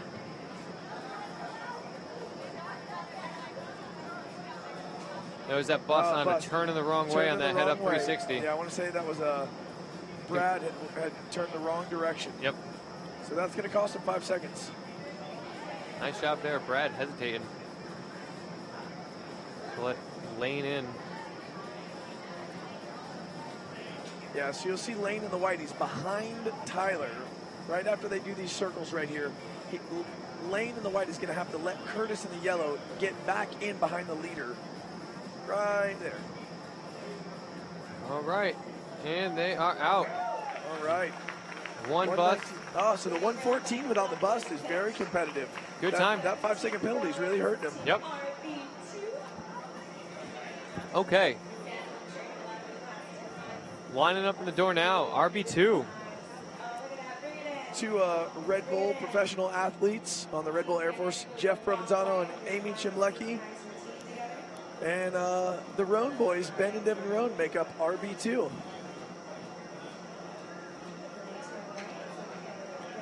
A lot of history, a lot of talent in the tunnel. Amy and Jeff Rowe have been flying together for 20 years.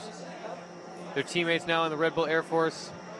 All right, so keep your eyes on Ben's legs. Ben in the white. If his legs are bent, he's intentionally slowing down.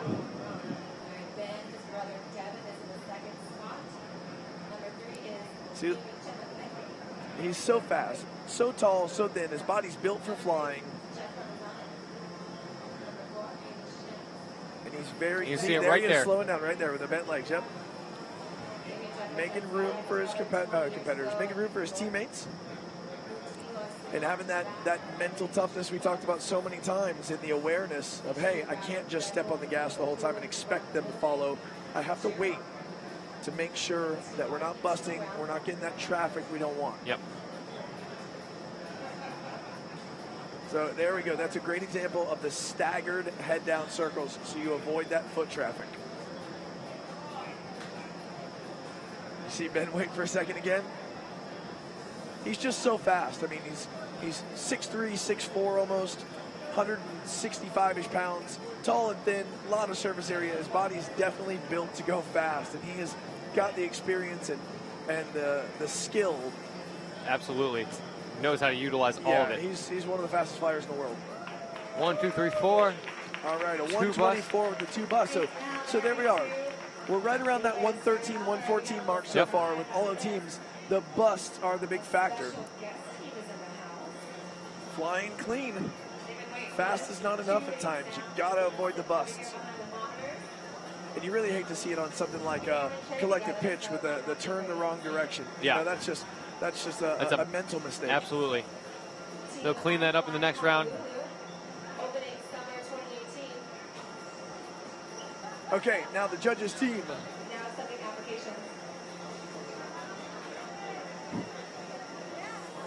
So yeah, we're probably going to run into this. A little delay each time because the judges have to be replaced. You know, they have to score the round that just ended. So they just scored RB2, and now they have to ensure that the scores are right before they can get in the antechamber and get ready for their round. So Josh is going to fly the lead slot. I got a chance to talk to these guys a minute ago. Josh is going to fly the lead. There's no surprise there. I think Andrew's going to fly 2. Chris is flying 3, and Alan is going to be the 4. I'm not sure. I think they're actually deciding right now. Josh defending two-way. I can see Alan's. I can see Alan's. Chris is going to fly 3. I think. That's what I think I just saw Alan say. So you got Josh in the white, Chris in the black and white, Alan in the gray with the blue helmet. Alan kind of hidden on camera there. Yeah, well, he's short. You can't see him ever. All right, here we go. All right, yeah, so Chris is 2, Alan's 3, and green helmet Andrew 4. Here we go.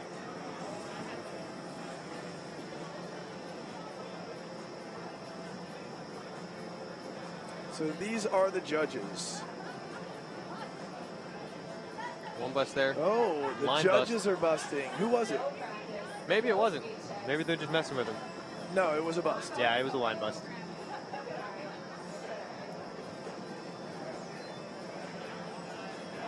Oh, no. The judges. Look at that. Oh, they're just racking up the bust. Oh, no. How embarrassing.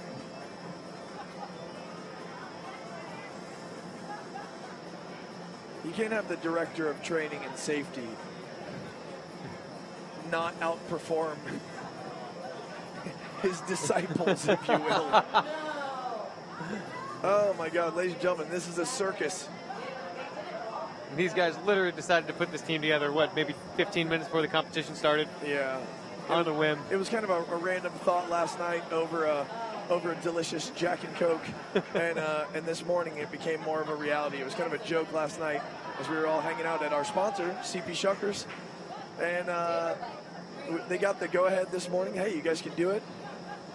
They're in there having fun. They're just goofing off. They've got 8 busts. Laura Wagner's on the mic to the crowd here saying, "Get them out of there."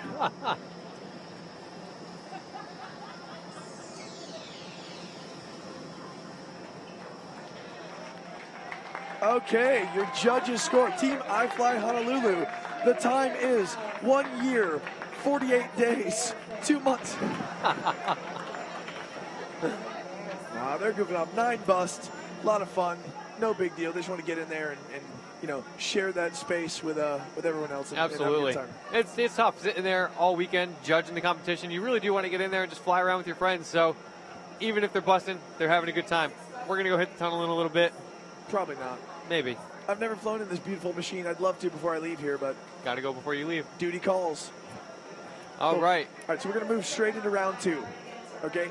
The draw for round 2 is going to be a head-down in-face snake. Classic, the dreaded classic. The classic, this is where you will see the bust. If they're going to happen in this round 2, this draw, the classic, that is the vertical maneuver where the ring counts. Yes. So when the classic starts, they'll be upside down. They need to drive straight across the tunnel like a layout. They perform a 180, come head down towards the net backwards. Backwards. Under the ring. No part of your body can go through the ring, obviously. Yep. Back. I wish I'll use my phone. So they're going to go across the tunnel. Turn 180. Down under the ring. The camera's not on me. Back up. Over. Back to their original orientation, facing the right direction, and then into the mixer. Let's see how. You'll see here it right here. There's that 180. Oh, and the pink helmet already didn't do it. Reese Wilson doing a half barrel roll instead of the classic. Picking it up. He knows he had a little bit of a bobble there. Yeah. Into the head-up shuffler. Reese Wilson having a brain fart. Freestyle extraordinaire Reese Wilson. And now into page 2. Head down in-face snake.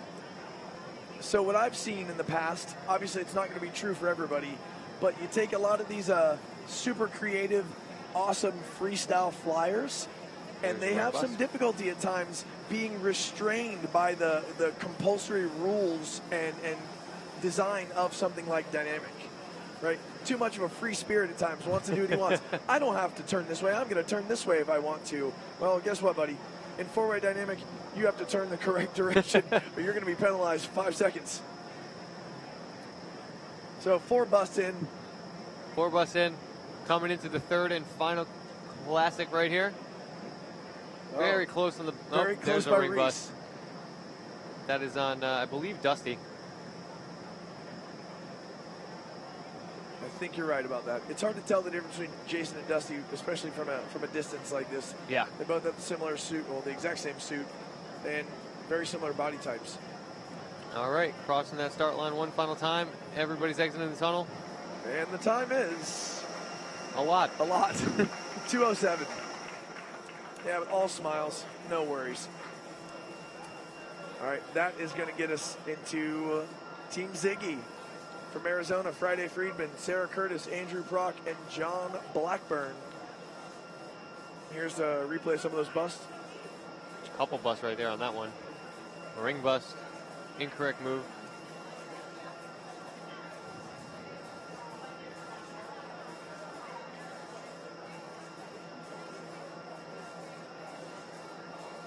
All right, Ziggy lined up in the door.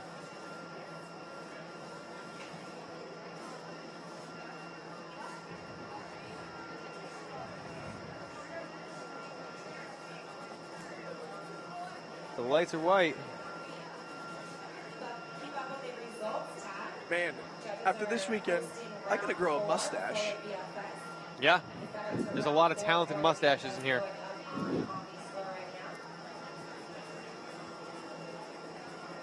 Okay, here we go. Team Ziggy.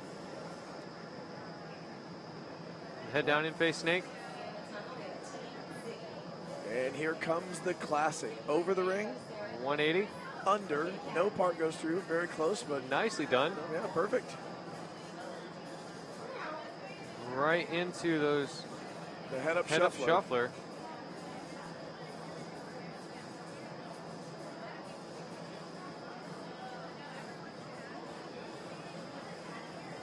Here we go on to page 2.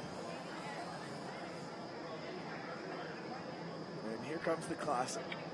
The 180 under the ring. That's pretty good. Oh, yep. Hand bust. Bust there. Two of the 4 busted on the ring on that classic at page 2. Second, who's flying the second slot? I can't tell you right now, but I saw his hand go through the ring. Or it could have been her, could have been Sarah. I'm not sure.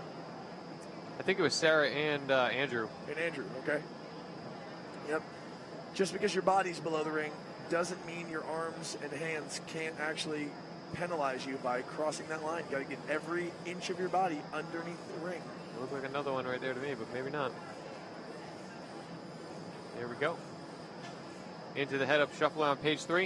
Yep. All the competitors have come around one final time. Right here, and you're going to see their exit. 1, 2, 3, 4. Out. Break the line. There we go. So 148, including 3 busts.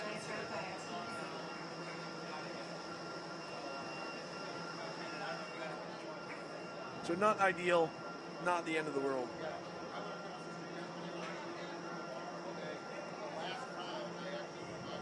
So here's the replay. Oh, well, we can't see the bust, but that's okay. There you see Friday looking out for his teammates, making sure everybody's got sufficient space. All right, in the door. Team Pranavayu out of iFLY Portland. Jeff Dimmick, Timmy Hunkler, Dave Retzlaff, and Cole Fair. These guys had the fastest time from the first round. After that, a little bit of a bobble that they had. A little bit of a bobble, and then the error with the clock, which allowed them to refly round 1 and come out with the fastest time. But they've already got 1 bust in the first page here, round 2.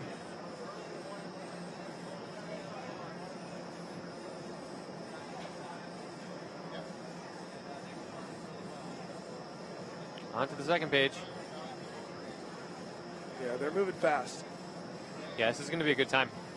As long as they can avoid those busts. Under and over the ring. There we go. Nope. No, that's not a bust. That was.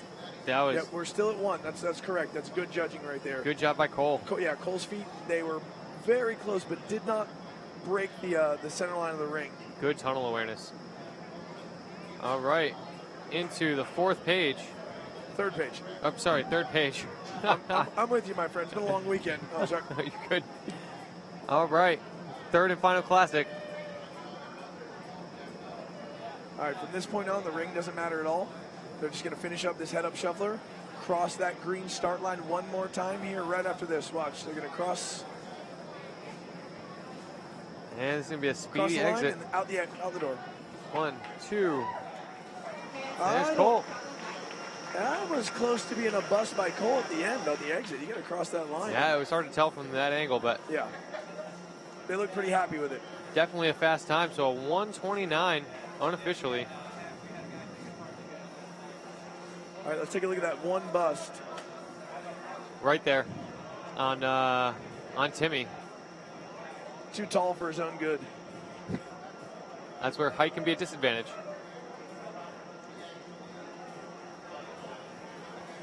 But they didn't let it shake them. They kept flying, flew well. Fast time.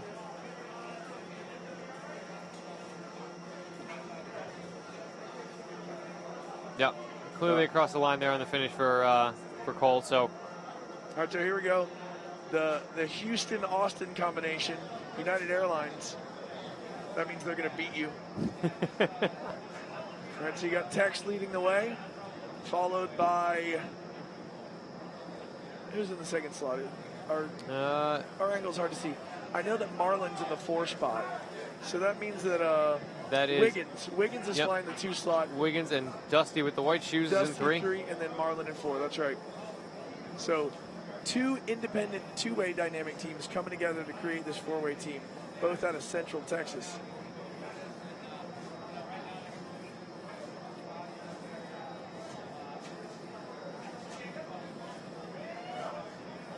All nice job avoiding the ring. Wow, it was really, really nicely done by John Wiggins there.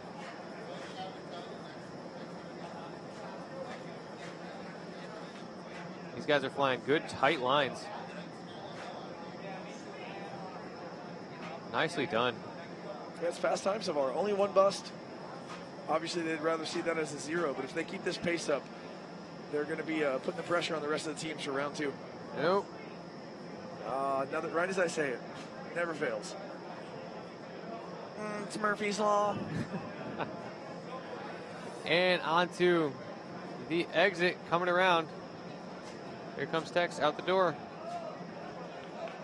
1:38. Not a bad time at all. That'll leave them in second place. Not bad, but you can tell they wanted more out of themselves that round. Absolutely. I'm sure they'll be pushing hard in round 3. Okay, so that is going to bring us next to the hometown team. Hometown team. Imagine the crowd's going to get pretty loud here in a second. RCDC.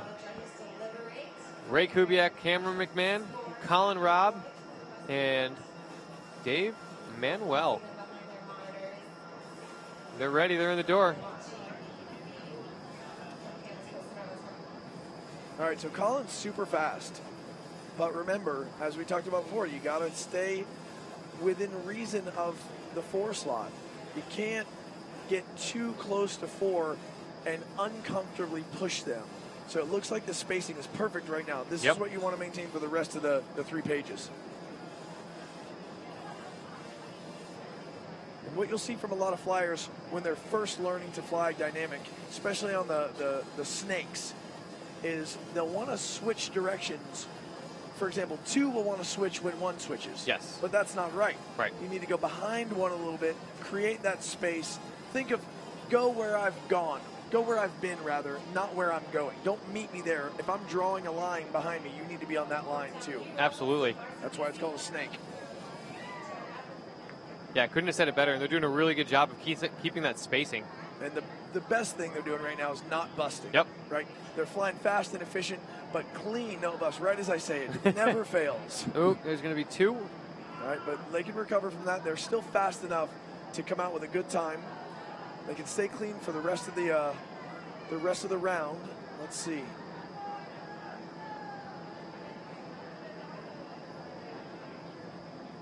All right, they're going to get out with only 2 busts. Nicely done, guys. Nicely done. A 138. Very, very similar to Team United Airlines. The team that flew right before them. 2 busts. Same time, pretty much. 138.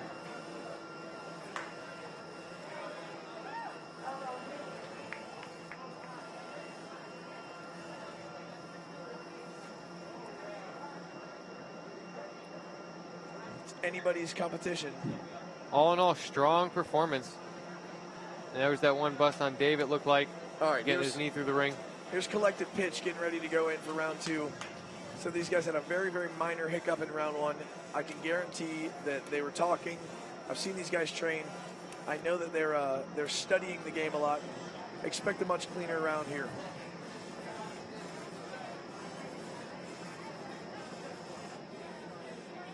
All right, so again, Tyler Romer flying the lead, Curtis in the 2 slot, Lane in 3, and Brad Hunt in 4.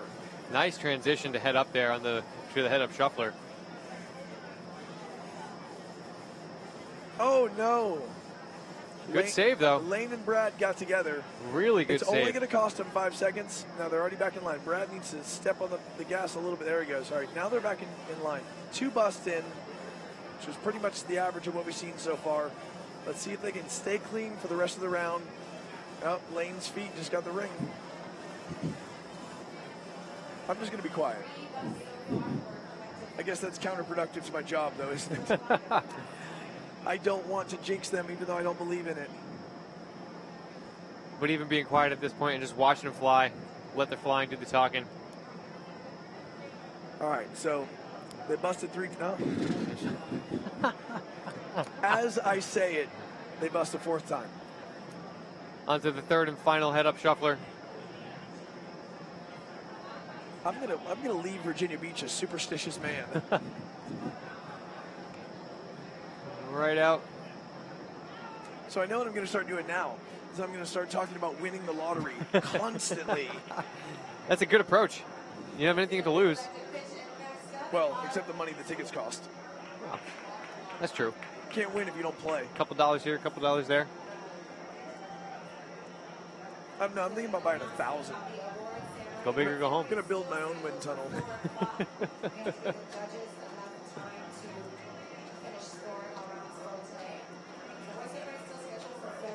Okay. Getting ready in the door now. RB2. Jeff Provenzano.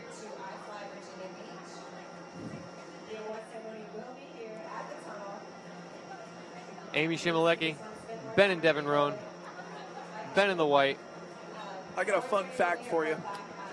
If Jeffro, which is what the Sky family calls him, if Jeffro was not a skydiver, was not in this field with his life, that guy could probably have been a world champion swimmer.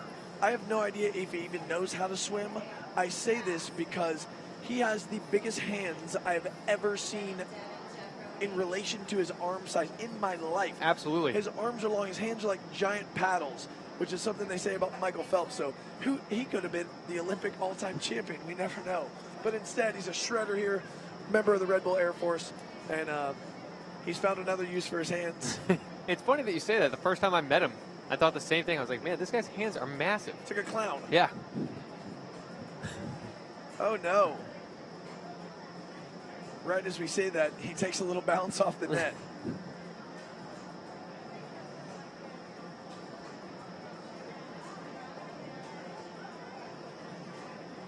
So look at Ben, lightning quick there. He's slowing down. You see that one bent leg. Just applying a little bit of a break there. Letting everybody else fly to their slots. On to the second classic. You can see how Ben starts to get ahead, then he slows down, then he starts to get ahead again, and then he slows down. I'm telling you, with this much talent, I mean, the guy's like one of, if not the best flyer in the world. For sure. And with that much talent and that body type, he has to try not to go fast. Yeah. All right, only one bust. One bust. A really good time of 1:30. Minute 30. It's probably the second fastest round. Definitely the second fastest round according to my timesheet. Well, we've only had 2 rounds. So one of them could be the fastest, and one of them could be the second fastest. Of this round. Thanks, buddy. Oh, I have to give you a little hell every now and then. All right. So it's a quick pause here while the judges are throwing their helmets on, getting ready to get into the tunnel. We are taking a look at... They need to put their thinking caps on is what they need to do. Yeah. If the judges have another performance like they did in round 1, I say we nix that iFLY Honolulu team. Sit them back at the judges' chair. Stick to what you're good at, old man. We can put them on a plane and send them to Honolulu. Is that opening? I'm not sending them on a vacation for messing up a lot. Well, the tunnel's not there yet. You're doing a lot of standing around.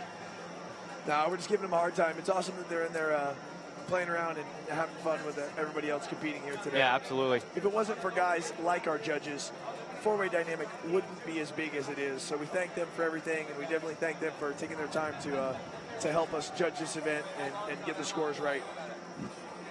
Look, they don't care. They're just in there having fun. All right, so I imagine, are we switching the leader position? Looks like Andrew's going to fly the lead this time. All right, so remember, the draw is head down in face snake, classic, head up shuffler. Yep, Andrew's going to fly the lead. Josh is flying 2, Chris Dixon 3, and Alan Sparks bringing up the rear.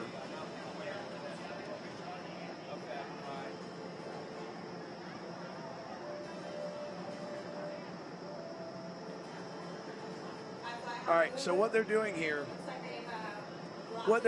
they're doing the draw backwards on purpose. So instead of doing a head down in face snake, they're doing a head up switching. Now they're just, now they're confused. So I heard them joke around about flying one of the draws backwards. Now they're just playing follow the leader.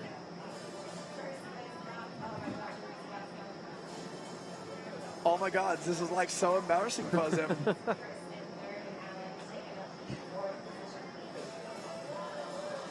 I think they're all going to have to quit the tunnel industry after this. ladies and gentlemen, these are our judges. These are the people that are responsible for ensuring the proper outcome of this competition. It's like when you have an AFFI that has 0 tunnel time, and they get in the tunnel, and you think, oh my God, you're responsible for my safety in the drop zone? It's exactly like that. Great analogy. Out of the tunnel. I don't know why we have a time up there. The time is irrelevant. They didn't do anything remotely close to what the draw was. They're just in there, Having fun. Free will. All good. It's good to watch, though. Yeah. It's good for comic relief. Comic relief. I can't be the only comic relief all weekend. All right, so we hear the tunnel power down there.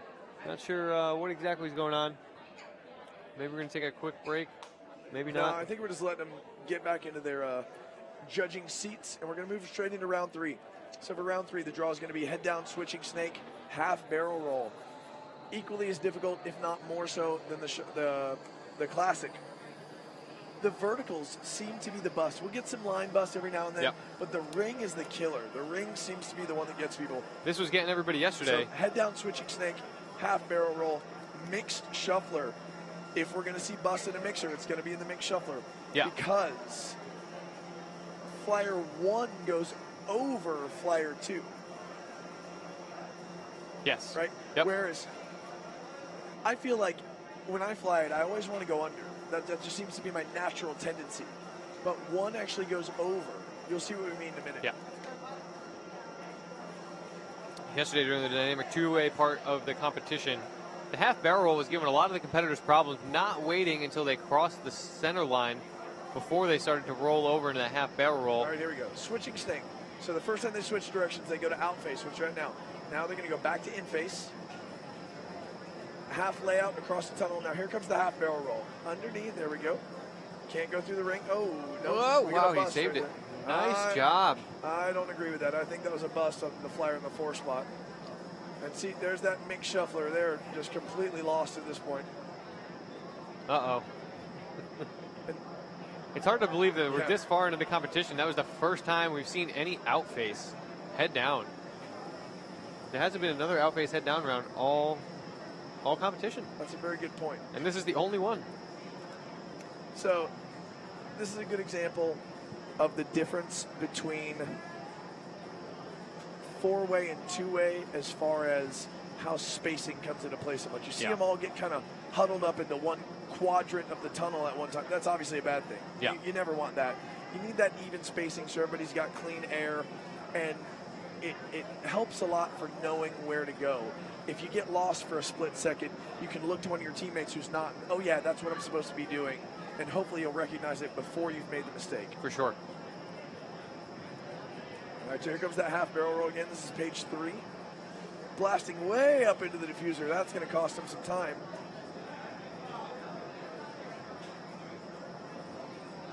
Now that mixed shuffler is killing him. Yeah, the mixed shuffler is going to definitely present a challenge for all of the competitors in this round, as well as the half barrel roll. This is a really tricky draw. So the mixed shuffler, it's kind of hard to explain without some visual references, and unfortunately this isn't a good visual reference. But what happens is, like the regular shuffler, where the competitors are going to split directions, so they're going to go away from each other after they cross the sidelines. They need to cross, but because it's the mixed shuffler, they're going from head down to a head up orientation, and one has to go over the other one. So there's a burble to deal with, there's traffic to deal with, there's the 3 and 4 slots, right? You have to get out of their way essentially. Yeah. And so you can see this is causing them a lot of problems. There is a lot going on. I get the impression that these guys don't do this a lot. Right? They're in here having fun, doing whatever it is they do. If they do train all the time at home, I apologize. But I get the impression that they're just having some fun. So no harm, no foul. Have some smiles. For sure. Train some more, and we'll see you at the next one. Team Ziggy now in the tunnel. All right, let's see how they deal with the mixed shuffler. That was a line bust, not crossing all the way there on the end of that mixed snake, or the switching snake, I'm sorry. All right, oh, there's another bust. Ring bust. I'm not sure who that is close to us, gray and black. Is that Sarah Curtis? I believe that is... Yeah, it's Sarah. Gray and black with the white gloves? Yeah. Yeah, she had a ring bust there. All right. So here's page 2. Switching snake back to in face. Nice job. Cleared the lines that time. Now, here's where the ring applies. Half barrel roll. So They're again, all clearing at that time, so they fixed their mistakes. Now, here we go. Cross the line. Over and under. Good. So they're dealing with the mix shuffler perfectly. That's exactly how you want to see outside crossing the lines. But as far as the traffic goes, they've got the spacing. They've got the timing right. You want to stagger it a little bit so you just have that much more clean air. Not seeing the same issues that our first team had with that mix shuffler.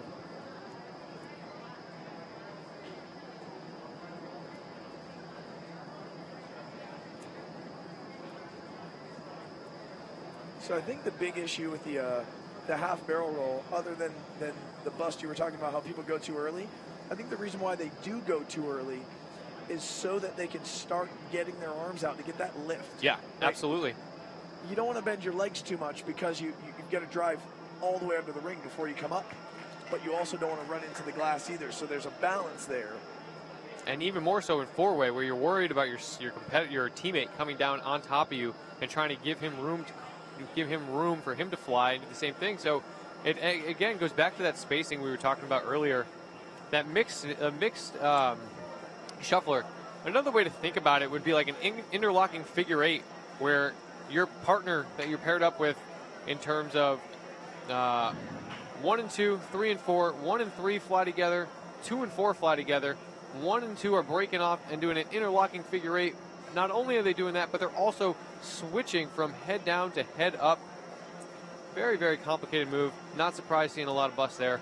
If there's anybody at home watching this that has no idea, I probably just confused them more. Oh, no, I mean, it's a great explanation for people to know, but imagine how difficult it is to understand. Yeah. So you really got to see it in person. So make your way out to your closest iFLY, or here, if you're going to go on vacation, to the beautiful city of Virginia Beach. Come check it out yourself. Okay, in the tunnel now, Team Pranavayu, iFLY Portland. These guys have been looking really fast all day, minimal busts.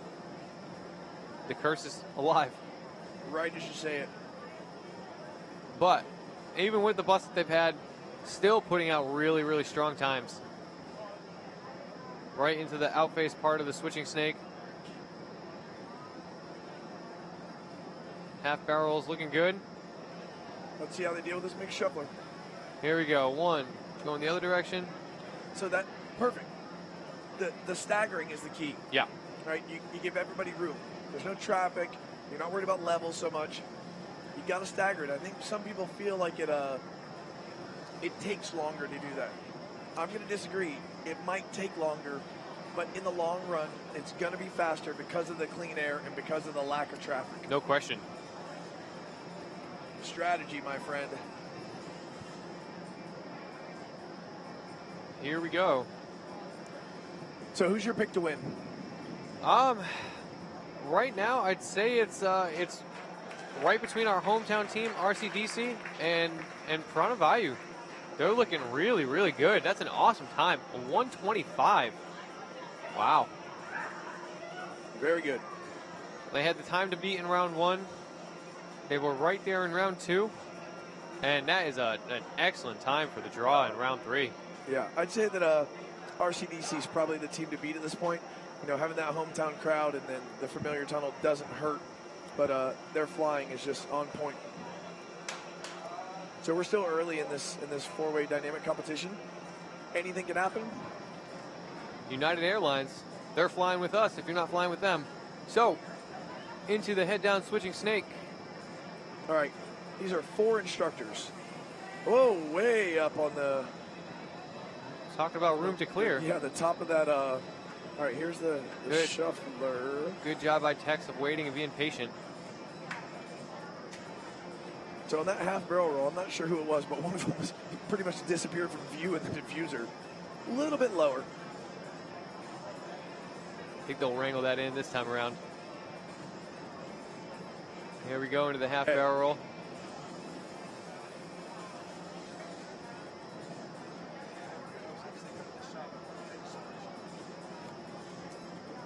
All right, so they got through the mixed shuffler. Getting into the third page here. Right. So switching snake, cross the line. You're going to see Tex go out face here. Cross that green line again. Back and now in face. Now here we go for the half barrel roll. They're not switching early. This is perfect. That's what you want to see. And they didn't go too high this time, too. Yep. Awesome to see them making corrections on the fly. And here you go. See that staggered mixed shuffler. Look at the spacing. This is perfect. This is going to be a good time. The busts are the only thing. Tex coming around the corner now. Here's his exit. So that 131 without the bust, 141 with the bust. So to put that in perspective, Pranavayu had one bust and put a time of 125 down. Yeah, so they were flying a 120. They were moving. And where do you think those 10 seconds are coming from? I guarantee you some of it's coming from those huge Absolutely.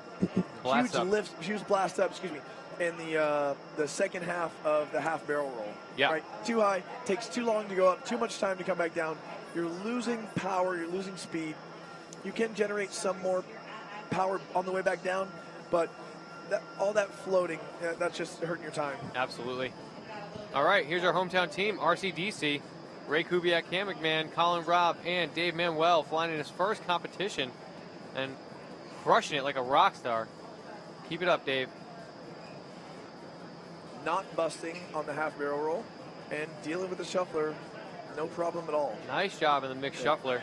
This is the team to beat right here, guys. Turning it into page 2. Outfaced by Colin. Everybody's coming around.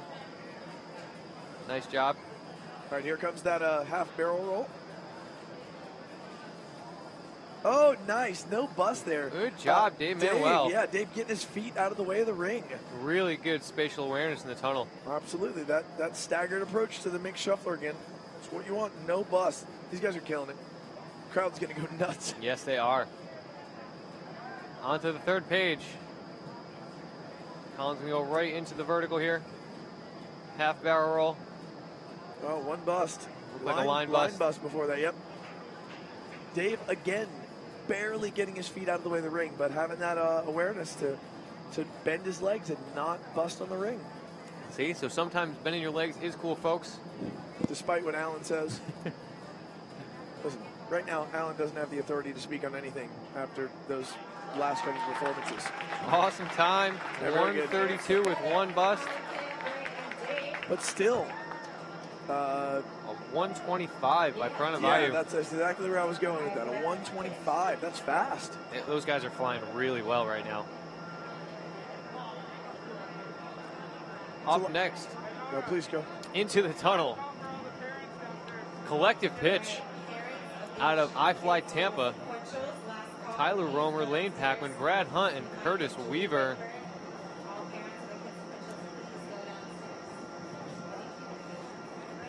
It's a good round.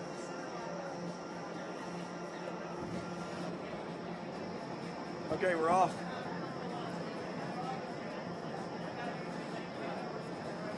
Really quick on that head down switching snake.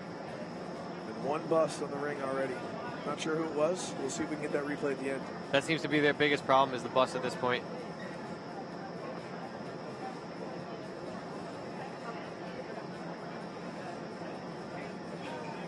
All right, into the second page. Going out face for the second part of the switching snake. Right back into in face. They're going to go over the top. The ring doesn't matter until... Okay, now the ring is out of play. Great, yeah, the ring's out of play. Shuffler's no problem for these guys because of that staggered approach again. So just the one bust right now, which is good. Here we are. We're in page 2. Right into page 3 and out face. Here we go into the vertical. 2, page 3, yeah. Thank you. This is where the ring applies. Absolutely. Not having any problem with that. Not sure where that bust was. Maybe it was early on the half barrel roll. Maybe, yeah. We're going to need to see that on replay. I didn't see a bust there. Maybe a challengeable offense. Everything's challengeable. Whether you A win or winnable. not, that's it. Here we go. Good correction. 1, 2, 3, 4. Out of the tunnel. 2 busts. 125. A fast time, though. One of the faster times. Yeah, absolutely. One of the faster times. But the busts.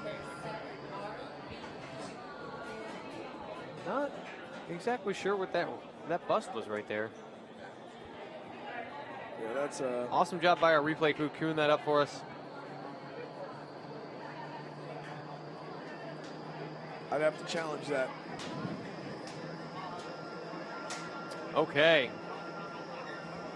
Up next, ready to go for round 3. Team RB2. Ben and Devin Roan. There's Jeff right there. And Amy.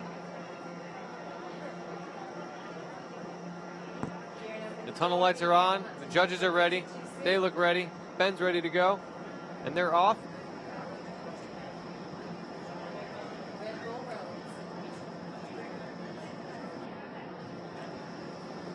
All right, RB2. Underway. One bus right out the gate. Nice mixed shuffler, though.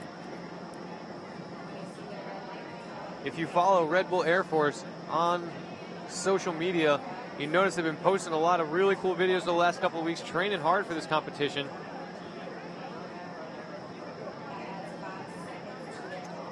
Here we go. Nice half barrel rolls. And here comes the mixed shuffler. Everybody's favorite.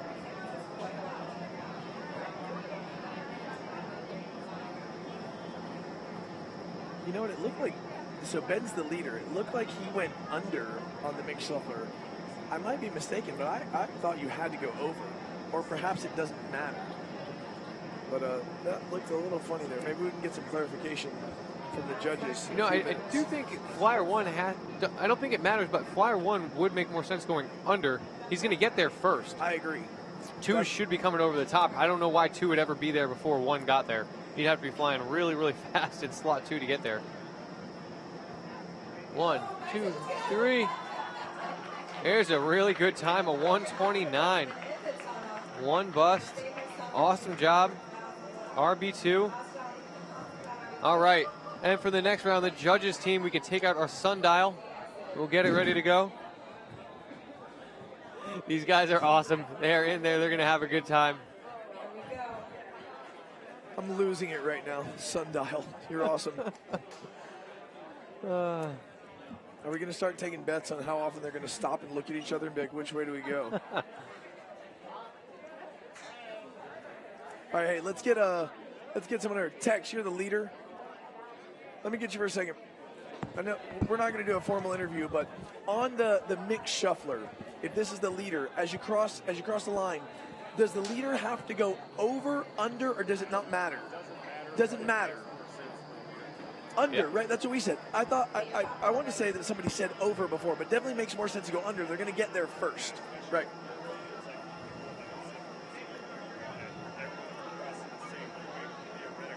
I know you guys can't hear him, but he's saying that, especially in four-way, the spacing matters even more. Right? You want to stagger it a bit so everybody's got clean air to fly through.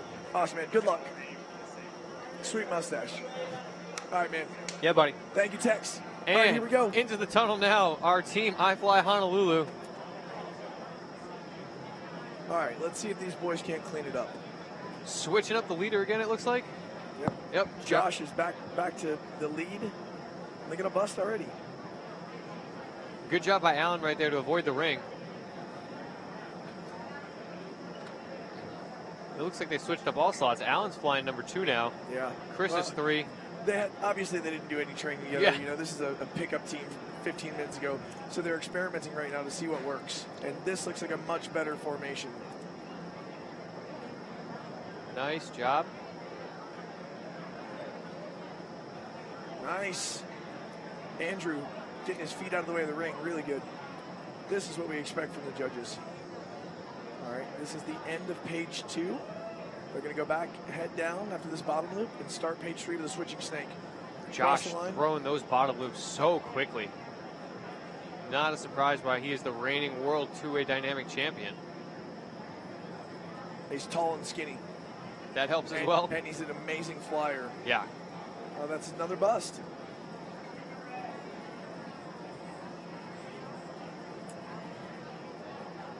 Different slots require different. All right, here. sure, different skill set for sure. Yep. Here we go. We're in page 3, third and final page. No, excuse me. The end of page 3. Yeah, really good time there. So each slot requiring a different skill set. These guys put this team together on the fly, switching the slots, and that just shows you what caliber of flyers they all really are. But you can see without the busts, they've been done really well in that one. They're very competitive. Everybody's right around that 130 mark with the exception of Pranavayu. Yeah, they are on another level right now, flying really strong. But it's a close competition. At this point, I don't know who's in first, who's in second. Couldn't tell you. Nope. But right, the busts are the factor, though. I think the team that wins is going to be the team that busts the least amount throughout the 6 rounds. Yeah. So that'd be an interesting stat. I wonder if we could get a score somewhere. We should have been tallying it up, but we should total the busts. Yeah, we could probably. I'm sure we get somebody to do dig that it up. somehow. Yeah, definitely. I mean, we got it on the score sheets. So we're going to have a very momentary pause. We're not going anywhere. We're not taking a break. We're just letting the judges get back in their seats. And we're going to start round 3. Round 4. So round 4, thank you. Round 4. For this draw, it's going to be head down, mixed in-face snake. I don't know why they have to write in-face. It's implied. But so they're going to start head down. As soon as they switch at the first line, they're going to go head up, followed by butterfly, and then head up in-face circles. Again, there's no such thing as head up out-face circles. Why does it have to say in-face? Not a clue. But to avoid any misconception, I guess, in-face circles. So we got 2 of the best VFS flyers on the planet flying with Mike, one of the best freestyle flyers on the planet. for sure. And Mike Zandra, who is I don't know a lot about Mike. Do you? No, I don't know where he's from. I've never met him before. Great flyer. Yeah. But I don't have any intel on Mike Zanstra. All right. Tunnel lights are ready. These guys are ready to go. Head down, mixed in-face snake.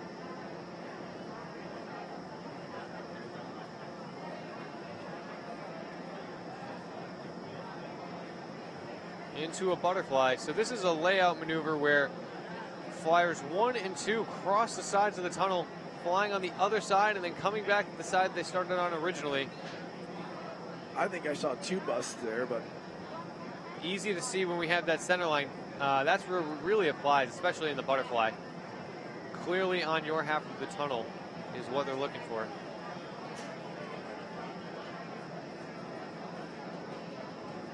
Into the head up face circles, the bottom loop, butterfly. Yeah, here's the circles. Here we go. Page 2, head up circles. Well, there's another bust, a line bust. And now they're going to start page 3 with the mixed snake. They're going to go head up right here. As soon as they cross that green line again right there, you'll see return to head down. And here comes the butterfly right here. We're going to switch sides, do a bottom loop. Now switch back to their original sides, to another bottom loop. Now they're going to slam it head up. Now do that in-face circles. And this is where staggering those slots is going to give you some more free air. Keeping those busts to a minimum. This is a good time.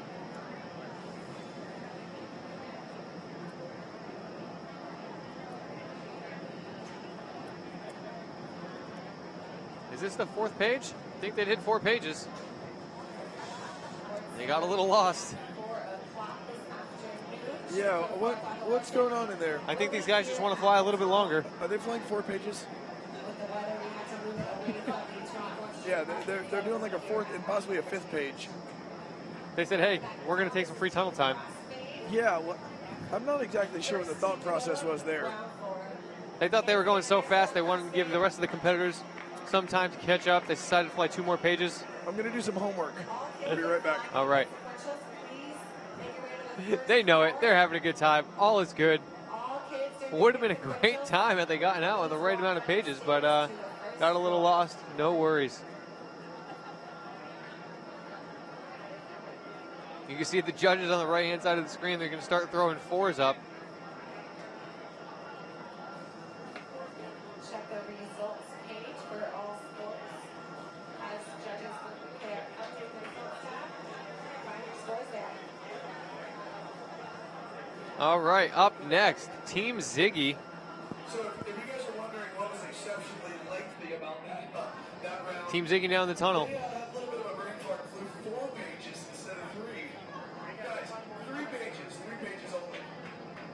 Looking good through the first shuffler, or through the first snake. Now into the vertical.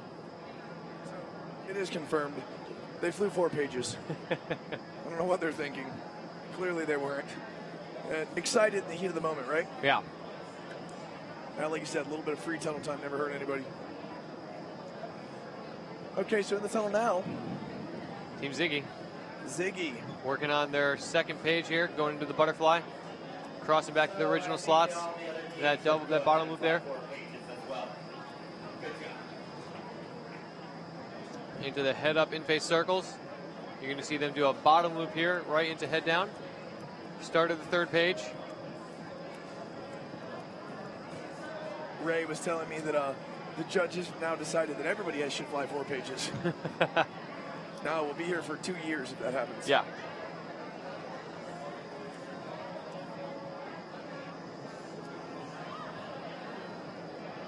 Last round of head up in-face circles. Sarah Curtis getting a little lofty there. Now Bottom remember, loops. she's much smaller than these guys, doesn't have a weight belt on, so she's fighting harder to stay down in this fast wind speed for these big boys. Absolutely. So great job on her. All smiles on from her Sarah. Awesome flyer. Okay, here we go. Fastest team so far. Team Pranavayu, round number 4. Judges are just making sure they tally up Team Ziggy's score correctly. Pranavayu patiently waiting to get inside. Tunnel is ripping. Pranavayu flying topped out, 100%. I wouldn't have it any other way. If you want to go fast, you need the wind speed. You need all the wind that you can get.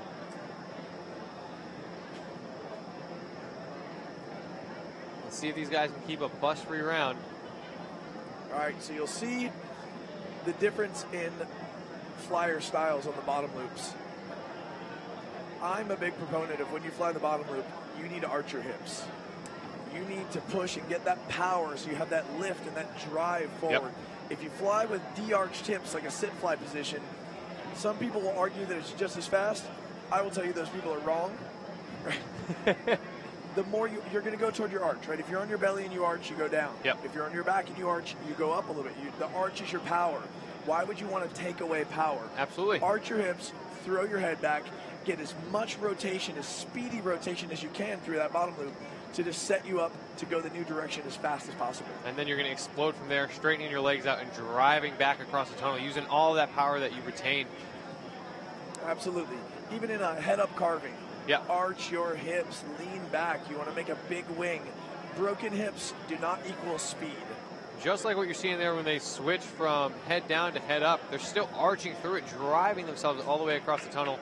Some of them are. Nice job there for Pranavayu. They had 3 busts, still flying a 135. Yeah, so a 120 without the busts. Great time. These guys are fast. They also only flew 3 pages.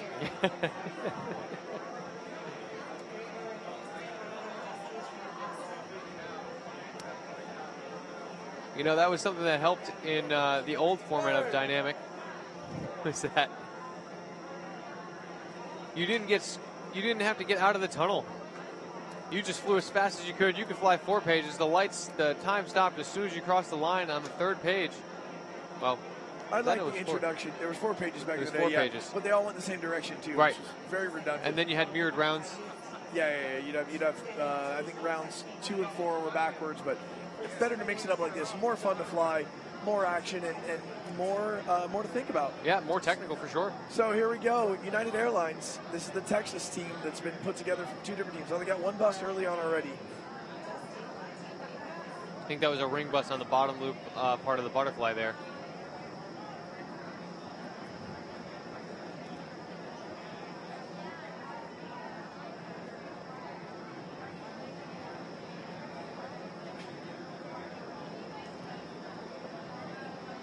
Okay, they're currently at 2 busts. Hopefully they can keep it there for the rest of the round. Looking good. The spacing's good, right? That's what you want to see right there. They're into the rhythm now. Hopefully they'll stay. They'll look at Dusty's white shoes. Glowing.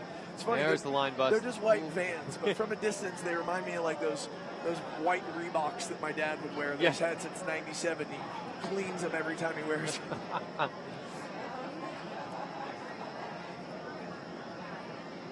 right, so 3 busts in the third page. There's that butterfly. Head up in face circles. Now you can see him. One more layout. Bottom loop. Tex is going to take him past the start line, cross the finish line, and out the tunnel.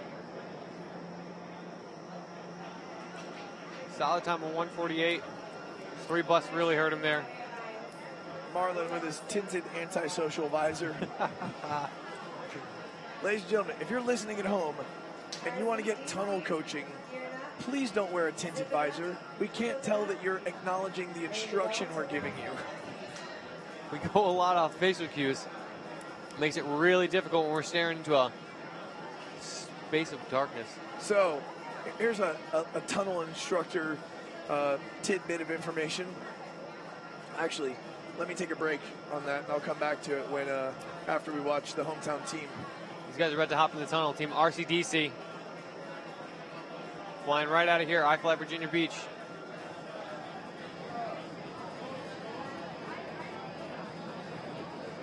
So we called these guys the team to beat, and I think that's still mostly correct.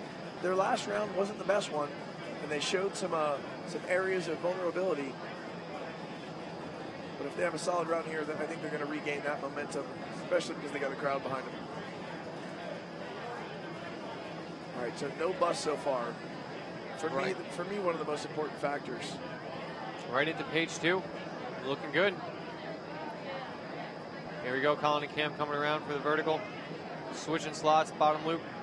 Back to their original slots, bottom loop. Now to the head up portion, in face circles.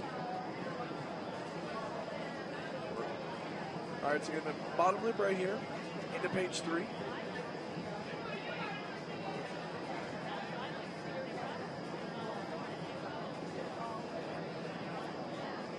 Nice job by Dave Manuel to get around that start line there.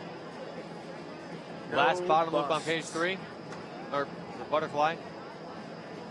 Head up circles. Head up circles. When they finish the circles, they're gonna have. This is a great time and no bust already. Right, then you cross the start line right here. Now out the door. Watch Colin. Out the door. 1, 2, 3. And get out of the. Oh my God! Get out! Still with an awesome Still time. a great time. No bust. That probably cost him a second or two though. 1:24. Definitely the team to beat. Definitely the fastest time this round so far. And clean. They're stoked. Let's see if we can replay the exit. Colin's exit, amazing. A lot of skill to fly upside down and backwards out the door like that. And that right there does it flawlessly. Let somebody follow him out. And then you see, who is that? That's Dave. Dave providing us with a little entertainment. Maybe the nerves catching up to him right there. Collective pitch in for their round 4. Yep.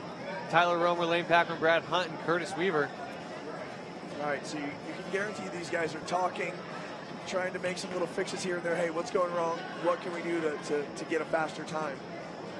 They have been bitten by the bust plague. I think that's been their biggest issue.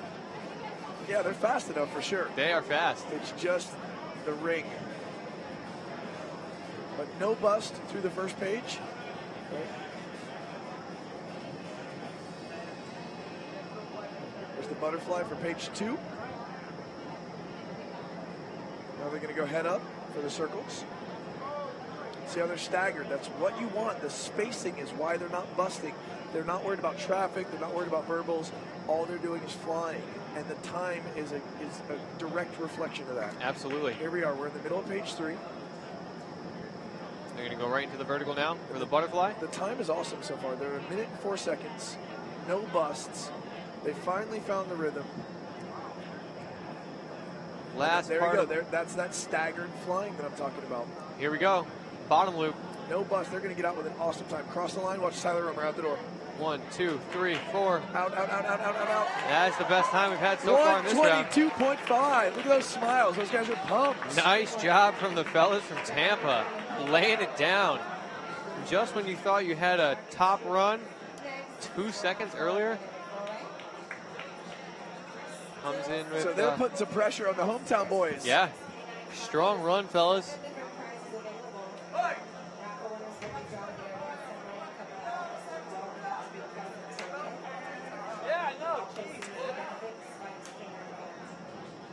All right, in the tunnel now. Team RB2. All right, you boys have found your rhythm. RB2 led by the legendary Ben Roan. Flying the 2 slot. Ben's flying the 2 slot. Nope, No, flying the he's 2 flying- slot is his oh. brother Devin. Yeah, Devin. Ben's flying the leader slot. Yep, Ben in all white, Devin all black, and then Amy and Jeffro behind him in the Red Bull helmets. So 1 bust. I'm not sure what it was for. I was busy high-fiving Lane Packwood. Got to give my buddies from Tampa some love. Watch these guys sweat, crash, have fun, laugh, cry, get up early, all in preparation for this. They're trying really hard, so it's nice to see it pay off in round 4 for them. Yeah, it's nice to see when that sweat equity pays off for sure. All right. We are getting into page 3 here. Oh, Ben's directing traffic. Yep. Good for him. And that's just, again, the caliber flyer he is. He can literally, he has such He's such awareness. Yeah, yes. exactly. That he can literally stop and give direction and instruction in the middle of a competition.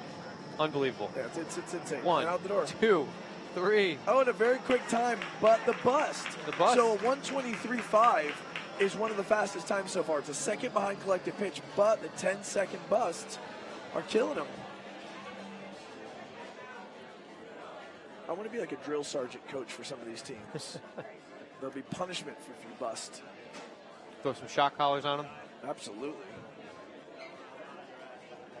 In that case, then I want to get a few more people to fly. Okay, so what I was going to say earlier, before the judges, they're going to take some time to put their costumes on. Costume. That's a good one. I said that as a joke. Do you say costume or costume? Costume. Costume. Right, me too. Costume sounds ridiculous. Yeah. It's huge, right? What about coupon or coupon? Coupon. But there Me is, too. yeah. But I think both are accepted. If you guys know at home, let us know. So what I was going to say, a good little tip for the tunnel instructors, a good little kind of fun fact. We were at our lovely sponsor, CP Shuckers, last night, and I was looking at Reese Wilson across the bar, and Laura was trying to ask him something, and I, mouthed over whatever it was really quickly with a couple of generic sign language moves. But as a tunnel instructor, we all developed this sixth sense, this black belt in reading lips and fake sign language.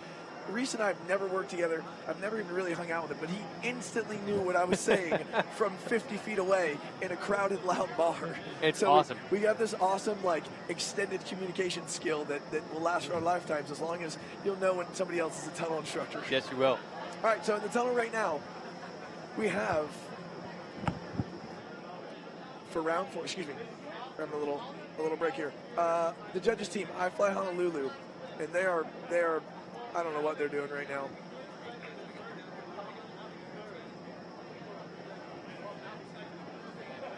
A little brain fart in the first page with 3 busts.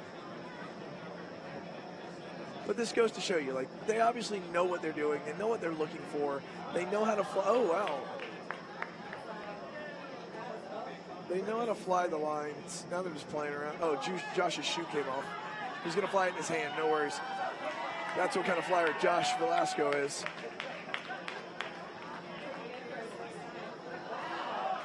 So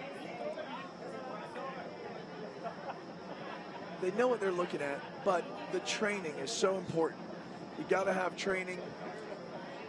You got to learn each other's flying habits. I mean, these guys have flown together before, but there's a difference between fun flying together and training. And you can see that hard work pays off. And in this case, there was no hard work, so they're not receiving the payoff. And a little bit of confusion. Again, no worries. These guys in there having a good time.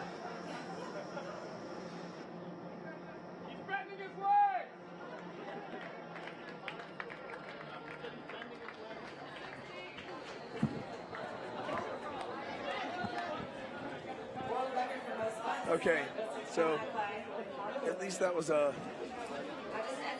some comic relief. Hopefully Josh didn't get hurt or anything when he bumped into the wall. Didn't look like it. All right, so that's going to wrap up round 4. 2 rounds to go. No idea who's in the lead. But I would say right now it's a battle between Pranavayu, collective pitch with that last round. Absolutely. Fastest we've seen so far. That was a great And round. The hometown boys, of course. RCDC. Josh looks like he's doing okay. They're all smiles and laughing over there. Everybody's having a good bit of fun.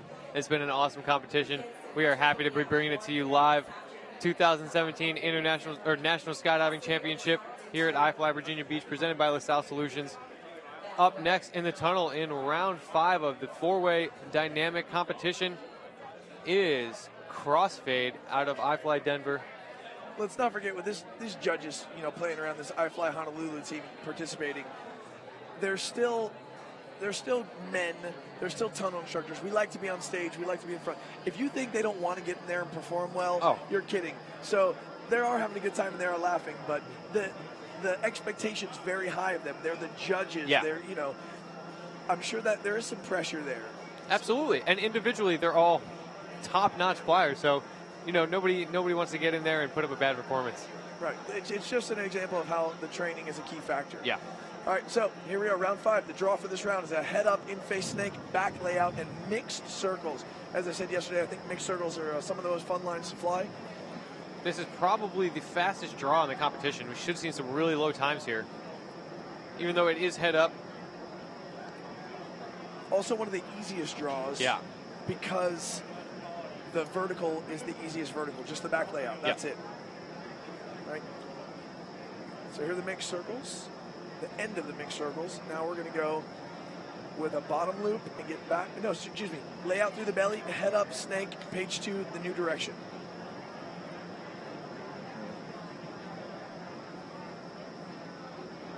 All right, so as he crosses that line, now they're going to slide under into the layout, through the belly. It's just a basic layout. Over the ring. This is where that ring applies. Now the ring doesn't apply anymore. Now, mixed circles. So that's that back-to-back portion in the beginning where they're head down. Now out face, head up, straight back, and then, oh no, a cork little bobble by Reese. From Reese. But luckily the ring didn't apply there. But we are 3 busts in already. Working on the 3rd page right here. Yeah, I'm not sure who that is.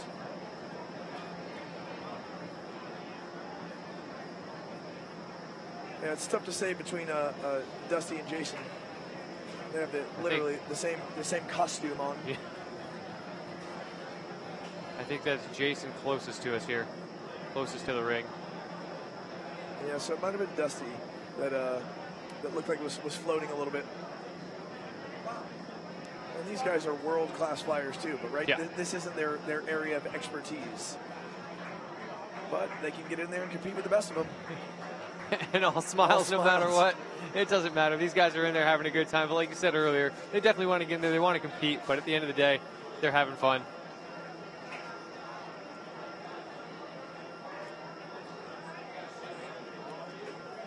All right, so next up is going to be Team Ziggy. Interested to see what these guys are going to throw down right here.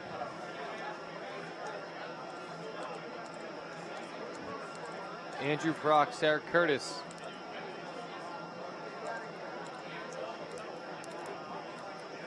John Blackburn, and taking the reins up front, Friday Friedman.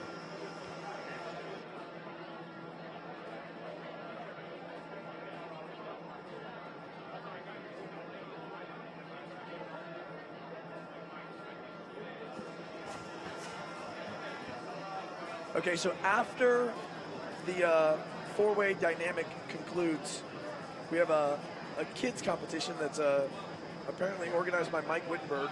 We're getting kind of details as they come. I don't know if it's a competition or if it's a huck jam or what it is, but we'll be showing you that, and we're going to feed you some more information as we get it.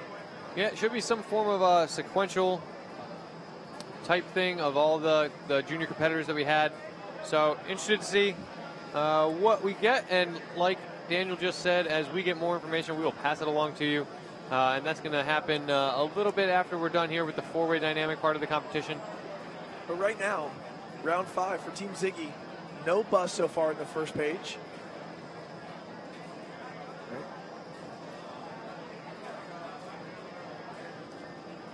All right.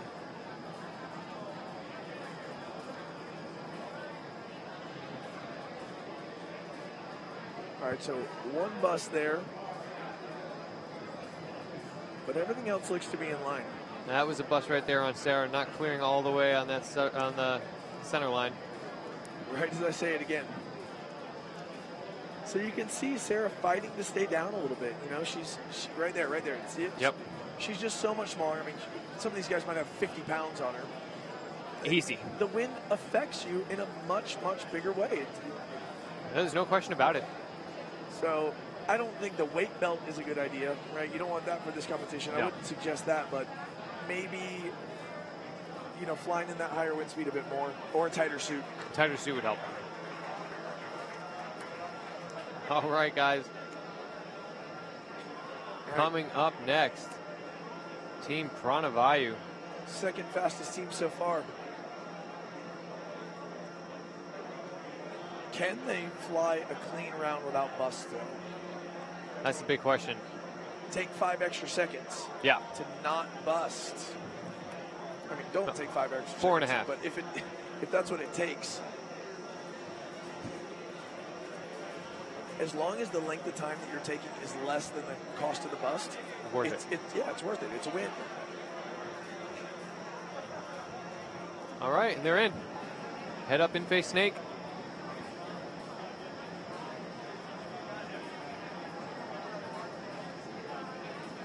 Right into that back layout. Ring applies here. Nice job staying low. Into the head down, or into the mixed circles, excuse me. Here's the head up portion of the mixed circle, straight back. Now they're going to slide underneath, go through their belly right here in the layout. The ring doesn't apply there. Now head up, in face snake, the new direction for page 2. Right, we'll tell you when the ring applies. It's going to start right here as they slide under. There goes the ring. Right, and as soon as they get to the other side, now the ring doesn't apply anymore. Into the mixed circles, through their belly.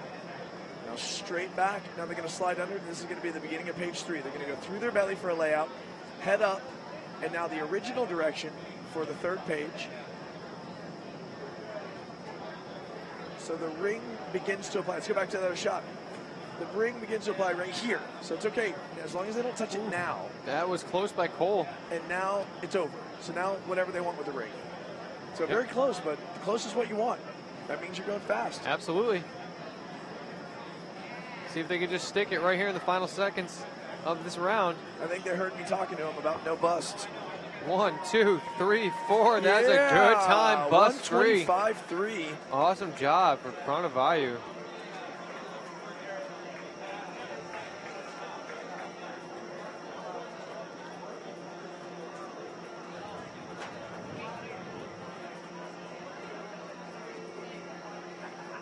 Okay, super clean round, super fast.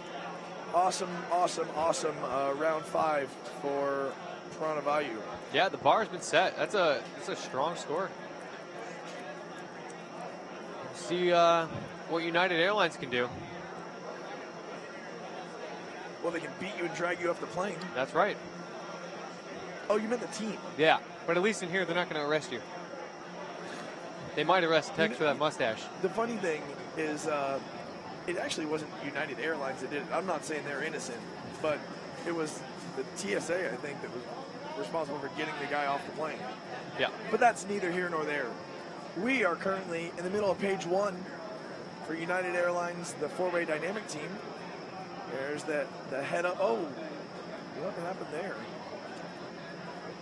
Looks like... No, we're good. We're good. They're back on base. It looked for a second like somebody... I think it was just Marlin. Is Marlin flying the 4 slot? Yeah. Yeah, I think I got, since the spacing is so correct, I think I got 4 and 1. You're all wearing black suits. I think I got 4 and 1 paired up instead of 1 and 2. But no bust so far. Best thing you want to see, taking it slow and steady, which is fast. And they're about to get into page 3.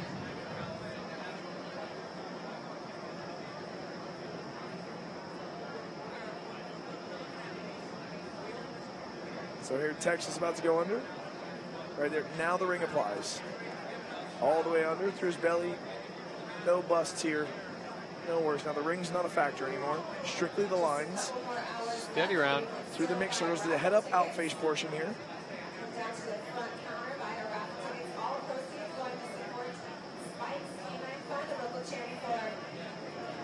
And no exiting. busts. Bust free, a 132.7.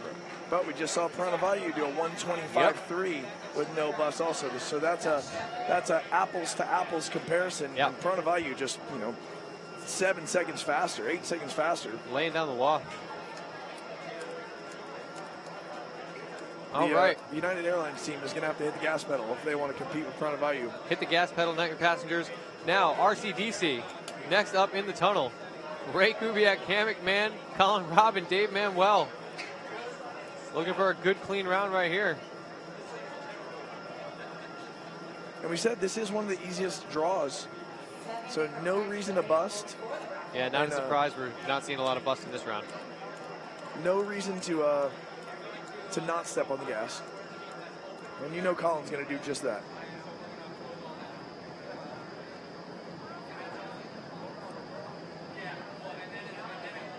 Oh, they have matching shoes. So great. Matchy, matchy. Oh, yeah.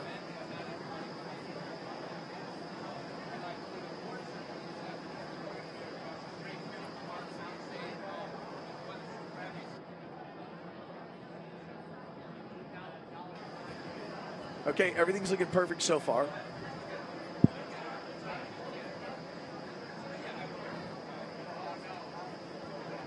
Oh, that was close. Very close, but no bust so far. Uh-oh.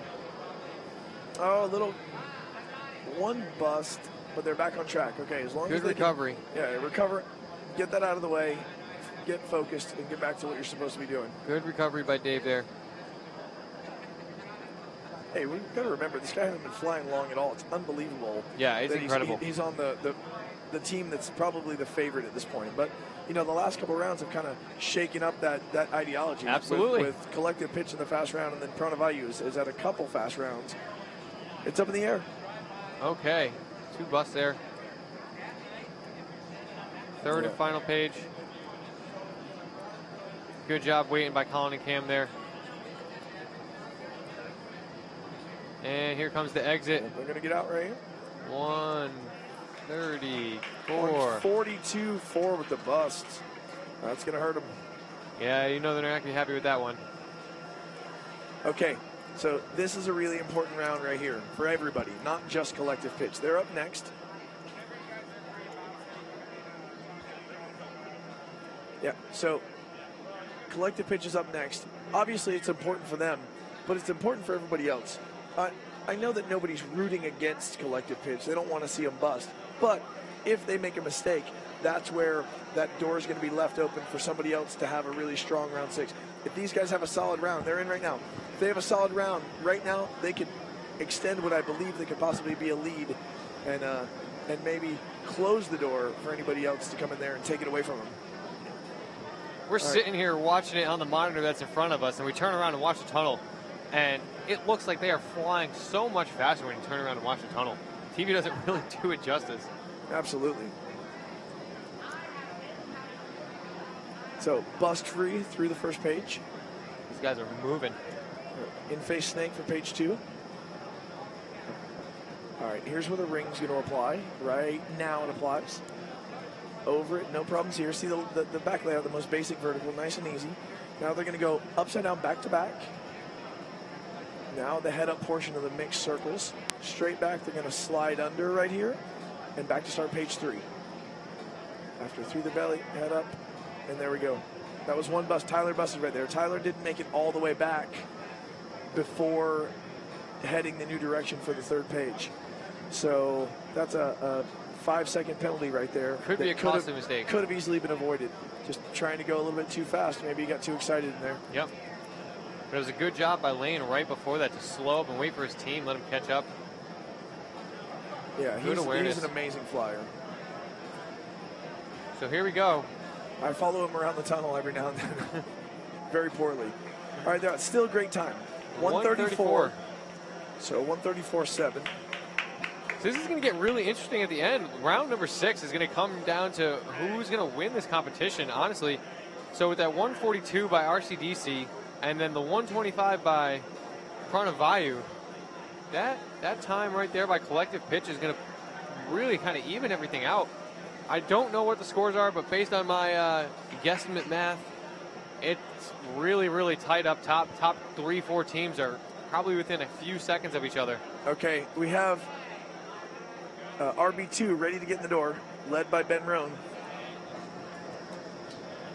And I just noticed that it's got to just be coincidence, but the 6th round draw it's challenging, let's say. Yeah. With that head down 360 for the vertical. Yeah. That's not the easiest one for a lot of people to fly. So we'll see how they deal with it. But right now in round 5 still, RB2, 1 bust in the first page.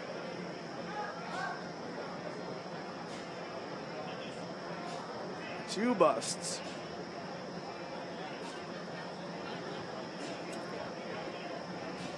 Into the vertical. There's the layout. Nicely done there, keeping it clean. You can see Ben turn on the gas and then slow it up a little bit. All right, going over the ring again into page number 3. I've just been informed the first 4 rounds of scores for Dynamic are up. All right, so if you're interested in checking them out, competition.iflybb.com. Click on the link. It'll take you right to the score page. You can let us know who's in first so we know where the standings are at. Right now in the tunnel, RB2, 3 busts.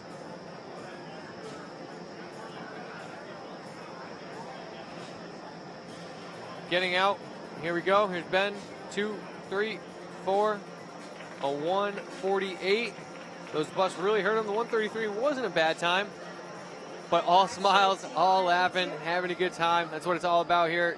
2017 National Indoor Skydiving Championship here at iFLY Virginia Beach, presented by LaSalle Solutions. Thank you for joining us all weekend. If you've been tuned in, it's been a pleasure having you. We are just about to wrap up this competition. We have one more team left to fly in round number 5, and then we'll be moving on to the 6th and final round of 4-way dynamic. After that, we're going to take a quick break.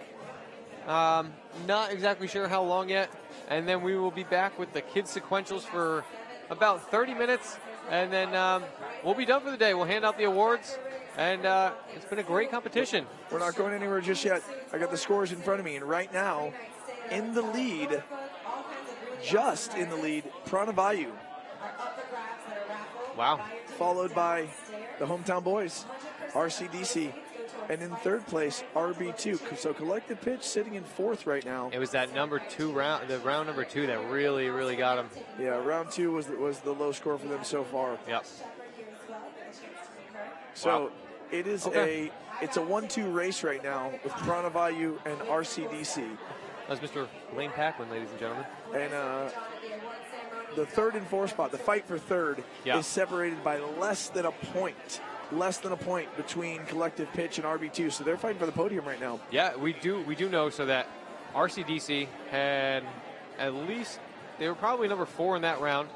Pranavayu was number 1, and then Collective Pitch had a really fast round. We don't too, know what's going to happen. We don't know, but round 6 could determine everything. If somebody has a total meltdown, somebody else has a killer round, that could change it. You could go from 4th to 1st. Yep. So, all right. But last round is number 5. Of total meltdowns. Here's the judges team. iFLY Honolulu. All right, Josh leading the way. Alan flying the 2 spot. Chris in the 3 spot, and Andrew at 4. It's a lot easier for me to call this looking at the tunnel as opposed to the monitor. And I got a good view of the ring too. Here we go for the layout. That was 1 bust already. Into the head down. Circle, head down, mixed circles. Mixed circles, Those back to back. Now they're going to go head up, out face. See Josh peeking back at his teammates to make sure he's not getting in the way. Right, they're going to go through their belly, head up. Now page 2 is going to begin the new direction.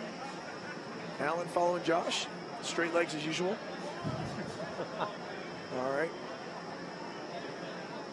All right, here we go. Josh and Alan are going to slide under. This is going to start the layout in the middle of page 2. All right, now they're going to slide up. Alan and Josh are going to go back to back. Now they're going to go through their bellies, head up, out face. They're going to split. Now straight back. You'll see them slide under. They're going to do a layout through the belly, and then start page 3. Here we go. Having a nice time.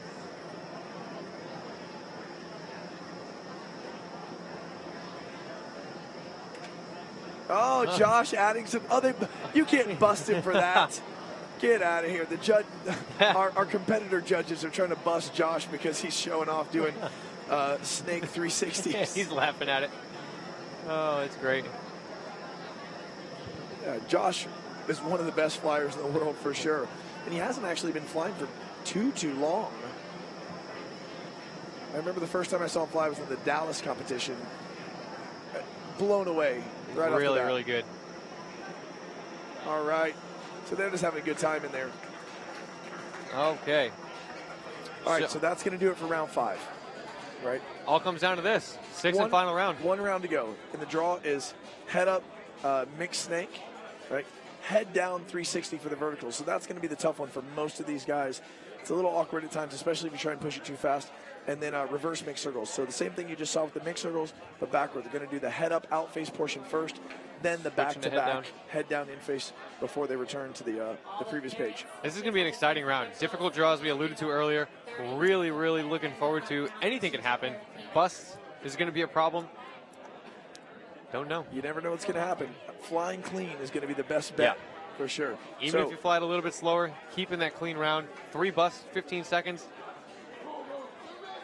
It's anybody's game. Make all the difference. Right, especially that battle for third. So let's see what happens. Judges are going to get back in their seats, and we're going to get to the competition. We're going to get back to the competition with Team Crossfade. Team Crossfade. Thank you so much. Michael Zanstra, Dusty Hanks, Reese Wilson, and Jason Russell. Michael Jason Russell. The wind's coming up behind us. The team is coming to the door. Just about ready. We are getting ready to go here. It's easier to look at facing the other direction. What do you want me to do?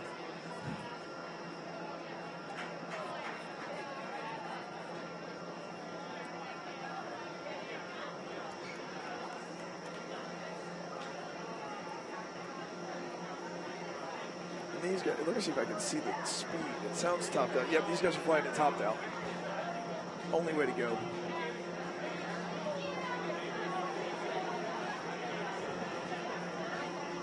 All right, Zack's out of the way. Team Crossfade's in the door.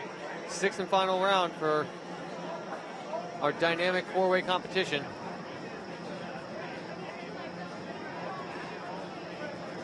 All right, so head down, head up mixed snake. Right, here's that 360. We go around the ring. The bottom loop here is a 360. There we go. Turn in the wrong direction. Yep, they're the bust. They must turn towards the door. So for some people, that's not the strong direction. Right. And at either point, it's going to be because page 2 is the mirror image of this. So you're going to have to turn both directions anyway. So that's why being a well-rounded flyer and practicing even on your weak side is crucial to winning a big competition like this. For sure. These guys are having a little bit of a bobble here. Regrouping right now into the 2nd page vertical. There's the head down 360. I think they're a little off base here. We had Michael Zanstra getting blown up into the diffuser for a second there, but recovered nicely. I think that was Dusty that got out of the tunnel. Yeah. Dusty called it. Hopefully he's not hurt. Is he laughing? Oh yeah, they're all smiles. So they've abandoned their round 6. Like we said, going to be a difficult draw.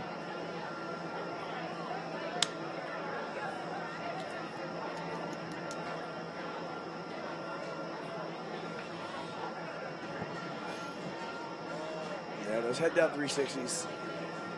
Definitely one of the trickier maneuvers if you're not used to flying dynamic like this. You're not used to practicing that. 'Cause it wasn't even in in the rules. No, it wasn't in the until dive pool. This most recent revision. Yep, they've been adding stuff, taking things out, modifying. The hardest thing about the head down 360 is being able to continue your drive across the tunnel to make sure you clear the ring on that vertical. A lot of times what will happen is the competitor will stall out and do a 360 almost in the spot. So in two-way, you'll lose a little bit of time, not as much of an issue, but when you know you have that other flyer coming up behind you, it makes every little bit of you slowing down even more important to helping the flow of the team continue throughout the day. So interesting to see how this round plays out. In the door now, Team Ziggy out of Skyventure, Arizona, Friday Friedman, Sarah Curtis, Andrew Prock, and John Blackburn getting ready to go. We're just waiting for the judges to give us the okay.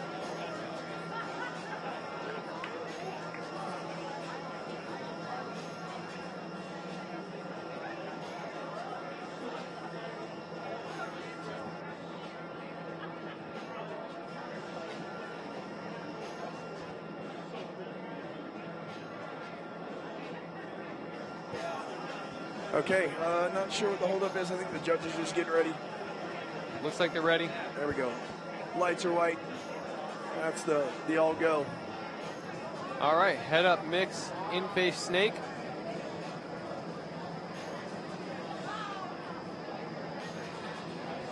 Back to head up. Here we go into the head down 360. Over the ring the first time. 360. Nicely done. Yeah, they're flying very clean so far. As I say it, they bust. I give up. I think that might have been on the a ring on Sarah. Just a little bit of a delayed bust.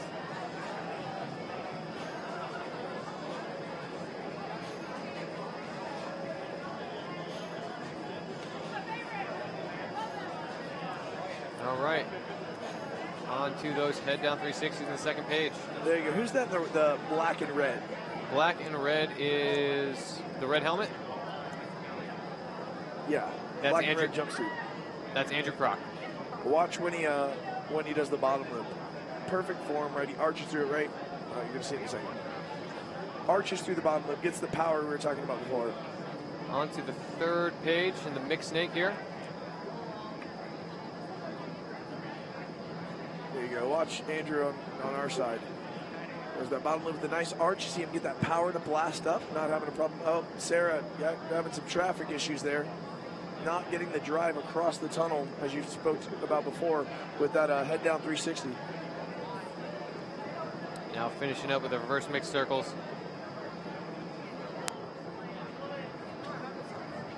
And out the door, 5 busts. That's going to cost him a little bit, but you can see the time difference. 1:43 without the bust. Slower than all of the times in the last round. So harder draw. Yeah, absolutely.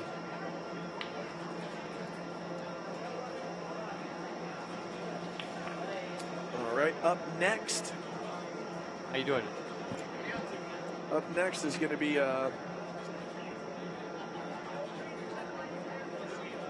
Pranavayu, excuse me. Pranavayu in the door, waiting patiently for the judges to get the all clear. We're almost ready. Yep. We got the white lights. I think we're going to be good here momentarily. All right. So this is an important round for everybody, but especially for this team, right? They're in first place right now. If they have a really strong round 6, they could lock it up. Yeah, no laughing going on right there in the door. They are focused.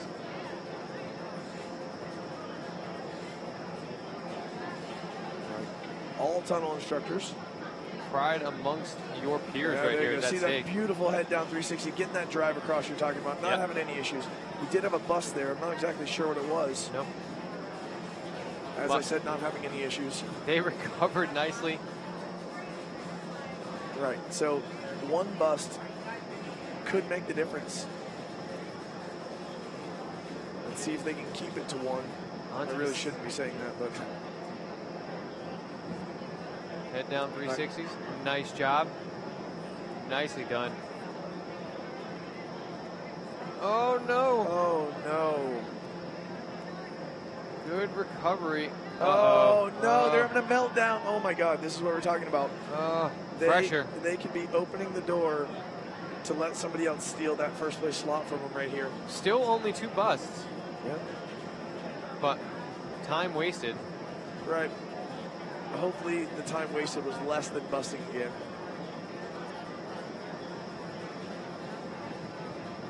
All right, they're back on track now. All right. You should see this exit. Out the door, let's see the time. So 1:37. 1:37, still a respectable time for the draw. 1:37.2.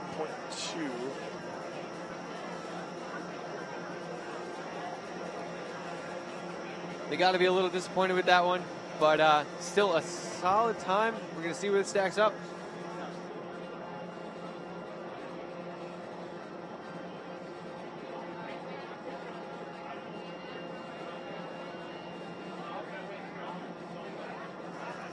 And we are checking out this replay.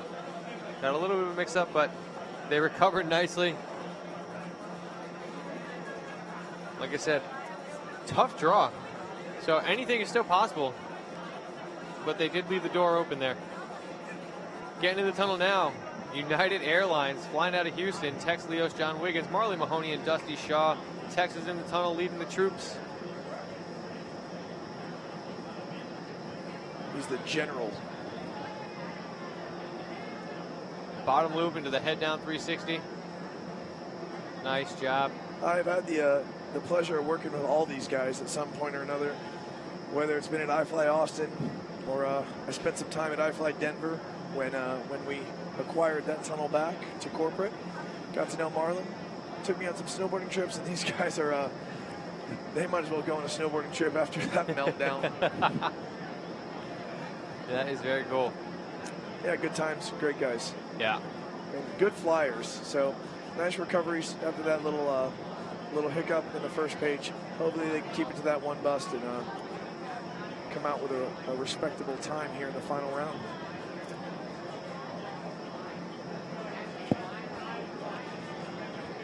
And on to page 3. Head up, mixed snake. Here we go to the bottom loop. Head down 360. Oh, we got another bust right there. Reverse mixed circles. Now going through the belly, over the ring, crossing. All right, so Pranavayu had a 137.2 with the bust. These guys are at 144.7. It's not going to do it today, guys. Great effort. We're pumped to have them, but they're not going to be taking that top spot. Maybe next time they could have flown a different airline.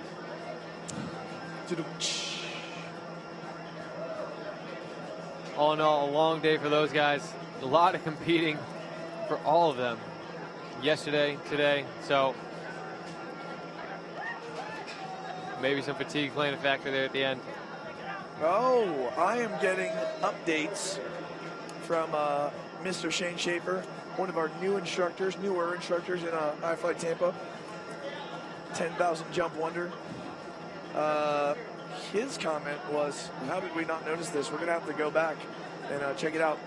But he said that in round 6, Jeff Dimmick from Pranavayu didn't do head down circles like the rest of the group. Would it be a bust or a skip? Now, I'm not sure because I didn't see that, so we're going to have to... If he turns in the wrong direction, I believe it's only a bust. If he omitted them completely, I think that's a skip. Yeah, it would just be a bust if he went the wrong direction. I'll have to defer to the judges, but here we go with RCDC, our hometown team here. Ray Kubiak, Cam McMahon, Colin Robb, and Dave Manuel in medal contention. Yeah, Pranavayu might have left the door wide open for these guys to slide into first place. Could have shot themselves in the foot. A nice clean round here. Uh-oh. No ring bust there. Okay. Looked like a line bust, though.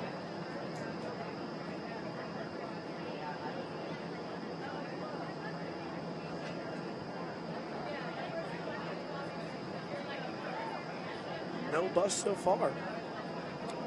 Flying nice and clean. Under the guidance of Ray here. Probably talked to him right before they got in. Most importantly, fly clean, no bust. You fly a little bit slower, that's okay. But don't hurt yourself by busting. It's advice he's given me before. I'm sure it's... Oh, there's one. Just as I say it. Out the door. 136. So that is 0.8 of a second faster than Piranha Value. 136.4.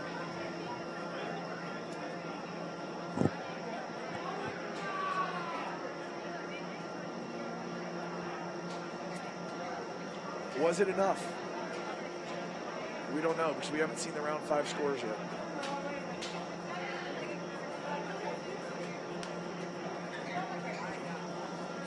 Okay, collective pitch in the door for their final round. These guys, if they have a stellar round 6, they could jump up into medal contention.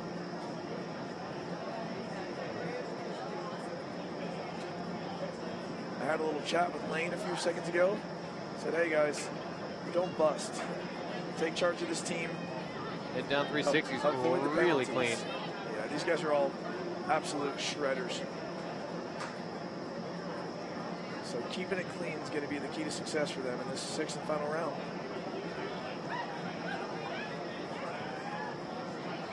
Everything's looking great so far. Right there in the middle of page 2. There you go to the head down 360s. Opposite direction this time. Still towards the door, but turning the other way. One bust. I'm not sure what the bust was. Yep. Someone turned the wrong direction. I didn't see. I was watching the leader. All right, here we go. We're going to start page 3 right now. The head up mixed snake. So we're going to return to head up. We're going to cross that start line. Now here comes the bottom loop and then the head down 360 right here. They need to turn the right direction. They are. All right, they got through the head down 360 clean. Now reverse mixed circles. Not that hard to fly. Super fun line. Hopefully they can stay clean. They're fast. They're at 123 right now. So 136.4 is the time to beat right now in round 6. But they have one bust. Oh my God, it's going to be 136.1. Wow. So 0.3 faster, 136.1. I don't think that's going to be enough to put them in first place because their round 5 was iffy. I think round 5 was their... Oh, yeah, yep, you're right. No, it was round 4 was their fast round. Okay, folks. So, 2 more teams left to fly here. Team RB2 in the tunnel now. So this is close. Yeah. It's very close. Honestly, I have no idea what's going to happen. There's Jeffro, Devin, Amy, and Ben. Not going to happen. The judge is not going to win.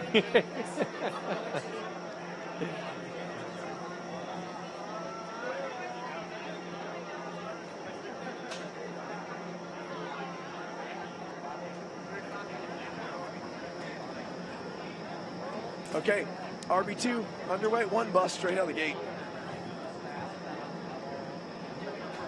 It's got to be disheartening because when they're in there, they can see the lights flash red. They know when they're busting. Yep.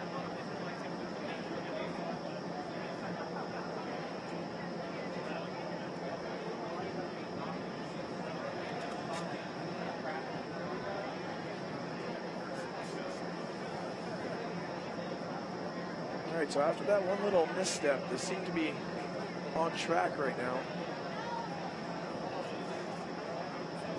Mr. Roan directing traffic. As always. There's the head down 360s. Into the reverse mixed circles. So the head up portion first. Now they're going to go back to back, head down. Now through their belly. And the head up mixed snake for page 3. Yep.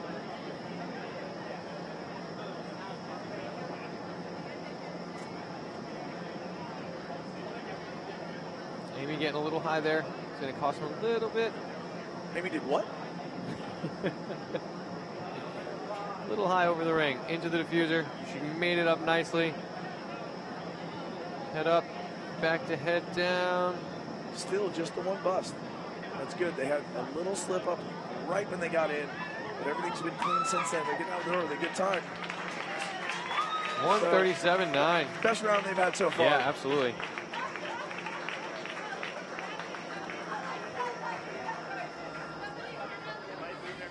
Okay. Yeah, we're not even going to have the judges fly again. That was a waste of time. Just kidding. We love you guys. Thank you for the comic relief.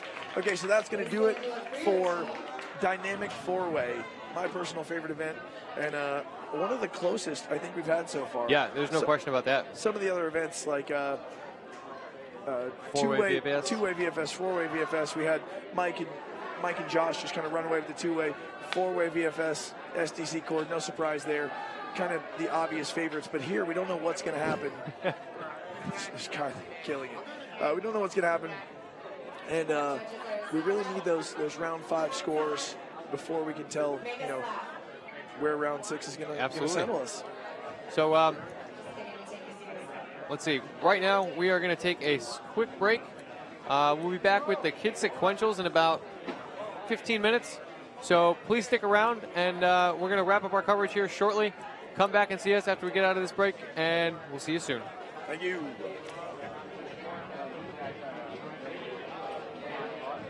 Final round. After this, we'll take a 10-minute break and then jump into kids sequentials.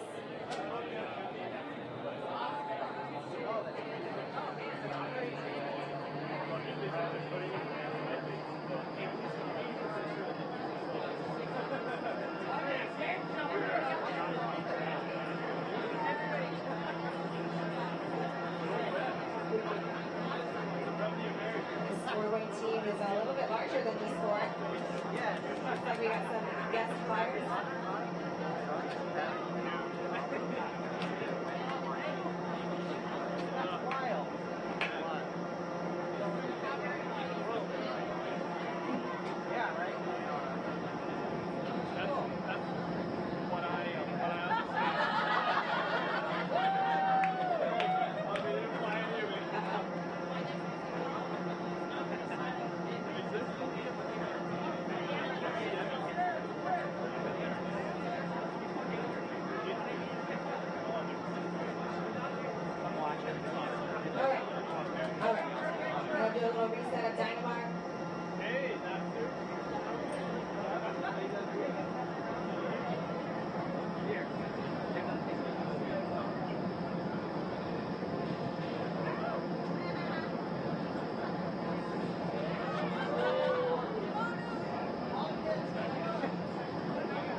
I didn't know walking on the net was a move.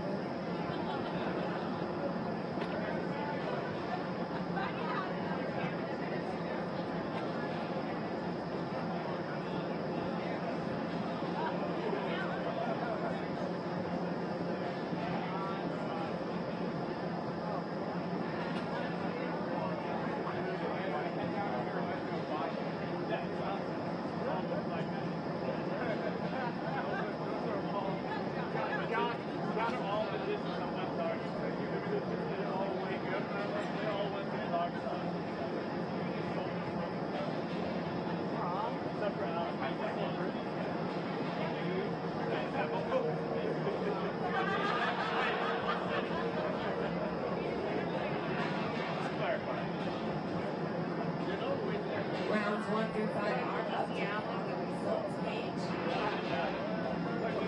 Currently in the lead is Ron Valiant after 5 rounds. That's awesome for the team. RCTC in second, Electric Kitchen third, RB2 in fourth. United Airlines taking fifth, City sixth, Alaska 7th. Nice job, Team iFLY, Louis, and France. Find out who the real winners are. All right, that does it for Dynamic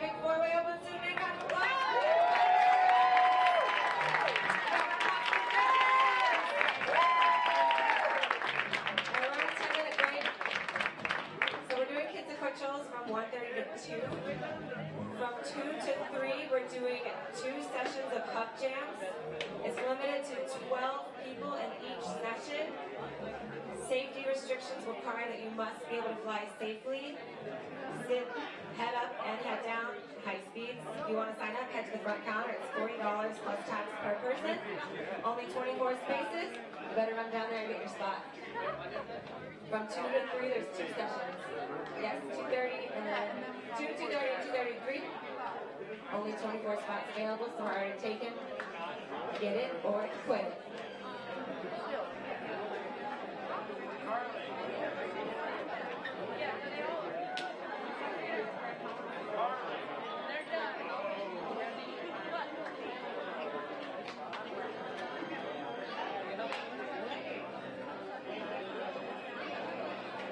Kids sequentials, this is an 8-minute call for kids sequentials.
So from 1:30 to 2 is the kids sequential.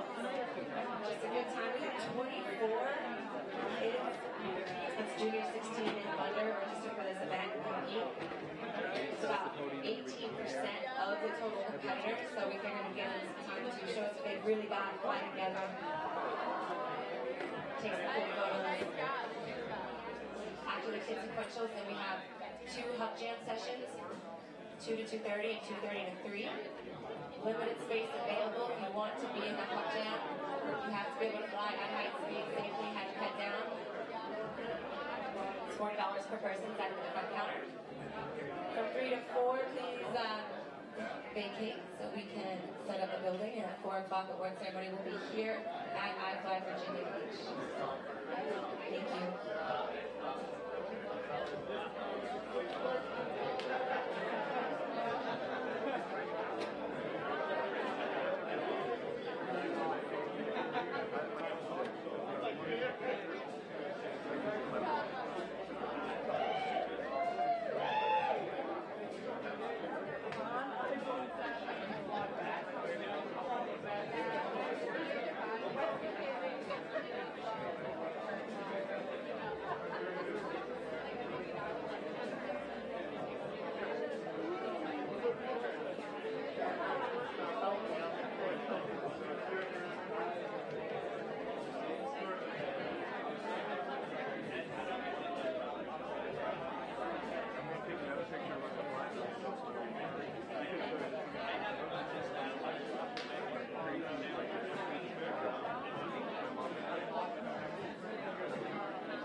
I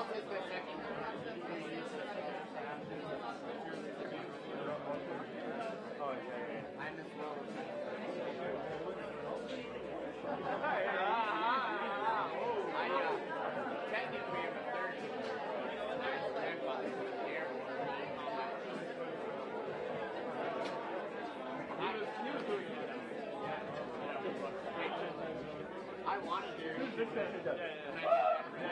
He was going.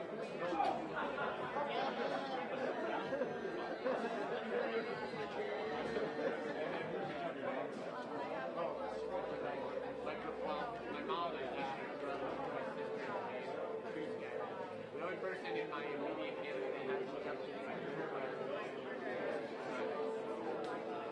At the concierge desk, we have raffle tickets for sale. There are 7 great prizes up for grabs.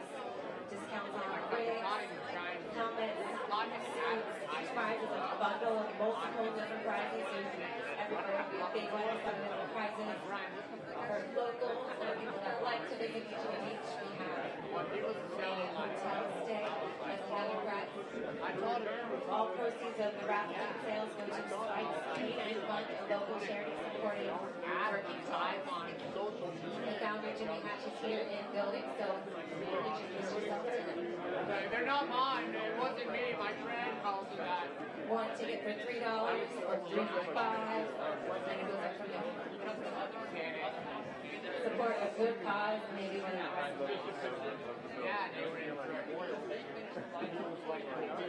winners will be chosen at the award ceremony. You don't have to be present to win. Hey, Jennifer, you're trying to decide out to mom.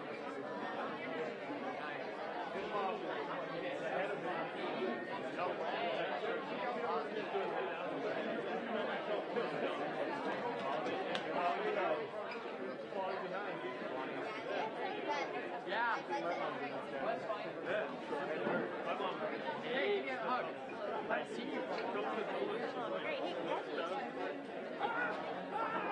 No, she is.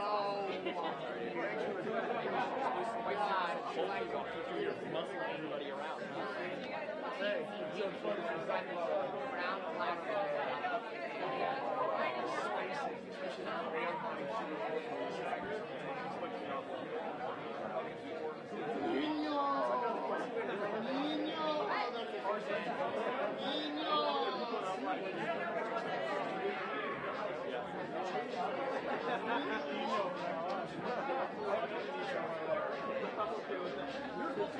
Let's go, come on.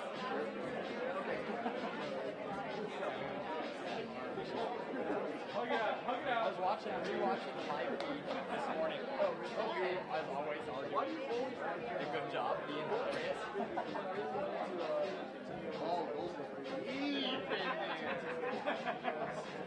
Yeah.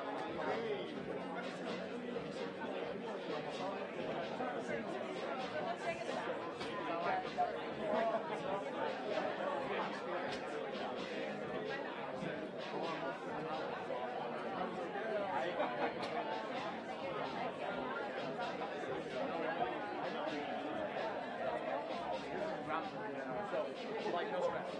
I would love to. I would have done like. Thank you.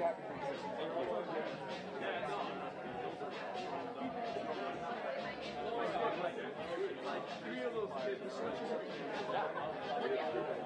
Everyone here. It's 1:30. We're wrapping up with the kids sequentials. I want to meet these guys when I grow up.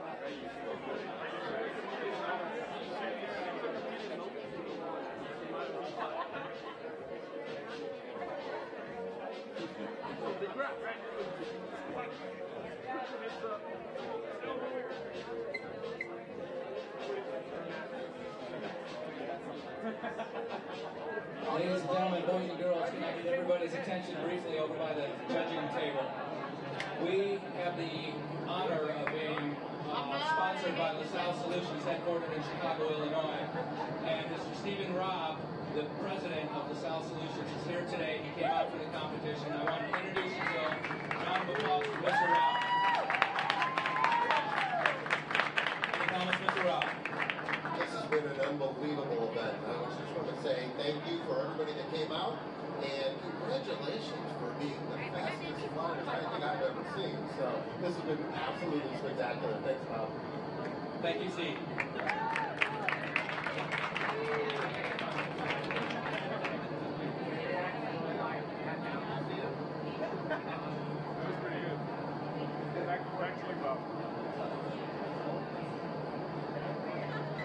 Hey, Colin.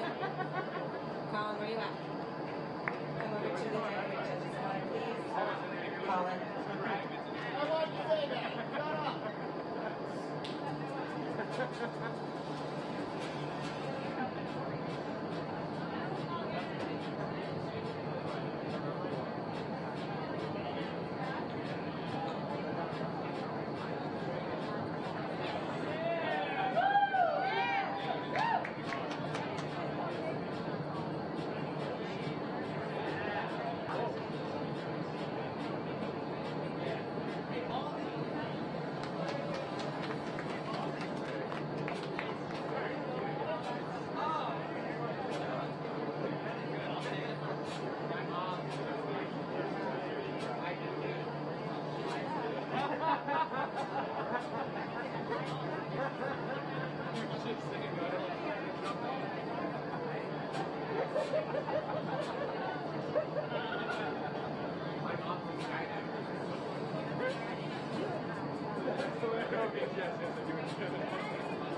Hi, Mom.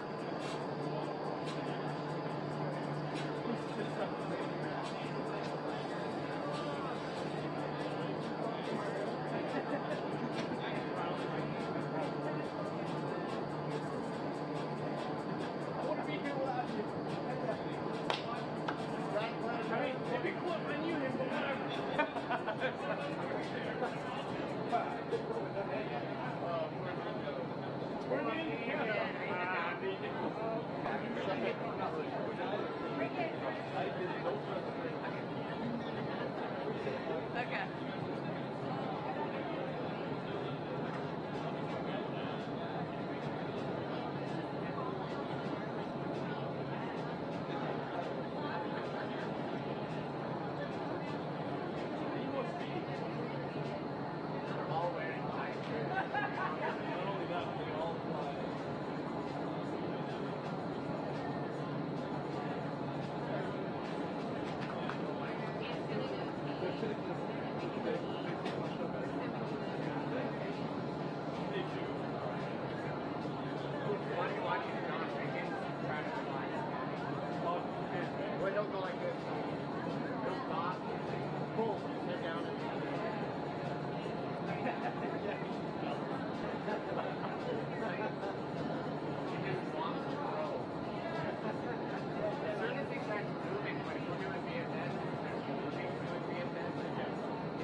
Welcome back. Right, we got the kids hug jam going on right now. A little chilly in here. Got to throw some long sleeves on. Dan can tough it out. He's got a thinner or thicker blood, whichever way that goes. A little bit thicker. Get that iFLY all the Virginia product Beach placement logo. here. Bob, master of marketing here. Got to get the iFLY Virginia Beach water in there. So here with the kids hug jam. Just having them all get in there and have some fun. See if we can get them all to sit fly at the same time. It's kind of a challenge because they are, even though they're kids, they're different sizes. They fly at different wind speeds. But this is another great example of once you achieve a certain level of skill, and it's not actually that high, as soon as you can fly in your belly, fly up and down, forward and backwards, and do some turns, you can fly with somebody else. So in theory, it makes the time 50% cheaper. Yep. If I have 5 minutes of time and Dan has 5 minutes of time and we can both fly those skills, we can fly together for a total of 10 minutes, but it only cost us 5 each. So it's a nice way. As soon as you get over that initial hump, you get a big cost reduction, and you get to fly with your friends and have some more fun. And for these kids, it definitely helps to build their confidence. Watching them in there with their friends, learning new skills, being able to push their skills and test them against their friends. And now you see we have in there, let's see, is that Noah Wittenberg? Yeah, it's Noah. Amy Watson, Elijah, and is that Haley? No, that's Hannah? No. Why can't I think of her name right now? I don't have it in front of me. Hold on. I'll tell you 1 second. Is it Katya?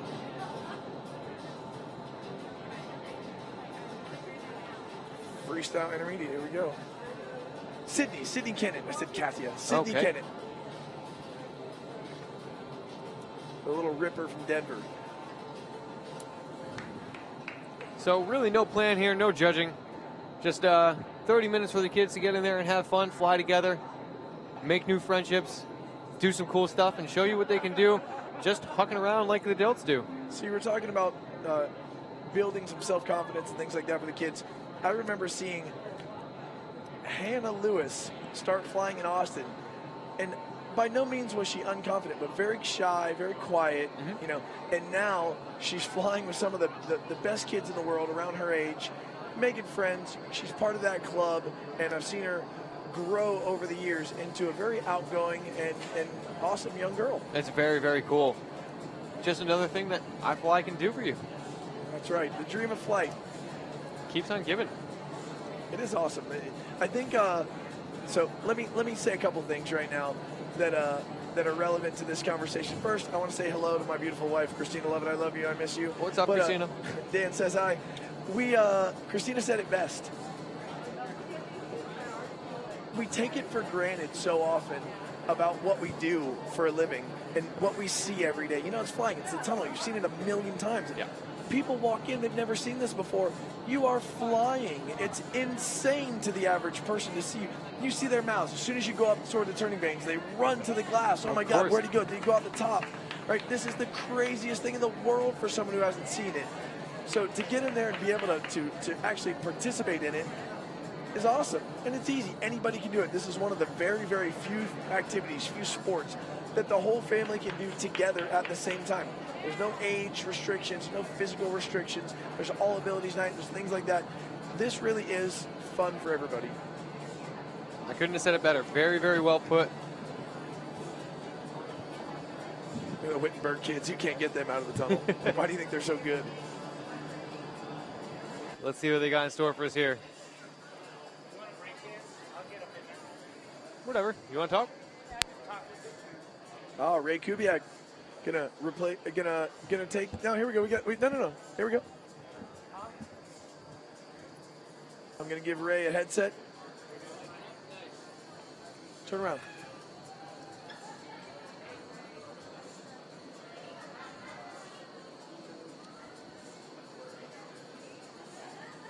No, we're not following him anywhere. We want him to be able to hear my voice in the earpiece.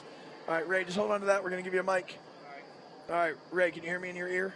Yep. Awesome. So we got Ray Kubiak on the mic, guys. In the house. In the house.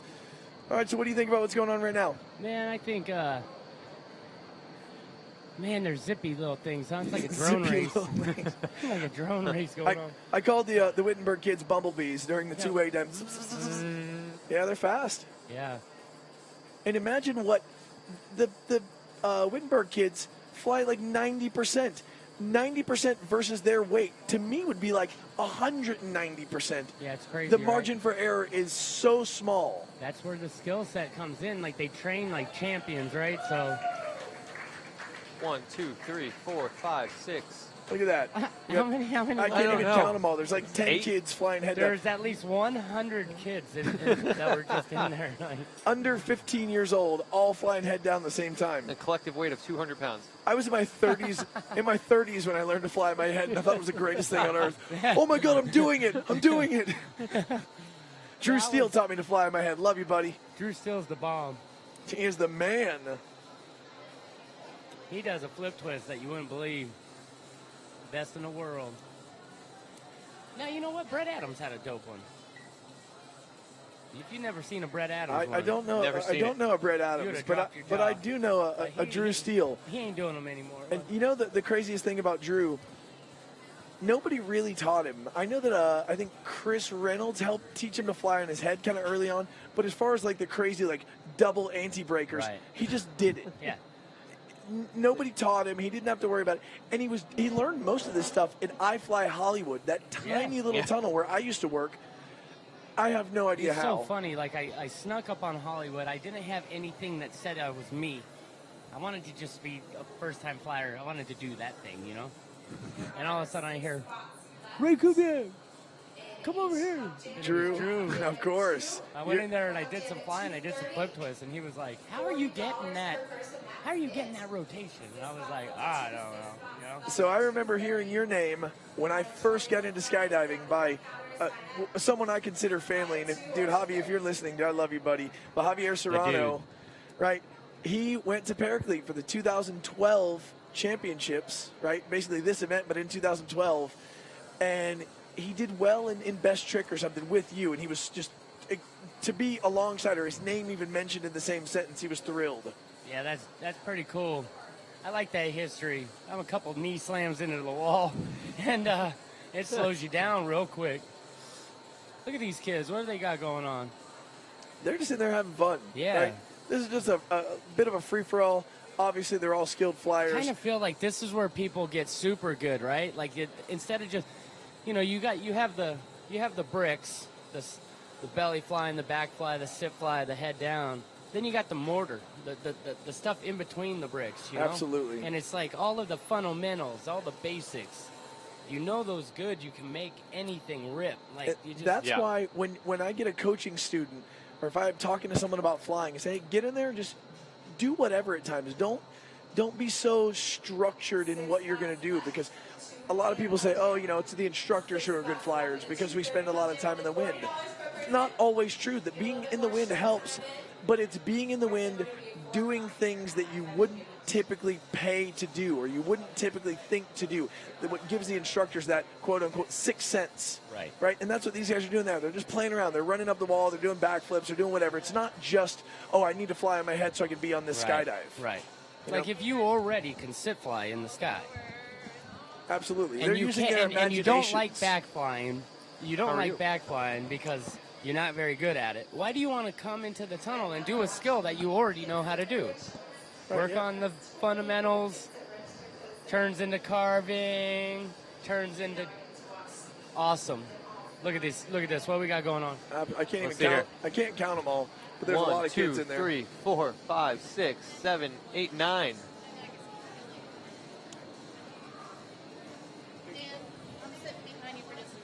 Nine-way. Let's see what Mike Wittenberg has set up for us here.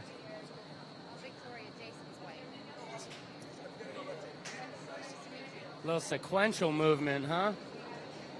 We have Severn's mom right here next to us. Just taking a break in the Let's watch them get linked in the up broadcast here. booth. It looks like they're trying to break into two groups. You do must some be proud. 360 and then get You back can't to hear the on the group. mic. There You go. said our big. Stay linked. We need duct tape. Somebody grab some duct tape and tape these kids' hands together. There you go. Nice. Split it into two rounds, a 4-way and a 5-way. Another thing I'm jealous of the kids of.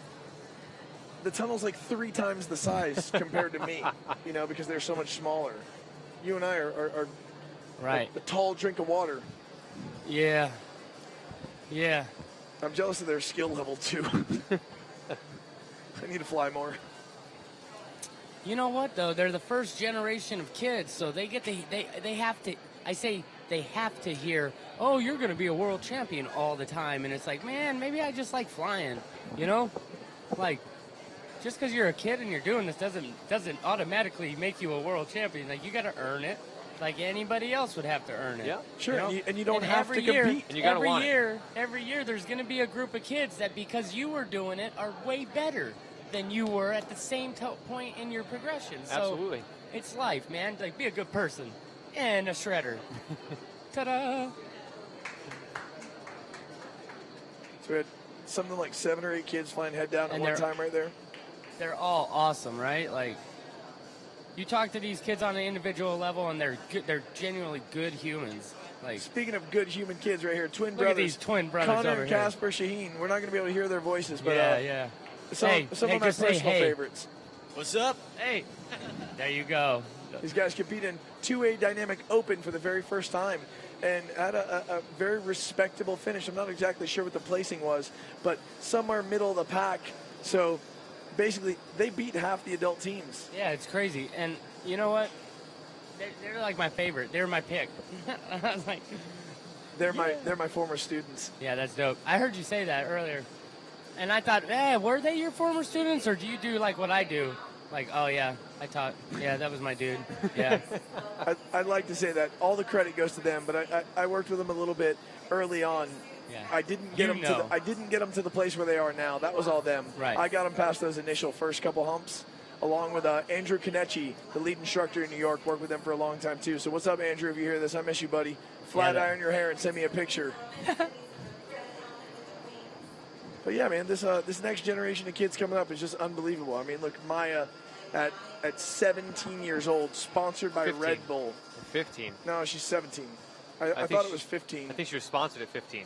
Sponsored at 15 by Red Bull. Yeah, unbelievable. Yeah. You I know- mean, how great is that? That video went viral to 30 million yeah. people. And there was 2 videos that went viral for 30 million people. Not to mention text. Catching the kid. Text catching that kid to Yep. get 30 million views. That's crazy. So, my favorite part of that video, obviously catching the kid's the most important part. The flex. My favorite part was the double bicep flex. Yeah. So proud of Tex. Yeah, And with me a too. mustache, he looks right in the camera. Little double bicep flex. Just like what? Another day at the office. That's it. But I mean, it segues right into these kids flying here. It's like, parents, bring your kids in. Because we'll take care of them. We got you. Even if you won't. That was a joke.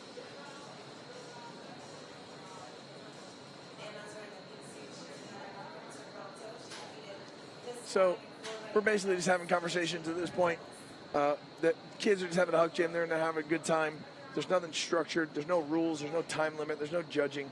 We're just kind of rewarding these guys for being the next in line to kind of take the reins with this thing and take it to the next level. Yeah. Because guys like you and I, we're old dogs. You've been in it way more than I have, but I'm just an old man who's beat up. Somebody asked me the other day, how long am I going to do this? And I was like, shut up. Like, as long as I breathe. And that's the awesome thing. We can fly anybody, any age. That's right. What's the All oldest person abilities. you've ever flown? 98. 98. Yeah, I haven't broke 100 yet. I haven't either, but I've seen somebody you fly. You flew somebody older than that, Dan? No, I got 95. I've seen somebody fly somebody who's 101. 101. Wow. Yeah. Dang. That's legit. So, talk about anybody can do this. When I was an instructor at iFLY Austin, I had a guy in my class one day, legit, like, blind. Not legally blind. Blind. Couldn't see anything. Yeah. Was there by himself. Yeah. And killed it. Flew huh? awesome. Yeah. You know, I taught him the taps. You tap Yeah. on Yeah, two for straight or one for bend or whatever it is. Yeah. And then when we got done, I had no idea he was by himself. He was like, hey, can you call me a taxi? Like, he was that independent. That's Anybody awesome. can do this. Yeah. We've got awesome programs like All Abilities Night. I know you guys have seen some of that in the commercials we played during our breaks. It's amazing. Anybody can do this. What a reward for kids that are limited like that. They might not be able to participate in your typical sports, baseball, basketball, football, the big three. Right. But they can do something, which I think is, stick and ball sports. They're cool enough, but come on, we're flying. Yeah. Which one would you rather do? So they can participate in the coolest of all, and it's no different. It's so rewarding for us, right? Absolutely. Like, Absolutely. I feel like I practice with able-minded people all the time, and when somebody with a special thing comes in, it's like, come on, come in. Let's go. I got you. Yeah. Like, I had a guy we at got Tampa this. not too long ago, former skydiver, right? Had an accident, paralyzed from the waist down, or chest down, rather. Yeah. And I got him in the tunnel, and, I held on to him a little bit. We got his arms in the right spot. He ended up being able to fly by himself the whole time. Perfect. Yeah. Just had to get his arms back, Yeah. It was awesome. Yep. That's I amazing. got a buddy that comes in here. He hurt himself flying a parachute, and we use that harness and we just put him in, and he knew how to fly, pretty much carve around on his head before. He's not at that spot yet, but he can back he fly. can back fly. Yeah. He can belly fly. What liberation, right? You're confined to a wheelchair in your daily life, and then you can get in here, and it's just free space everywhere. Right. You're not confined to sitting in the chair. Gravity's not a problem. You can cruise around. I mean, that must be the most liberating feeling of all time for these guys. Yeah. So that's a big program we do at iFLY, at Virginia Beach, at all the iFLY locations, is the All Abilities program we have. If you don't know anything about it, if you're curious, if you have an All Abilities child, contact your closest tunnel, ask them when their All Abilities night is. They're going to feed you plenty of information on it, let you know when and where to be. I'm sure you can find some videos online. And if you don't know, if you're on the edge, if you have questions, please call us. Absolutely. Please call us. No questions. We all love to talk clearly, so. We love to talk. Yeah, my wife tells me all the time. Hashtag you love to talk, right? It's my job. Yeah, me too. That being said, I'm going to give this back to you, Dan. I love you guys. Love you, buddy. Thank you so much. Thank you. That's all.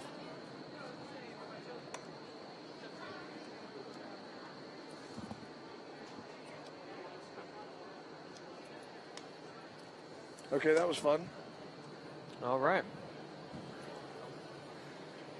Ray doesn't know how to use the wireless mic. Okay. We got about 8 more minutes to go. Where do you see that jam time? here? It's right on the bottom of the screen. I love you. I can't see the screen from where I'm standing. 8 more minutes of shredding, fun flying, huck gym, free time. Can't argue against that.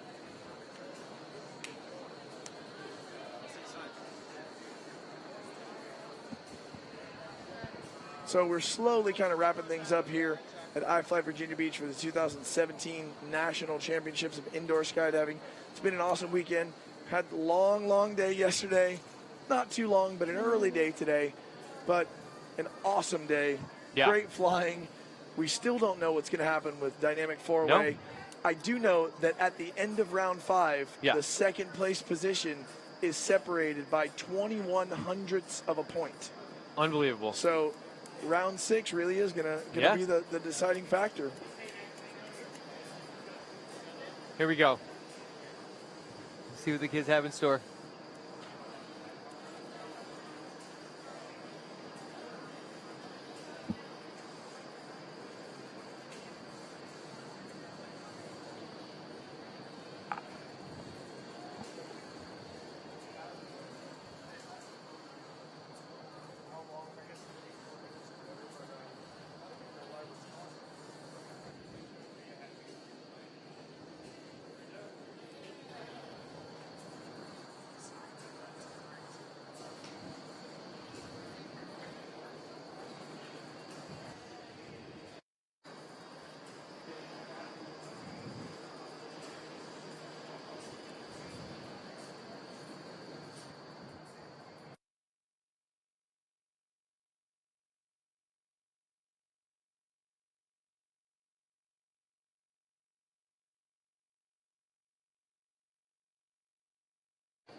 Five more minutes. Laura Wagner announcing.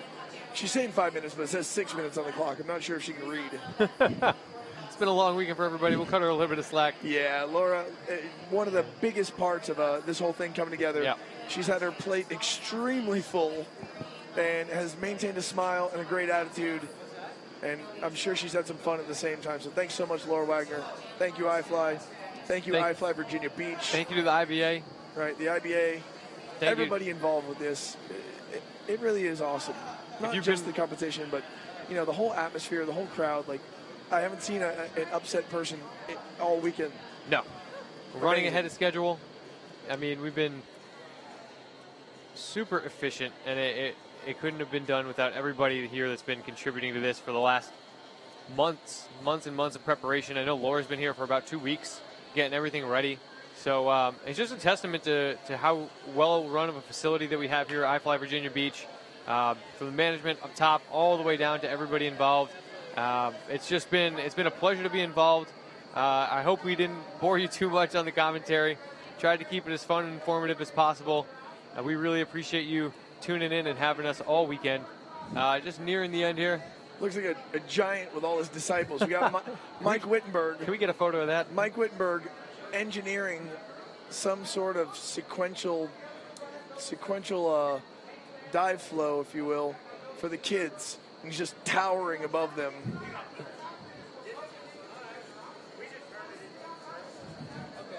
So let's see what he's coming up with. He's designing something. We've got Sydney, Noah, Amy, and some other kids that I don't know if they competed, but we've got 2, 4, 6, 8 kids, right? And he's coming up with something that his Master Chef is cooking up with. I don't know what it is, but we'll find out in just a few minutes. But he better finish this dirt dive in the next couple minutes because there's only 3 minutes and 55 seconds to go.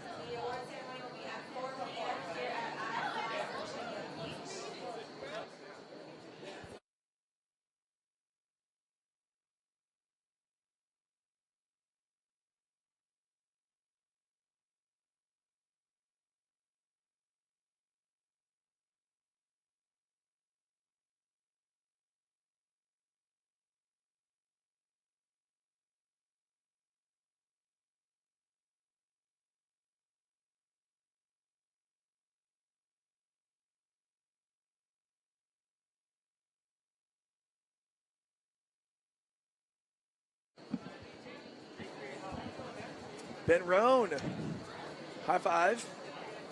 So I had a little chat with him earlier about Devin Roan. Wow, I can't get away from the Roan boys. High five. Nico Gonzalez, I just can't stop high fiving people. It's addictive. It's like yawning. Once you high five one person, you can't not high five the rest of them. But got a chance to chat with Ben earlier about his player-coach interactions with the Red Bull team and for Team RB2. So he said he had a great time. He's in there. We talked about him pumping the brakes a little bit, bending the legs, and kind of directing traffic. And that's what he's good at. He coaches for a living, so not anything new to him there, nothing foreign. Awesome guy, awesome coach. If you never fly with Ben Roan, if you get the chance to fly with Ben Roan, you absolutely should do it. Do yourself a favor, learn something from the best. From the moment I met him, just awesome dude. Never seen him upset, never seen him frown. So I'm very pumped to be one of Ben Roan's friends. Hopefully, I'm just assuming that. I just met him for the first time this weekend, really. So super nice, very approachable. Awesome having him here. So that speaks volumes of the Sky family, though. Yeah. Is anybody in this room not approachable? No. Absolutely not. Not Everybody's at all. welcoming. Everybody wants to help each other. If you saw someone with a closing pin necklace on, you would help them change their tire. You do whatever. I mean, you might not do that. You might do that anyway. But man, Sky family is Sky family. Absolutely. And the future of Sky family is right here. The kids in the tunnel right now. With Wittenberg's engineering, we're turning 2 4-way head down pieces. Little spill right there. But remember, this is 8 kids turning 2 4-way head down pieces at, I can't see the percentage because the kids are blocking it. 90%. At 90%, right? So this is a very, very fast wind speed for their little 50, 60-pound bodies. We have 1 minute to go. 1 minute to go. All right. Tacho filming as usual with his Steadicam. I'm surprised you're not flying a drone around here. It's my homie. What's up, Tacho? All right, guys, we're under that 1 minute mark. We're going to go ahead and start wrapping this thing up.